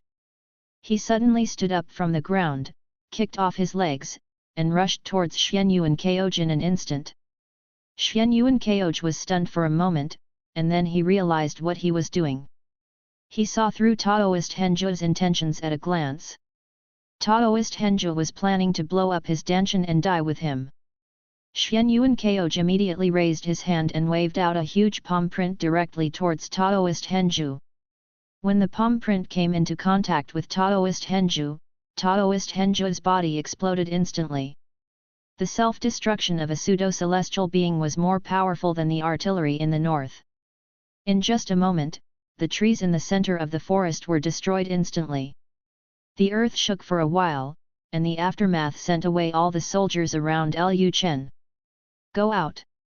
After feeling the movement in the center of the forest, Lu Chen frowned. He had basically guessed what was going on. To have such power, it was most likely Taoist Henzhu who self-exploded his Danshan. Originally, he used the power-absorbing method to absorb the power from Taoist Henzhu, but it seems that his idea was ruined. But it's okay. Although Taoist Henzhu is dead, as long as he seizes the time to go to the old city, he can still absorb the skills of the Tongshen cult master. Now the skill he absorbs will not increase his realm, but the skill he absorbs can make him stronger, and he can also transform some of the excess skill and transfer it to others. Both Mu Zixuan and Dezhou Xiaozhou have become first-level warriors. They can now absorb more of his skills. As long as more skills are instilled in them, their level of improvement will be greatly accelerated. So no matter whether other people's skills can improve Lu Chen's level, Lu Chen doesn't intend to waste it. After a while, Xianyuan Kaoj returned to Lu Chen. Although the self-destruction of a pseudo-celestial being was very powerful, it was simply impossible to kill a celestial being through self-destruction. However, when Xianyuan Kaoj returned to Lu Chen, his clothes were already somewhat torn. His body could withstand the explosion, but his clothes could not. Seeing Xianyuan Kaoj's somewhat embarrassed look, Lu Chen immediately asked, "Are you okay?" Xianyuan Kaoj immediately said, "I am incompetent and could not bring that man back alive." Lu Chen said, "It doesn't matter, as long as he dies." "How are you doing?" Xianyuan Kaoj replied, I'm fine." Although the person's self-destruction of his Danshan was very powerful, it didn't break my body protecting aura. Hearing this, Lu Chen was a little surprised that such a big explosion had not broken through the heavenly being's protective aura. The strength of heavenly beings has reached this level. So, as long as you become a celestial being, firearms will be completely unable to cause harm to celestial beings? I don't know if nuclear weapons will work. Just when Lu Chen was lost in thought, Xianyuan Kaoj reminded, Your Majesty, let's go to the old city quickly. There was too much movement just now. I'm afraid the people over there have noticed it. If we go there late, those assassins will probably just ran away. After Lu Chen came to his senses, he immediately said, Let's go. Head to the old city immediately. Then Lu Chen led the soldiers to the old city. Yanchen's old town. Zhuge Chongguang and the leader of Tsongshan still did not take action, and they were still bickering. At this time, Zhuge Chongguang persuaded, Bei King, as the son of destiny, will definitely rule the world. From now on, no matter what force he is, he will surrender to Bei King. Why don't you join Bei King at this time and make contributions? Don't you have to wait until Bei Kingdom? Do you know how to bow your head only when the cavalry crushes your faction? Hearing Zhuge Zongguang's words, the leader of the Tongshen cult laughed, and then said, It's ridiculous, old thief Zhuge, you just want to be a dog yourself, but you actually want us to be dogs with you. At this moment, a huge mushroom cloud suddenly appeared in the distance, and the ground shook. As they got closer, a weak wave of spiritual power swept through everyone's bodies. Although the power of this wave was very small, it still almost pushed those ordinary people to the ground. Feeling the power of this spiritual wave, the face of the leader of Theosophy changed greatly. His eyes looked through the window at the mushroom cloud emitting red light in the direction of the new city. The leader of the Theosophical cult murmured, with such a powerful explosion, could it be that a pseudo-celestial being blew himself up? Is something going to happen to that old guy Henzhu? End of chapter. Chapter 370 That's a heavenly being. After seeing the blood-red mushroom cloud produced by the explosion in the distance, Zhuge Chongguang also realized that things in the new city were over. With Xianyuan Kaoj's speed, I am afraid that he would be able to reach the old city soon. At this time, there is no need to continue with him. The fake god inside is wasting his time. Thinking of this, Zhuge Chongguang said, it seems that the people you sent to Xingqian to assassinate the prince have been killed. It will be your turn next. I will give you one last chance. If you don't surrender, you will die." Hearing this, the leader of the Tongshen cult turned livid. Why did Zhuge Chongguang know that they had sent people to the new city? Is it possible? Zhuge Chongguang and the others knew about his and Taoist Henju's plan from the beginning, so they simply used their plan to lure Taoist Henju into taking the bait? Even if this is true, there is only one pseudo-celestial being in Yanqing, Zhuge Chongguang. Zhuge Chongguang is here now. Logically speaking, Taoist Henju can enter the new city no matter what. They considered the possibility from the beginning that their plan would be discovered. However, they thought that there were two pseudo-celestial beings on their side, and there was only one pseudo-celestial being in Yanqing, Zhuge Chongguang. The most important thing was that Zhuge Chongguang was still a scholar. With Zhuge Chongguang's strength, he could only contain one of them at most. Therefore, even if their plan is discovered, it will not cause any harm. How could Taoist Henju be forced to self-destruct? That blood-red cloud was really caused by Taoist Henju's self-destruction? Or is this caused by the mysterious weapon from the north? Baiguo's weapons were extremely powerful and would produce scenes like a warrior self-destructing his danshan. They had already known this for a long time. At this time, the leader of the Tongshen cult was unable to determine whether it was Henju Taoist who blew himself up in his danshan or whether Baiguo had used a more powerful weapon. Seeing that there was no movement in the restaurant, Zhuge Chongguang said calmly, "Everyone, I have given you a chance.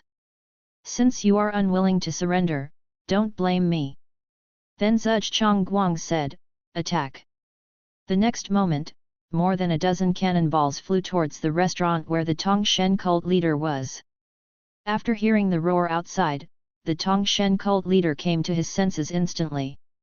He immediately said to the disciples in the restaurant, "Be careful of those iron balls."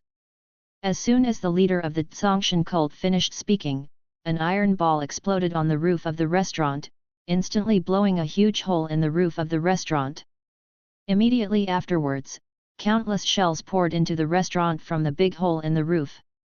For a while, the restaurant was filled with explosions, wails, and screams.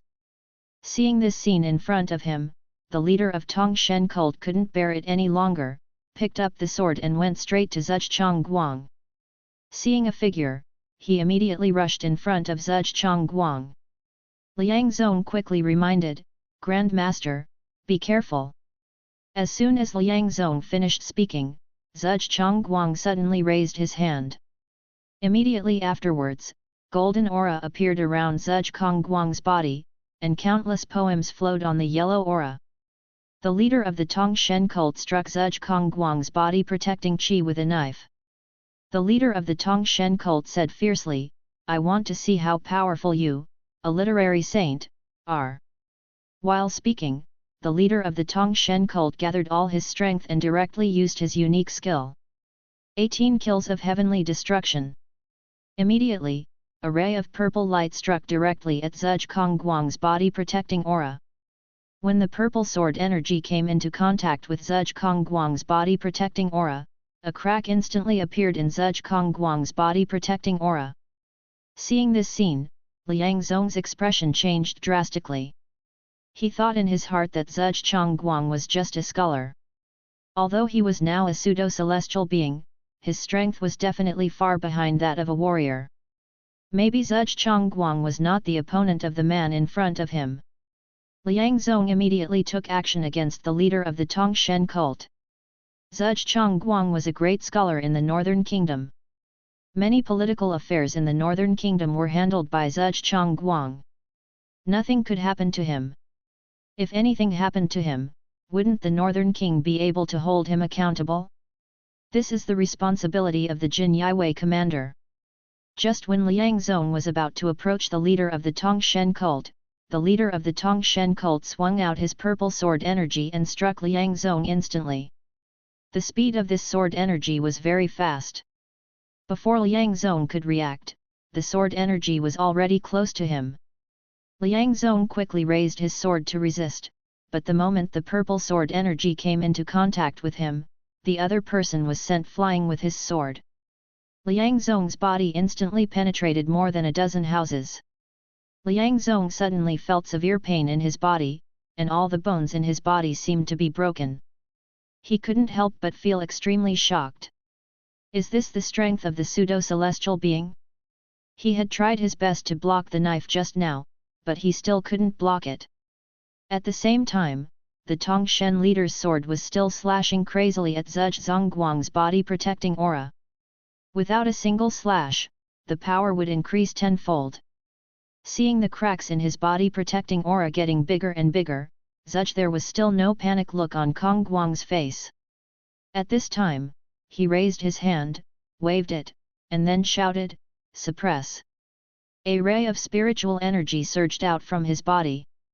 When the golden spiritual energy came into contact with the body of the Tongshen cult leader, the Tongshen cult master instantly felt that his body could not move, and his whole person seemed to be imprisoned by something. Zhuge Chongguang entered Taoism through literature, but he was indeed inferior to warriors in terms of killing people. This does not mean that he has no strength. The leader of the Tongshen cult was stunned. He did not expect that Zhuge Chongguang's move was so powerful that it could instantly ban all his skills. The leader of the Tongshen cult quickly tried to break through the confinement. At this time, Zhuge Zongguang made a finger snap gesture to the leader of the Tongshen cult, "Attack!" The next moment, a golden ray of light shot out from Zhuge Zongguang's finger and instantly hit the body of the leader of the Tongshen cult. The leader of the Tongshen cult was directly blasted away, smashing through more than a dozen houses in an instant like Liang Zong just now. However, this also allowed the Tongshen cult leader's body to recover. After feeling the spiritual energy in his body, the Tongshen cult leader jumped up. Although he was injured by Zhuge Zongguang's blow just now, his life was not in danger. The leader of the Tongshen cult spit out a mouthful of blood, then clenched the knife in his hand and said, "I really didn't expect that a weak scholar can have such strength. I have underestimated you. I don't know if you can catch this next move." As he spoke, the body of the leader of the Tongshen cult instantly disappeared on the spot and turned into an afterimage, heading straight towards Zhuge Chongguang. Just when his body was about to get close to Zhuge Chongguang, he suddenly felt a strong pressure, and his body was directly suppressed by this pressure and could not move. The leader of Theosophy was immediately stunned. Who released this pressure? How could there be such terrifying pressure? The next moment, Xian Yuan Kaoch and Lu Chen appeared in front of Zhuge Chongguang. Seeing that the visitors were a young man and an old man, and both of them exuded an aura that was no less than that of a pseudo-celestial being, the leader of the Tongshen cult was once again confused. Two more pseudo-celestial beings? How come there are so many pseudo-celestial beings in the Northern Kingdom who have entered the Hedao stage? Didn't the Northern Kingdom only have one vision? How is this going? Where did these pseudo-celestial beings come from? Wrong. Just when the leader of the Tongshen cult thought that the two people who came were pseudo-celestial beings, he suddenly discovered that the aura on the old man was even more terrifying. This could not be the aura of the pseudo-celestial beings. He himself is a pseudo-celestial being. He knows very well what kind of power a pseudo-celestial being can release. If the power released by this old man can directly suppress him, it means that his strength is far greater than his own. God, heavenly being. That is a heavenly being.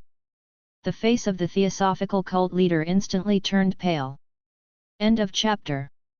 Subscribe to Chinese Novel Audio Wave. Chapter 371 Impossible, how could you be the king of the north? There are actually heavenly beings in the north. How can this be? The leader of Theosophy's mind was completely blank. He had no idea that heavenly beings would appear in the north.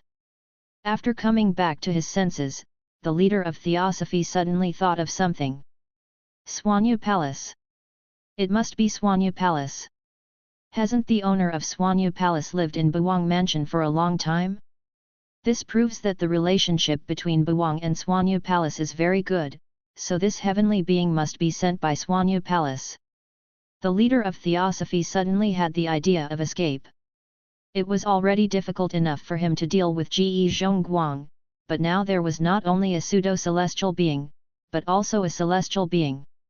He could not be their opponent. At this time, the leader of the Tongshen cult clenched the knife in his hand and swung it out. 18 cuts of heavenly destruction. The next moment, 18 purple sword auras flew towards Lu Chen and the others at the same time.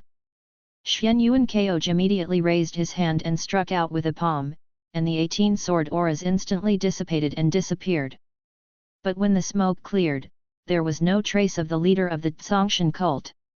Seeing that the leader of the Tongshen cult had escaped, Xuan Yuan Koj was about to take action when Lu Chen said from the side, "Don't worry, wait until he leaves the city." Taoist Henjua's self-destruction just now was enough to destroy a city.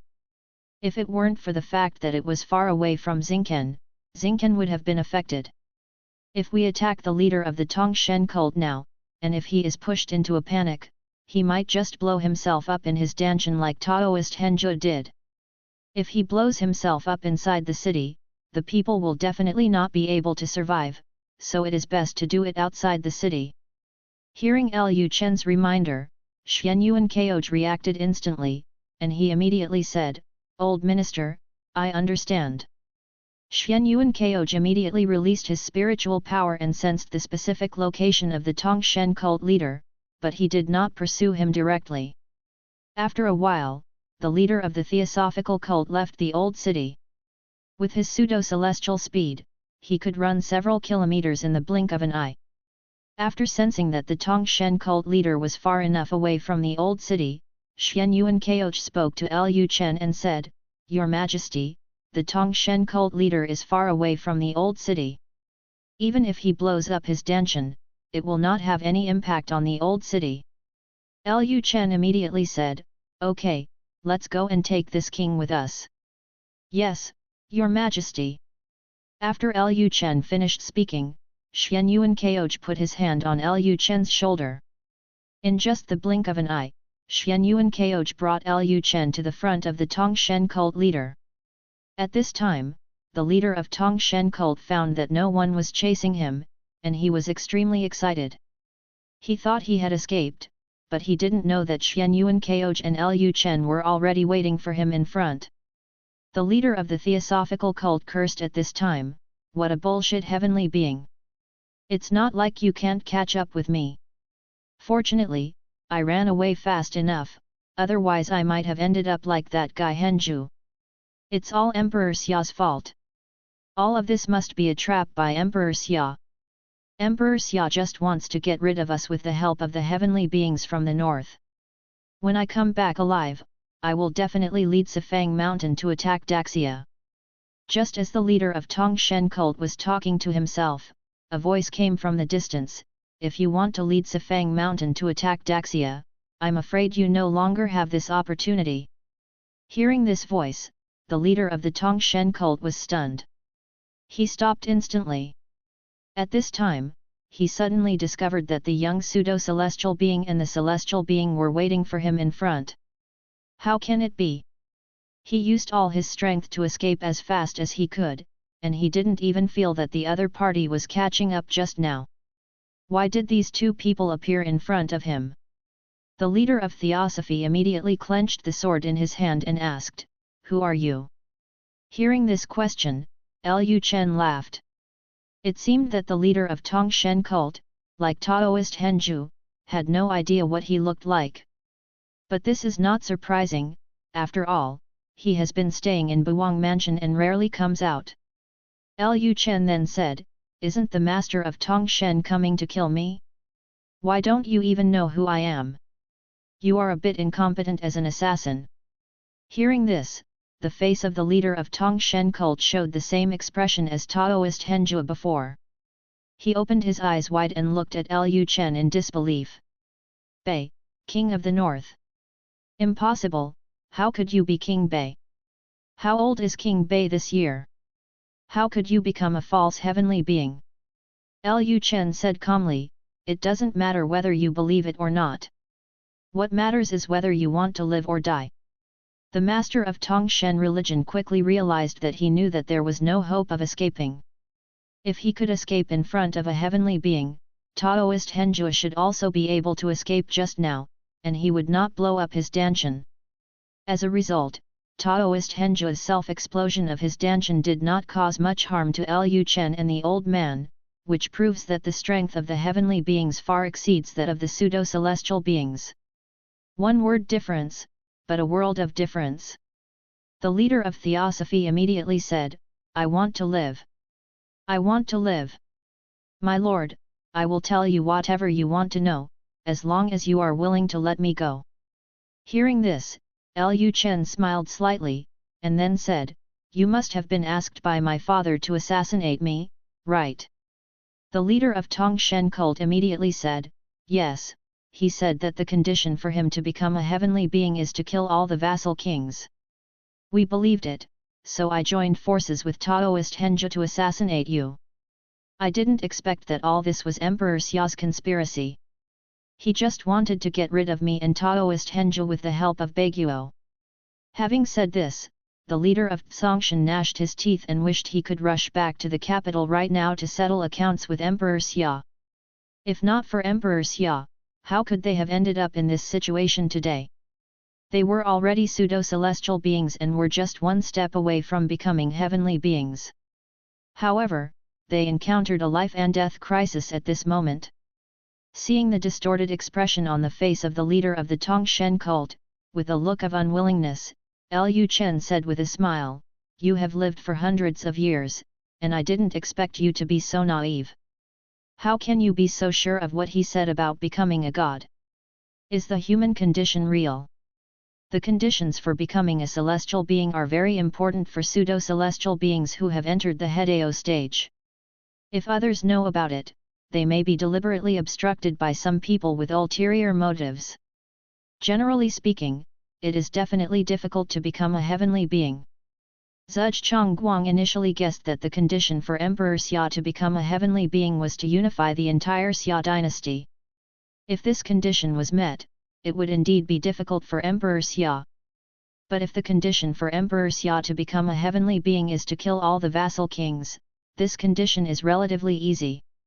It is obviously impossible to be this condition. Emperor Xia obviously did not tell the truth.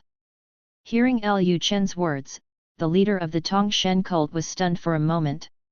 He also realized that they had been fooled, but it was useless to think about it now. At this time, living is the most important thing. As long as he survives, wait until he breaks through. When he reached the heavenly realm, he went to seek revenge on Emperor Xia. The leader of the Tongshen cult immediately said, "Your Majesty, I know I was wrong. As long as your Majesty lets me go, I will lead the entire Sifang mountain to seek refuge with your Majesty after I return." After hearing the words of the leader of the gods, Lu Chen glanced at the personal information of the leader of the gods. Name, Master of Theosophy. Identity, Ancestor of Sifang Mountain. Strength, Pseudo-Heavenly Man. Loyalty, -50. Lu Chen laughed. Originally, he was thinking about whether he could subdue the leader of the Tongshen cult and then win over the entire Sifang Mountain, but it turned out that he was not loyal. If he can still accept 0, then forget it. Negative loyalty proves that he has no intention of defecting to the North Country. Lu Chen said at this time, "Yes, but you need to sign a blood contract with me." End of chapter. Chapter 372 Emperor Xia, how could it fail? After hearing Lu Chen's words, the leader of the Tongshen cult was stunned for a moment. Blood contract? What blood contract? The leader of Theosophy then asked, "What is the blood contract that the prince is talking about?" Lu Chen said calmly, "It is something that limits your betrayal. As long as you sign a blood contract and you are weaker than me, you will never be able to betray." Hearing this, the leader of Theosophy was startled. Seeing that the Tongshen cult leader hesitated, Xian Yuan Koj immediately released the pressure of heaven and man. In an instant, the Tongshen cult leader was completely out of breath under the pressure. He quickly said, "I agreed." Although he didn't want to be controlled by others, in this case, if he didn't agree to King Bei's words, his life would probably be in danger. He didn't want to blow himself up like Taoist Henju just did. Isn't it just a blood contract? Just agree. Listening to Bei Wang's description just now, there doesn't seem to be anything scary about this blood contract. As long as one day he can break through to the realm of heaven and man, then this blood contract will be invalid, and then he will be able to get rid of the control of King Bei. He believed that this day would not be long. Just when he was thinking this, Lu Chen's voice came, "Okay, since you agreed, let's start signing the blood contract." Having said this, Lu Chen walked directly towards the leader of the Tongshen cult. Seeing Lu Chen walking towards him, the leader of the Tongshen cult instantly became vigilant, but he did not do anything extreme. There was a heavenly being beside him, so he had no idea of resistance at this time. Moreover, Lu Chen is still a pseudo-celestial being. He cannot hold Lu Chen as a hostage. The two of them are in the same realm. If he wants to hold Lu Chen as a hostage, then he may not be able to hold Lu Chen hostage before he is already captured by the opponent. That heavenly being was destroyed. If Lu Chen is not a pseudo-celestial being, but is a warrior below the Grand Master level, then he might be able to try to take Lu Chen as a hostage, and then use Lu Chen to escape from this place. The leader of the Tongshen cult felt a little unwilling. How could Lu Chen, who was not yet 30 years old, be able to become a pseudo-celestial being? They lived for more than 100 years before entering the Hedao stage. It was unfair. At this time, Lu Chen had already arrived in front of the Tongshen cult leader. The Tongshen cult leader immediately asked, "May I ask, my lord, how to get this blood contract?" Lu Chen said calmly, "You just need to reach out your hand." The leader of the Tongshen cult didn't think much and immediately stretched out his right hand. The next moment, Lu Chen grabbed the right hand of the leader of the Tongshen cult. Immediately afterwards, the leader of the Tongshen cult felt that the power in his body was rapidly passing away, and the leader of the Tongshen cult suddenly changed his face. This is not a blood contract at all, it is absorbing your own skills. How can there be such evil skills in this world?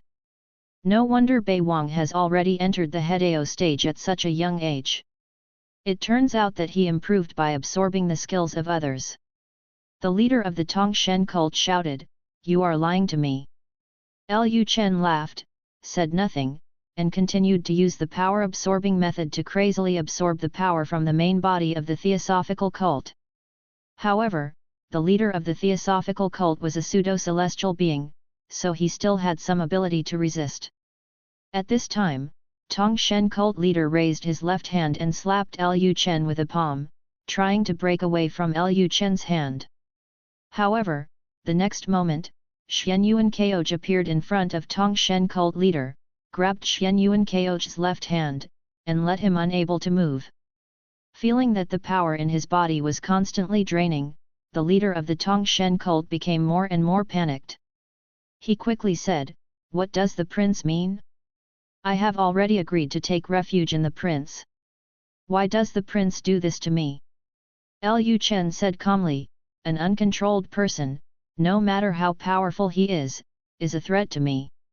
Do you think I don't know what you are thinking in your heart?" The leader of Theosophy hurriedly begged for mercy and said, "My lord, spare your life. Whatever your lord asks me to do, I will do it from now on." The leader of the Tongshen cult found that the power in his body was draining faster, and his strength fell to the level of a Grand Master faster.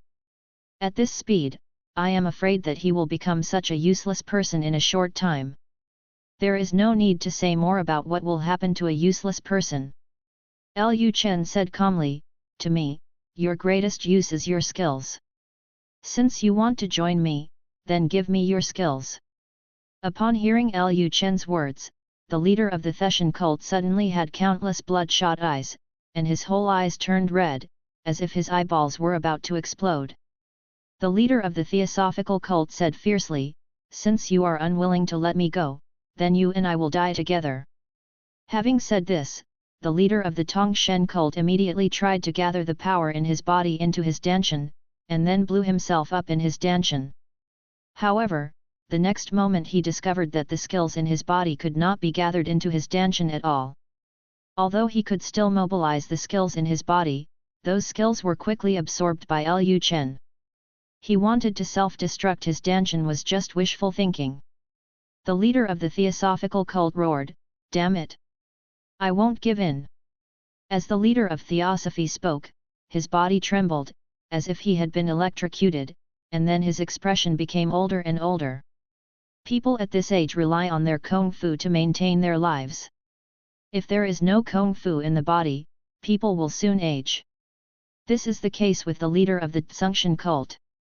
Seeing that the life force in his body was constantly draining, the leader of the Theosophical cult cursed and said, "Even if I become a ghost, I will never let you go." While roaring, the leader of Theosophy continued to try to mobilize all his power. At this moment, his body suddenly began to expand. Lu Chen was stunned for a moment. At this time, Xian Yuan Koj also noticed something unusual. He quickly reminded, "Your Majesty, get out of the way." After Lu Chen realized that something was wrong, he quickly used disintegration and immediately left the place. The next moment, the body of the leader of the gods suddenly exploded. Although the power of the explosion was much smaller than that of Taoist Henju's self-destruction of his dantian, the self-destruction of the leader of the gods still destroyed everything around him, and the old city could also feel it. The aftermath of the explosion. Lu Chen in the distance was a little confused. He had obviously sucked the power out of his body, preventing him from concentrating it in his dantian. Why was the leader of the Tongshen cult still able to self-destruct? Could it be that he was able to gather his skills together because he was too slow to absorb them? It seems that it is not easy to absorb the power of pseudo-celestial beings. It is best to beat them half to death, but at that time, they might just blow up their dantian, just like Taoist Henju before. Likewise, he won't be given a chance to absorb the power at all. Seeing the big crater caused by the self-destruction of the leader of the Tongshen cult in the distance, Lu Chen sighed, "Forget it." Although he only absorbed some skills, these skills were enough to help his wives and concubines improve to several realms. At this time, Xian Yuan Koj came to Lu Chen and asked, "Your Majesty, are you okay?" Lu Chen replied, "It's okay. I'll leave the rest to you. I'll go back first." Xian Yuan Koj said, "Yes, Your Majesty." A few days later. Great Xia Dynasty. In the palace, Emperor Xia was practicing martial arts when a black shadow suddenly appeared in the room. "Your Majesty, Master Tongshen and Taoist Henju failed." Hearing this, Emperor Xia was stunned. Failed? How could it fail? Two pseudo-celestial beings couldn't deal with Zhuchang Guang, a scholar? End of chapter. Chapter 373 I'm here. After Emperor Xia came to his senses, he immediately cursed, "Trash, they are all a bunch of trash. Two pseudo-celestial warriors can't even deal with a scholar. What's the use of them?" After scolding Emperor Xia, he quickly calmed down, and then he asked, "How did they fail?" Black Shadow replied, "According to the letter from the spies, Taoist Henju and the master of Tongshen originally planned to use the strategy of diverting the tiger away from the mountain to lure Zhuchang Guang away, but for some reason Taoist Henju blew himself up in his dantian." Hearing He Ying's answer, Xia Wang's face turned dark. He didn't know why he exploded his dantian. Are you kidding me? If Taoist Henju hadn't encountered any strong enemies, how could he have self-destructed his dantian? What exactly is going on? Emperor Xia then asked, "Where is the master of Tongshen? How is he?" The Black Shadow replied, "Back to your Majesty. After the leader of the Tongshen cult escaped from the old city of Yancheng, he soon blew himself up in his dantian and died. However, Our spies only observed the blood cloud formed when they blew up their dantian, but they did not know that what happened. Although the shadow guards have been monitoring Taoist Henzhou and the leader of Tongshen, the shadow guards have always kept a certain distance in order to avoid being discovered by them. The shadow guards in Yancheng only observed Zhuge Kongguang's visit to the old city and the eventual escape of the leader of the Tongshen cult. As for what happened outside the city, they had no idea. Even the deaths of Master Tongshen and Taoist Henzhou were just speculations, because after the incident, they did not see Taoist Henzhou and Master Tongshen, and basically all the disciples sent to the north from Sifang Mountain and Dingfeng Mountain were dead.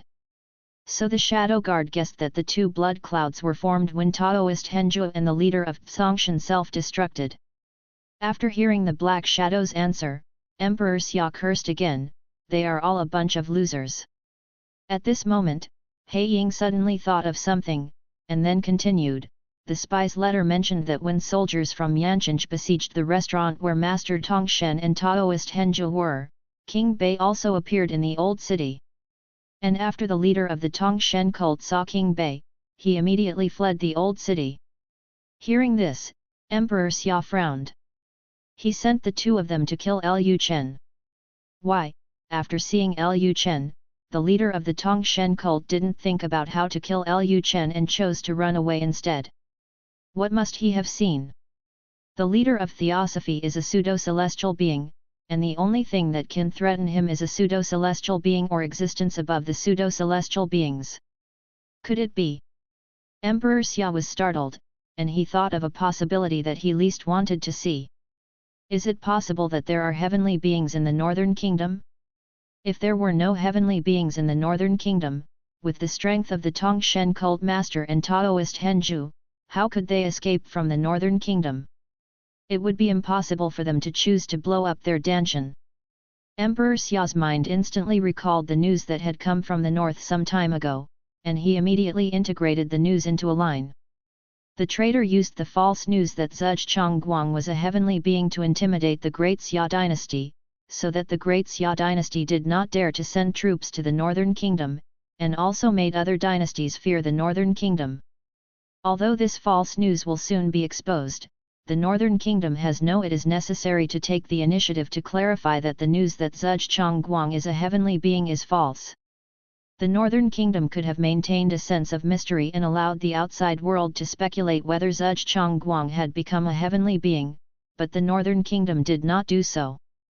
It is impossible for the King of the North not to know what kind of trouble it would cause by voluntarily revealing the news that there were no heavenly beings in the North. Even if he did not know, it is impossible for Zhuge Chongguang, a literary sage, not to know. Zhuge Chongguang would definitely persuade the King of the North after knowing the consequences. Don't clarify this matter, but Baiguo chose to take the initiative to clarify that Zhuge Chongguang was not a heavenly being. What does this mean? This shows that Baiguo is ready to deal with everything, including preparations for Lu Chen to be assassinated. So they are not afraid at all that the news will spread that there are no heavenly beings in this northern country. In other words, this is a game in itself. The Northern Kingdom just wants those dynasties to attack the Northern Kingdom, and it wants the warriors from all over the world to assassinate the Northern King. No, the Dahu dynasty and Henzhou Taoist fell into trouble in the Northern Kingdom. Thinking about it this way, there is probably a heavenly being in the Northern Kingdom, otherwise the Northern King would not have the confidence to take the initiative to disclose the news that Zhuge Chongguang is not a heavenly being. After thinking about all this, Emperor Xia's expression became extremely ferocious. He suddenly thought that Xuanyu Palace had contacts with Baiguo a long time ago, and even Chen Wanrong, the owner of Xuanyu Palace, lived in Buwang Mansion for a long time. Could it be that the heavenly man from Xuanyu Palace went to the Northern Kingdom, so that traitor was so confident? Yes, there must be some deal reached between the heavenly beings of Xuanyu Palace and that treacherous son. Thinking of this, Emperor Xia clenched his fists, and his hatred for Xuanyu Palace surged again. Emperor Xia tried his best to calm down. Then he said to the black figure in the room, "Find a way to find out whether Master Tongshen and Taoist Henzhou died by self-exploding their dantian." Also check whether the heavenly being from Swanyu Palace has left Swanyu Palace. Just as the black shadow was about to say something, he saw Emperor Xia shouting in a roaring voice, "If you can't find it, you have to check it for me." It is very difficult for the current shadow guards to find out whether the heavenly beings in Swanyu Palace have ended their retreat. Let's not talk about whether their shadow guards can sneak into Swanyu Palace. Even if they get through the relationship with Swanyu Palace, Xianyu Palace, the disciples inside the Moon Palace may not necessarily know whether the heavenly beings in the Swanyu Palace have left seclusion. Unless they can win over the higher UPS of Swanyu Palace, such as the core elders of Swanyu Palace, only in this way can they possibly know whether the heavenly being in Swanyu Palace has escaped from confinement.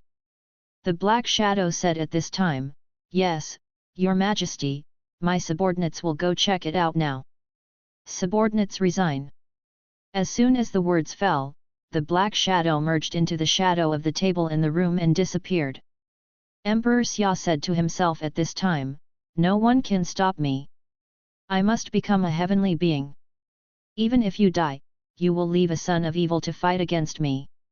If I had known that this would happen, I should have thrown him to death as soon as he was born." Half a month later, a huge motorcade drove towards Yancheng in a mighty manner. The motorcade stretched continuously. Looking from the head to the rear, there was no end in sight. In the middle of the motorcade, there was a luxurious carriage drawn by 8 horses. The carriage was decorated with gold and precious stones. At this moment, the convoy suddenly stopped. After the motorcade stopped, a cold voice immediately came from the carriage, "What's going on?" The guard immediately replied, "Princess, there is an old woman in front of you blocking the way." Hearing this, Wu Yunwan was slightly stunned. Old woman? Who would stop their Dao convoy at this time? At this moment, the old woman's voice came from afar. "Your Highness the Princess, Your Majesty the Empress has sent me to protect you." Hearing this voice, Wu Yunwan instantly knew who it was. She immediately said, "It turns out it's Hu Senpai, so I'll trouble you, Hu Senpai." Although that guy Pei Hong betrayed her, Emperor Yu would not betray her. The best proof was that Emperor Yu sent the great master Hu Shu to protect her. At this time, the corners of Wu Yunwan's mouth rose slightly. "Little man, I am here, and you will eventually pay a heavy price for your decision." End of chapter. Chapter 374 Thought 374 See Her Majesty the Queen. Wu Yunwan was completely unaware of what would happen when she arrived in Yancheng. What she was thinking was that if King Bei asked her to be a proton, he would just be a proton. Even if King Bei was really greedy for her body, he would not do anything about it. After all, she is still the eldest princess of the Dao dynasty. No matter what, it is impossible for the North King to do something that crosses the line. At most, the North King will just use his words to humiliate her. On the contrary, she wanted to get closer to King Bei even more, because only by getting close to King Bei and gaining his trust could she possibly get the secrets of the North from him. As long as she steals the secrets of the Northern Kingdom, she will definitely have a chance to stand up. One day, she will wear a phoenix robe like Emperor Yu. Although Wu Yunwan's face looked cold at this time, a raging fire was burning in her heart. She had never been as happy as she was today since she lost her power. The convoy quickly entered Yancheng. When the convoy entered Yancheng, the governor of Yanjun and Dahu's entourage completed the handover and took them to a compound arranged by Baiguo. However, just when Wu Yunwan got off the carriage and was about to enter the residence arranged by Baiguo, the governor of Yan County said to Wu Yunwan, "Princess, your residence is not here. Please come with me." Hearing this, Wu Yunwan was stunned for a moment, and then she asked, "My followers all live here, why don't I live here?" Although Wu Yunwan is a proton, she still has a noble temperament in her body. She will not be humbled just because she has become a proton.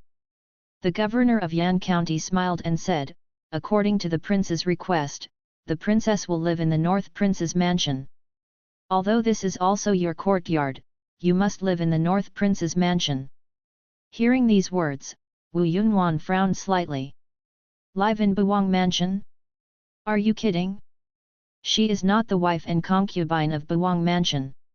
How can she live in Buwang Mansion? What does King Bei want to do? Wu Yunwan glanced at her followers and seemed to understand something in her heart. Could it be that the Northern King was afraid that he would cause trouble in the Northern Kingdom, so he wanted to separate himself from the followers he brought with him?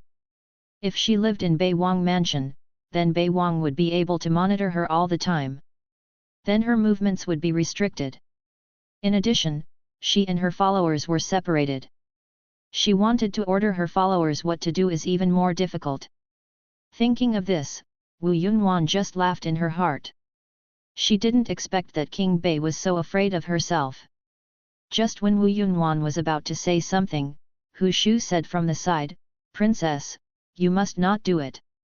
If you live in Buwang Mansion, if anything happens, we will not be able to appear at your door immediately."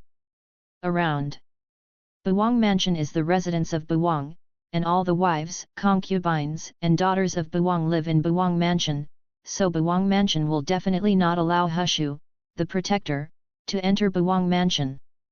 In this case, Hushu will not be able to stay at all times. Protect Wu Yunwan's safety.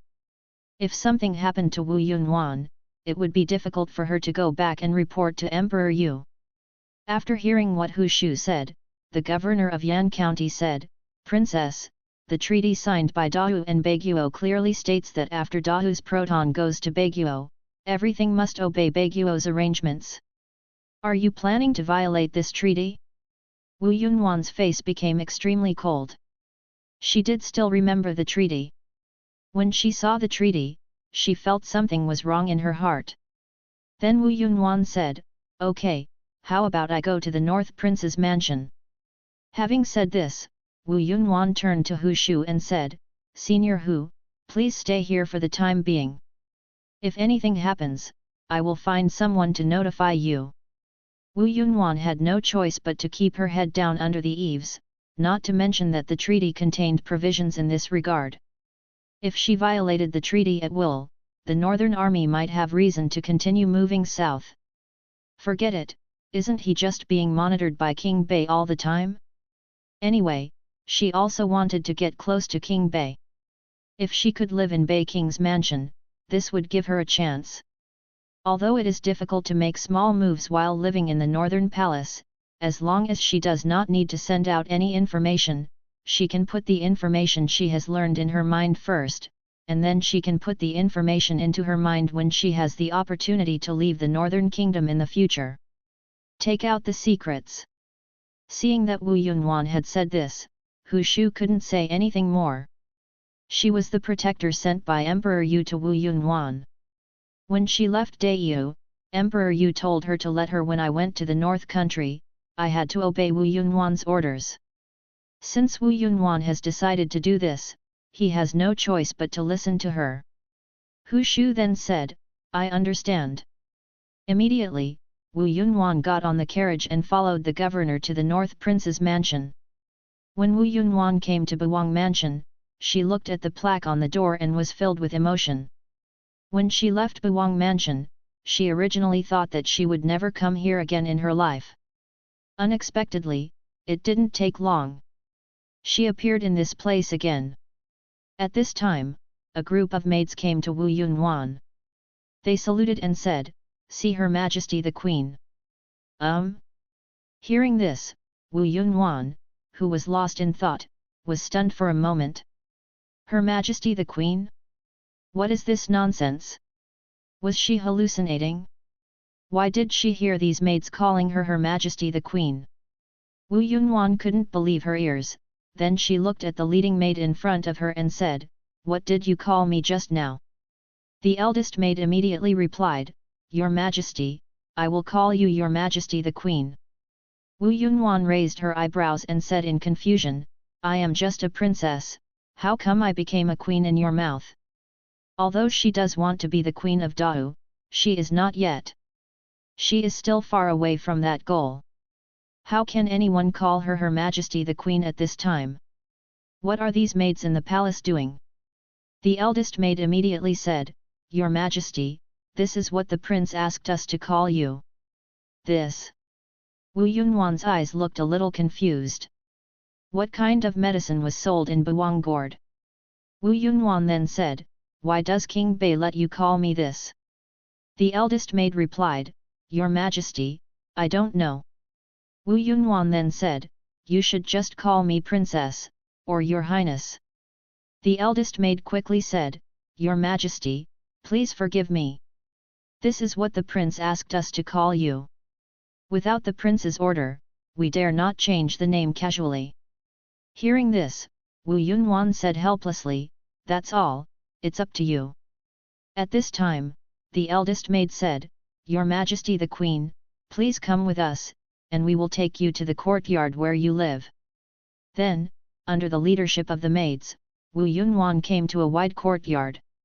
The layout of this courtyard seemed familiar, but Wu Yunwan could not remember where she had seen this courtyard.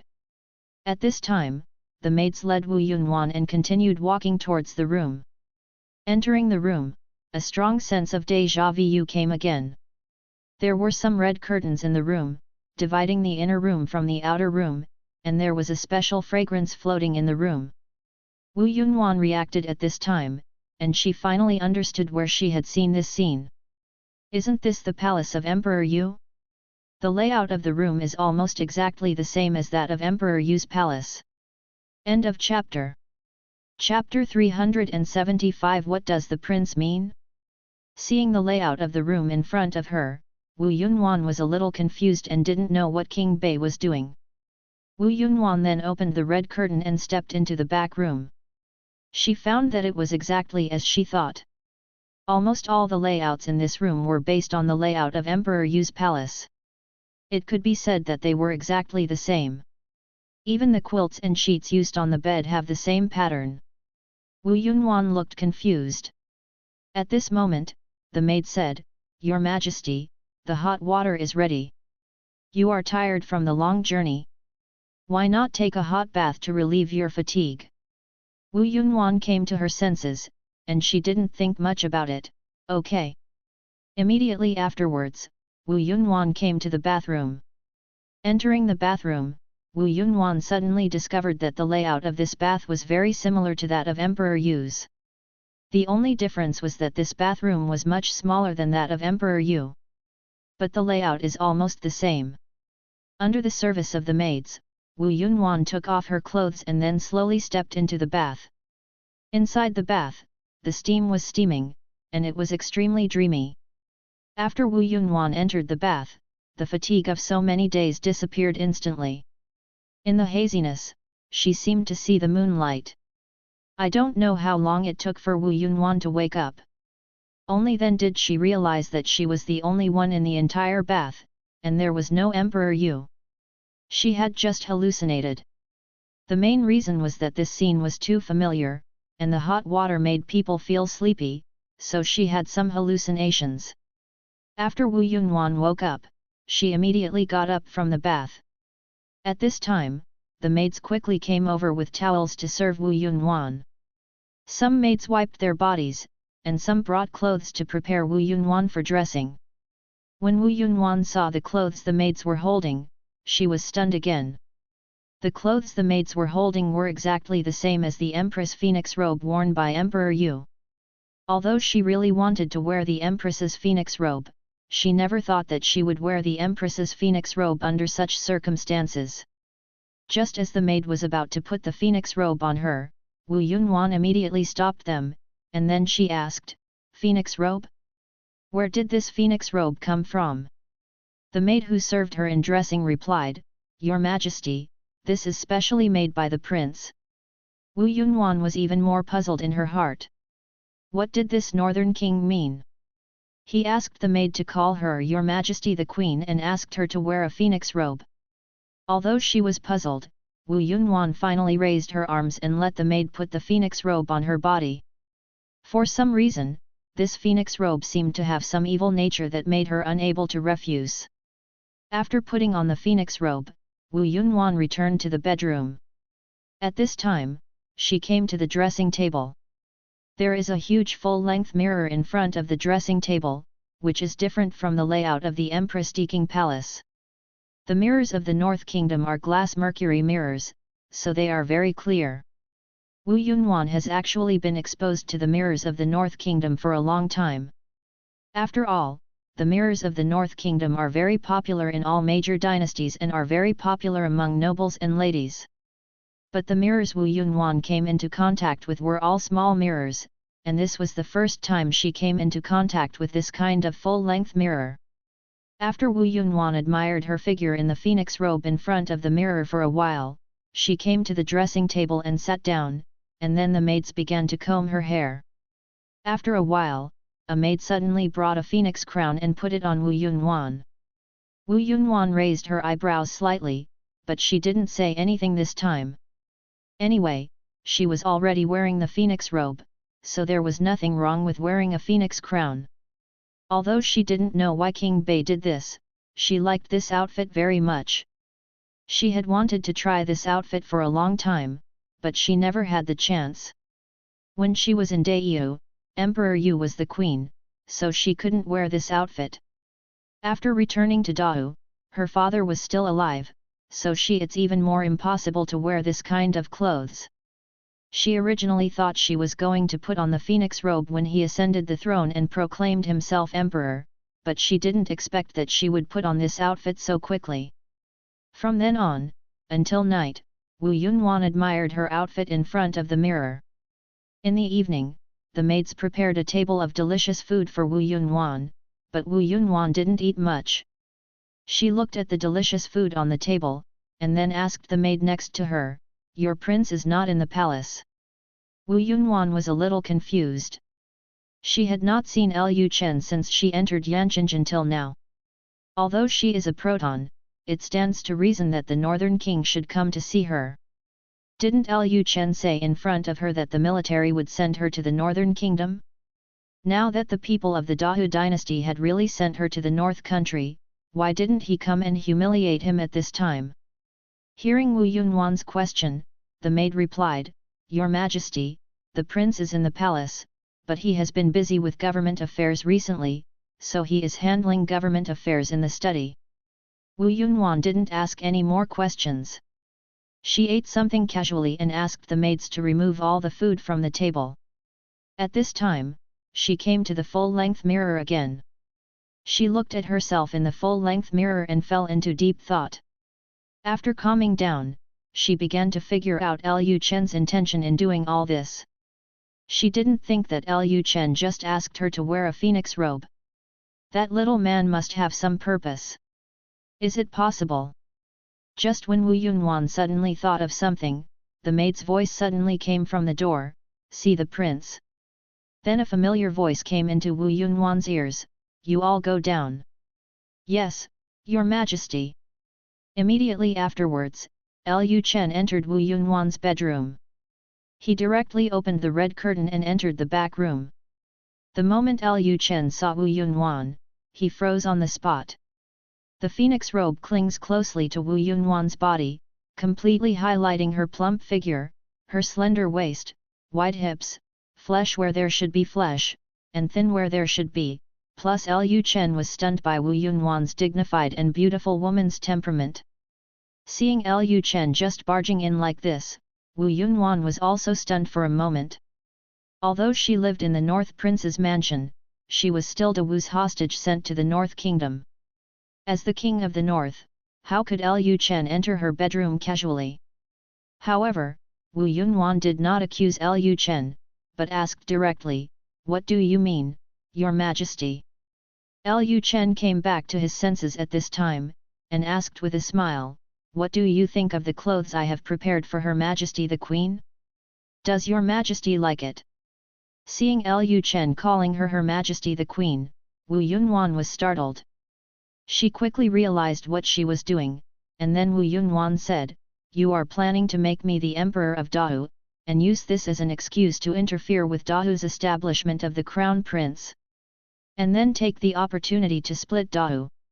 If the prince thinks this way, then I can only tell the prince. I am afraid that the prince's plan will fail." Wu Yunwan had been thinking about why Lu Chen let her wear a phoenix robe, until just now, she suddenly understood.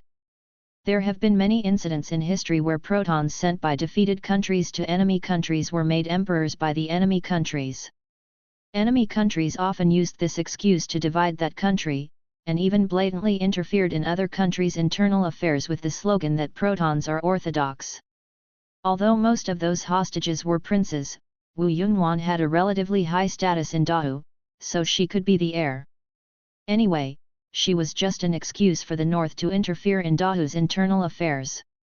Of course, these are Wu Yunwan's thoughts. End of chapter. Subscribe to Chinese Novel Audio Wave. Thank you.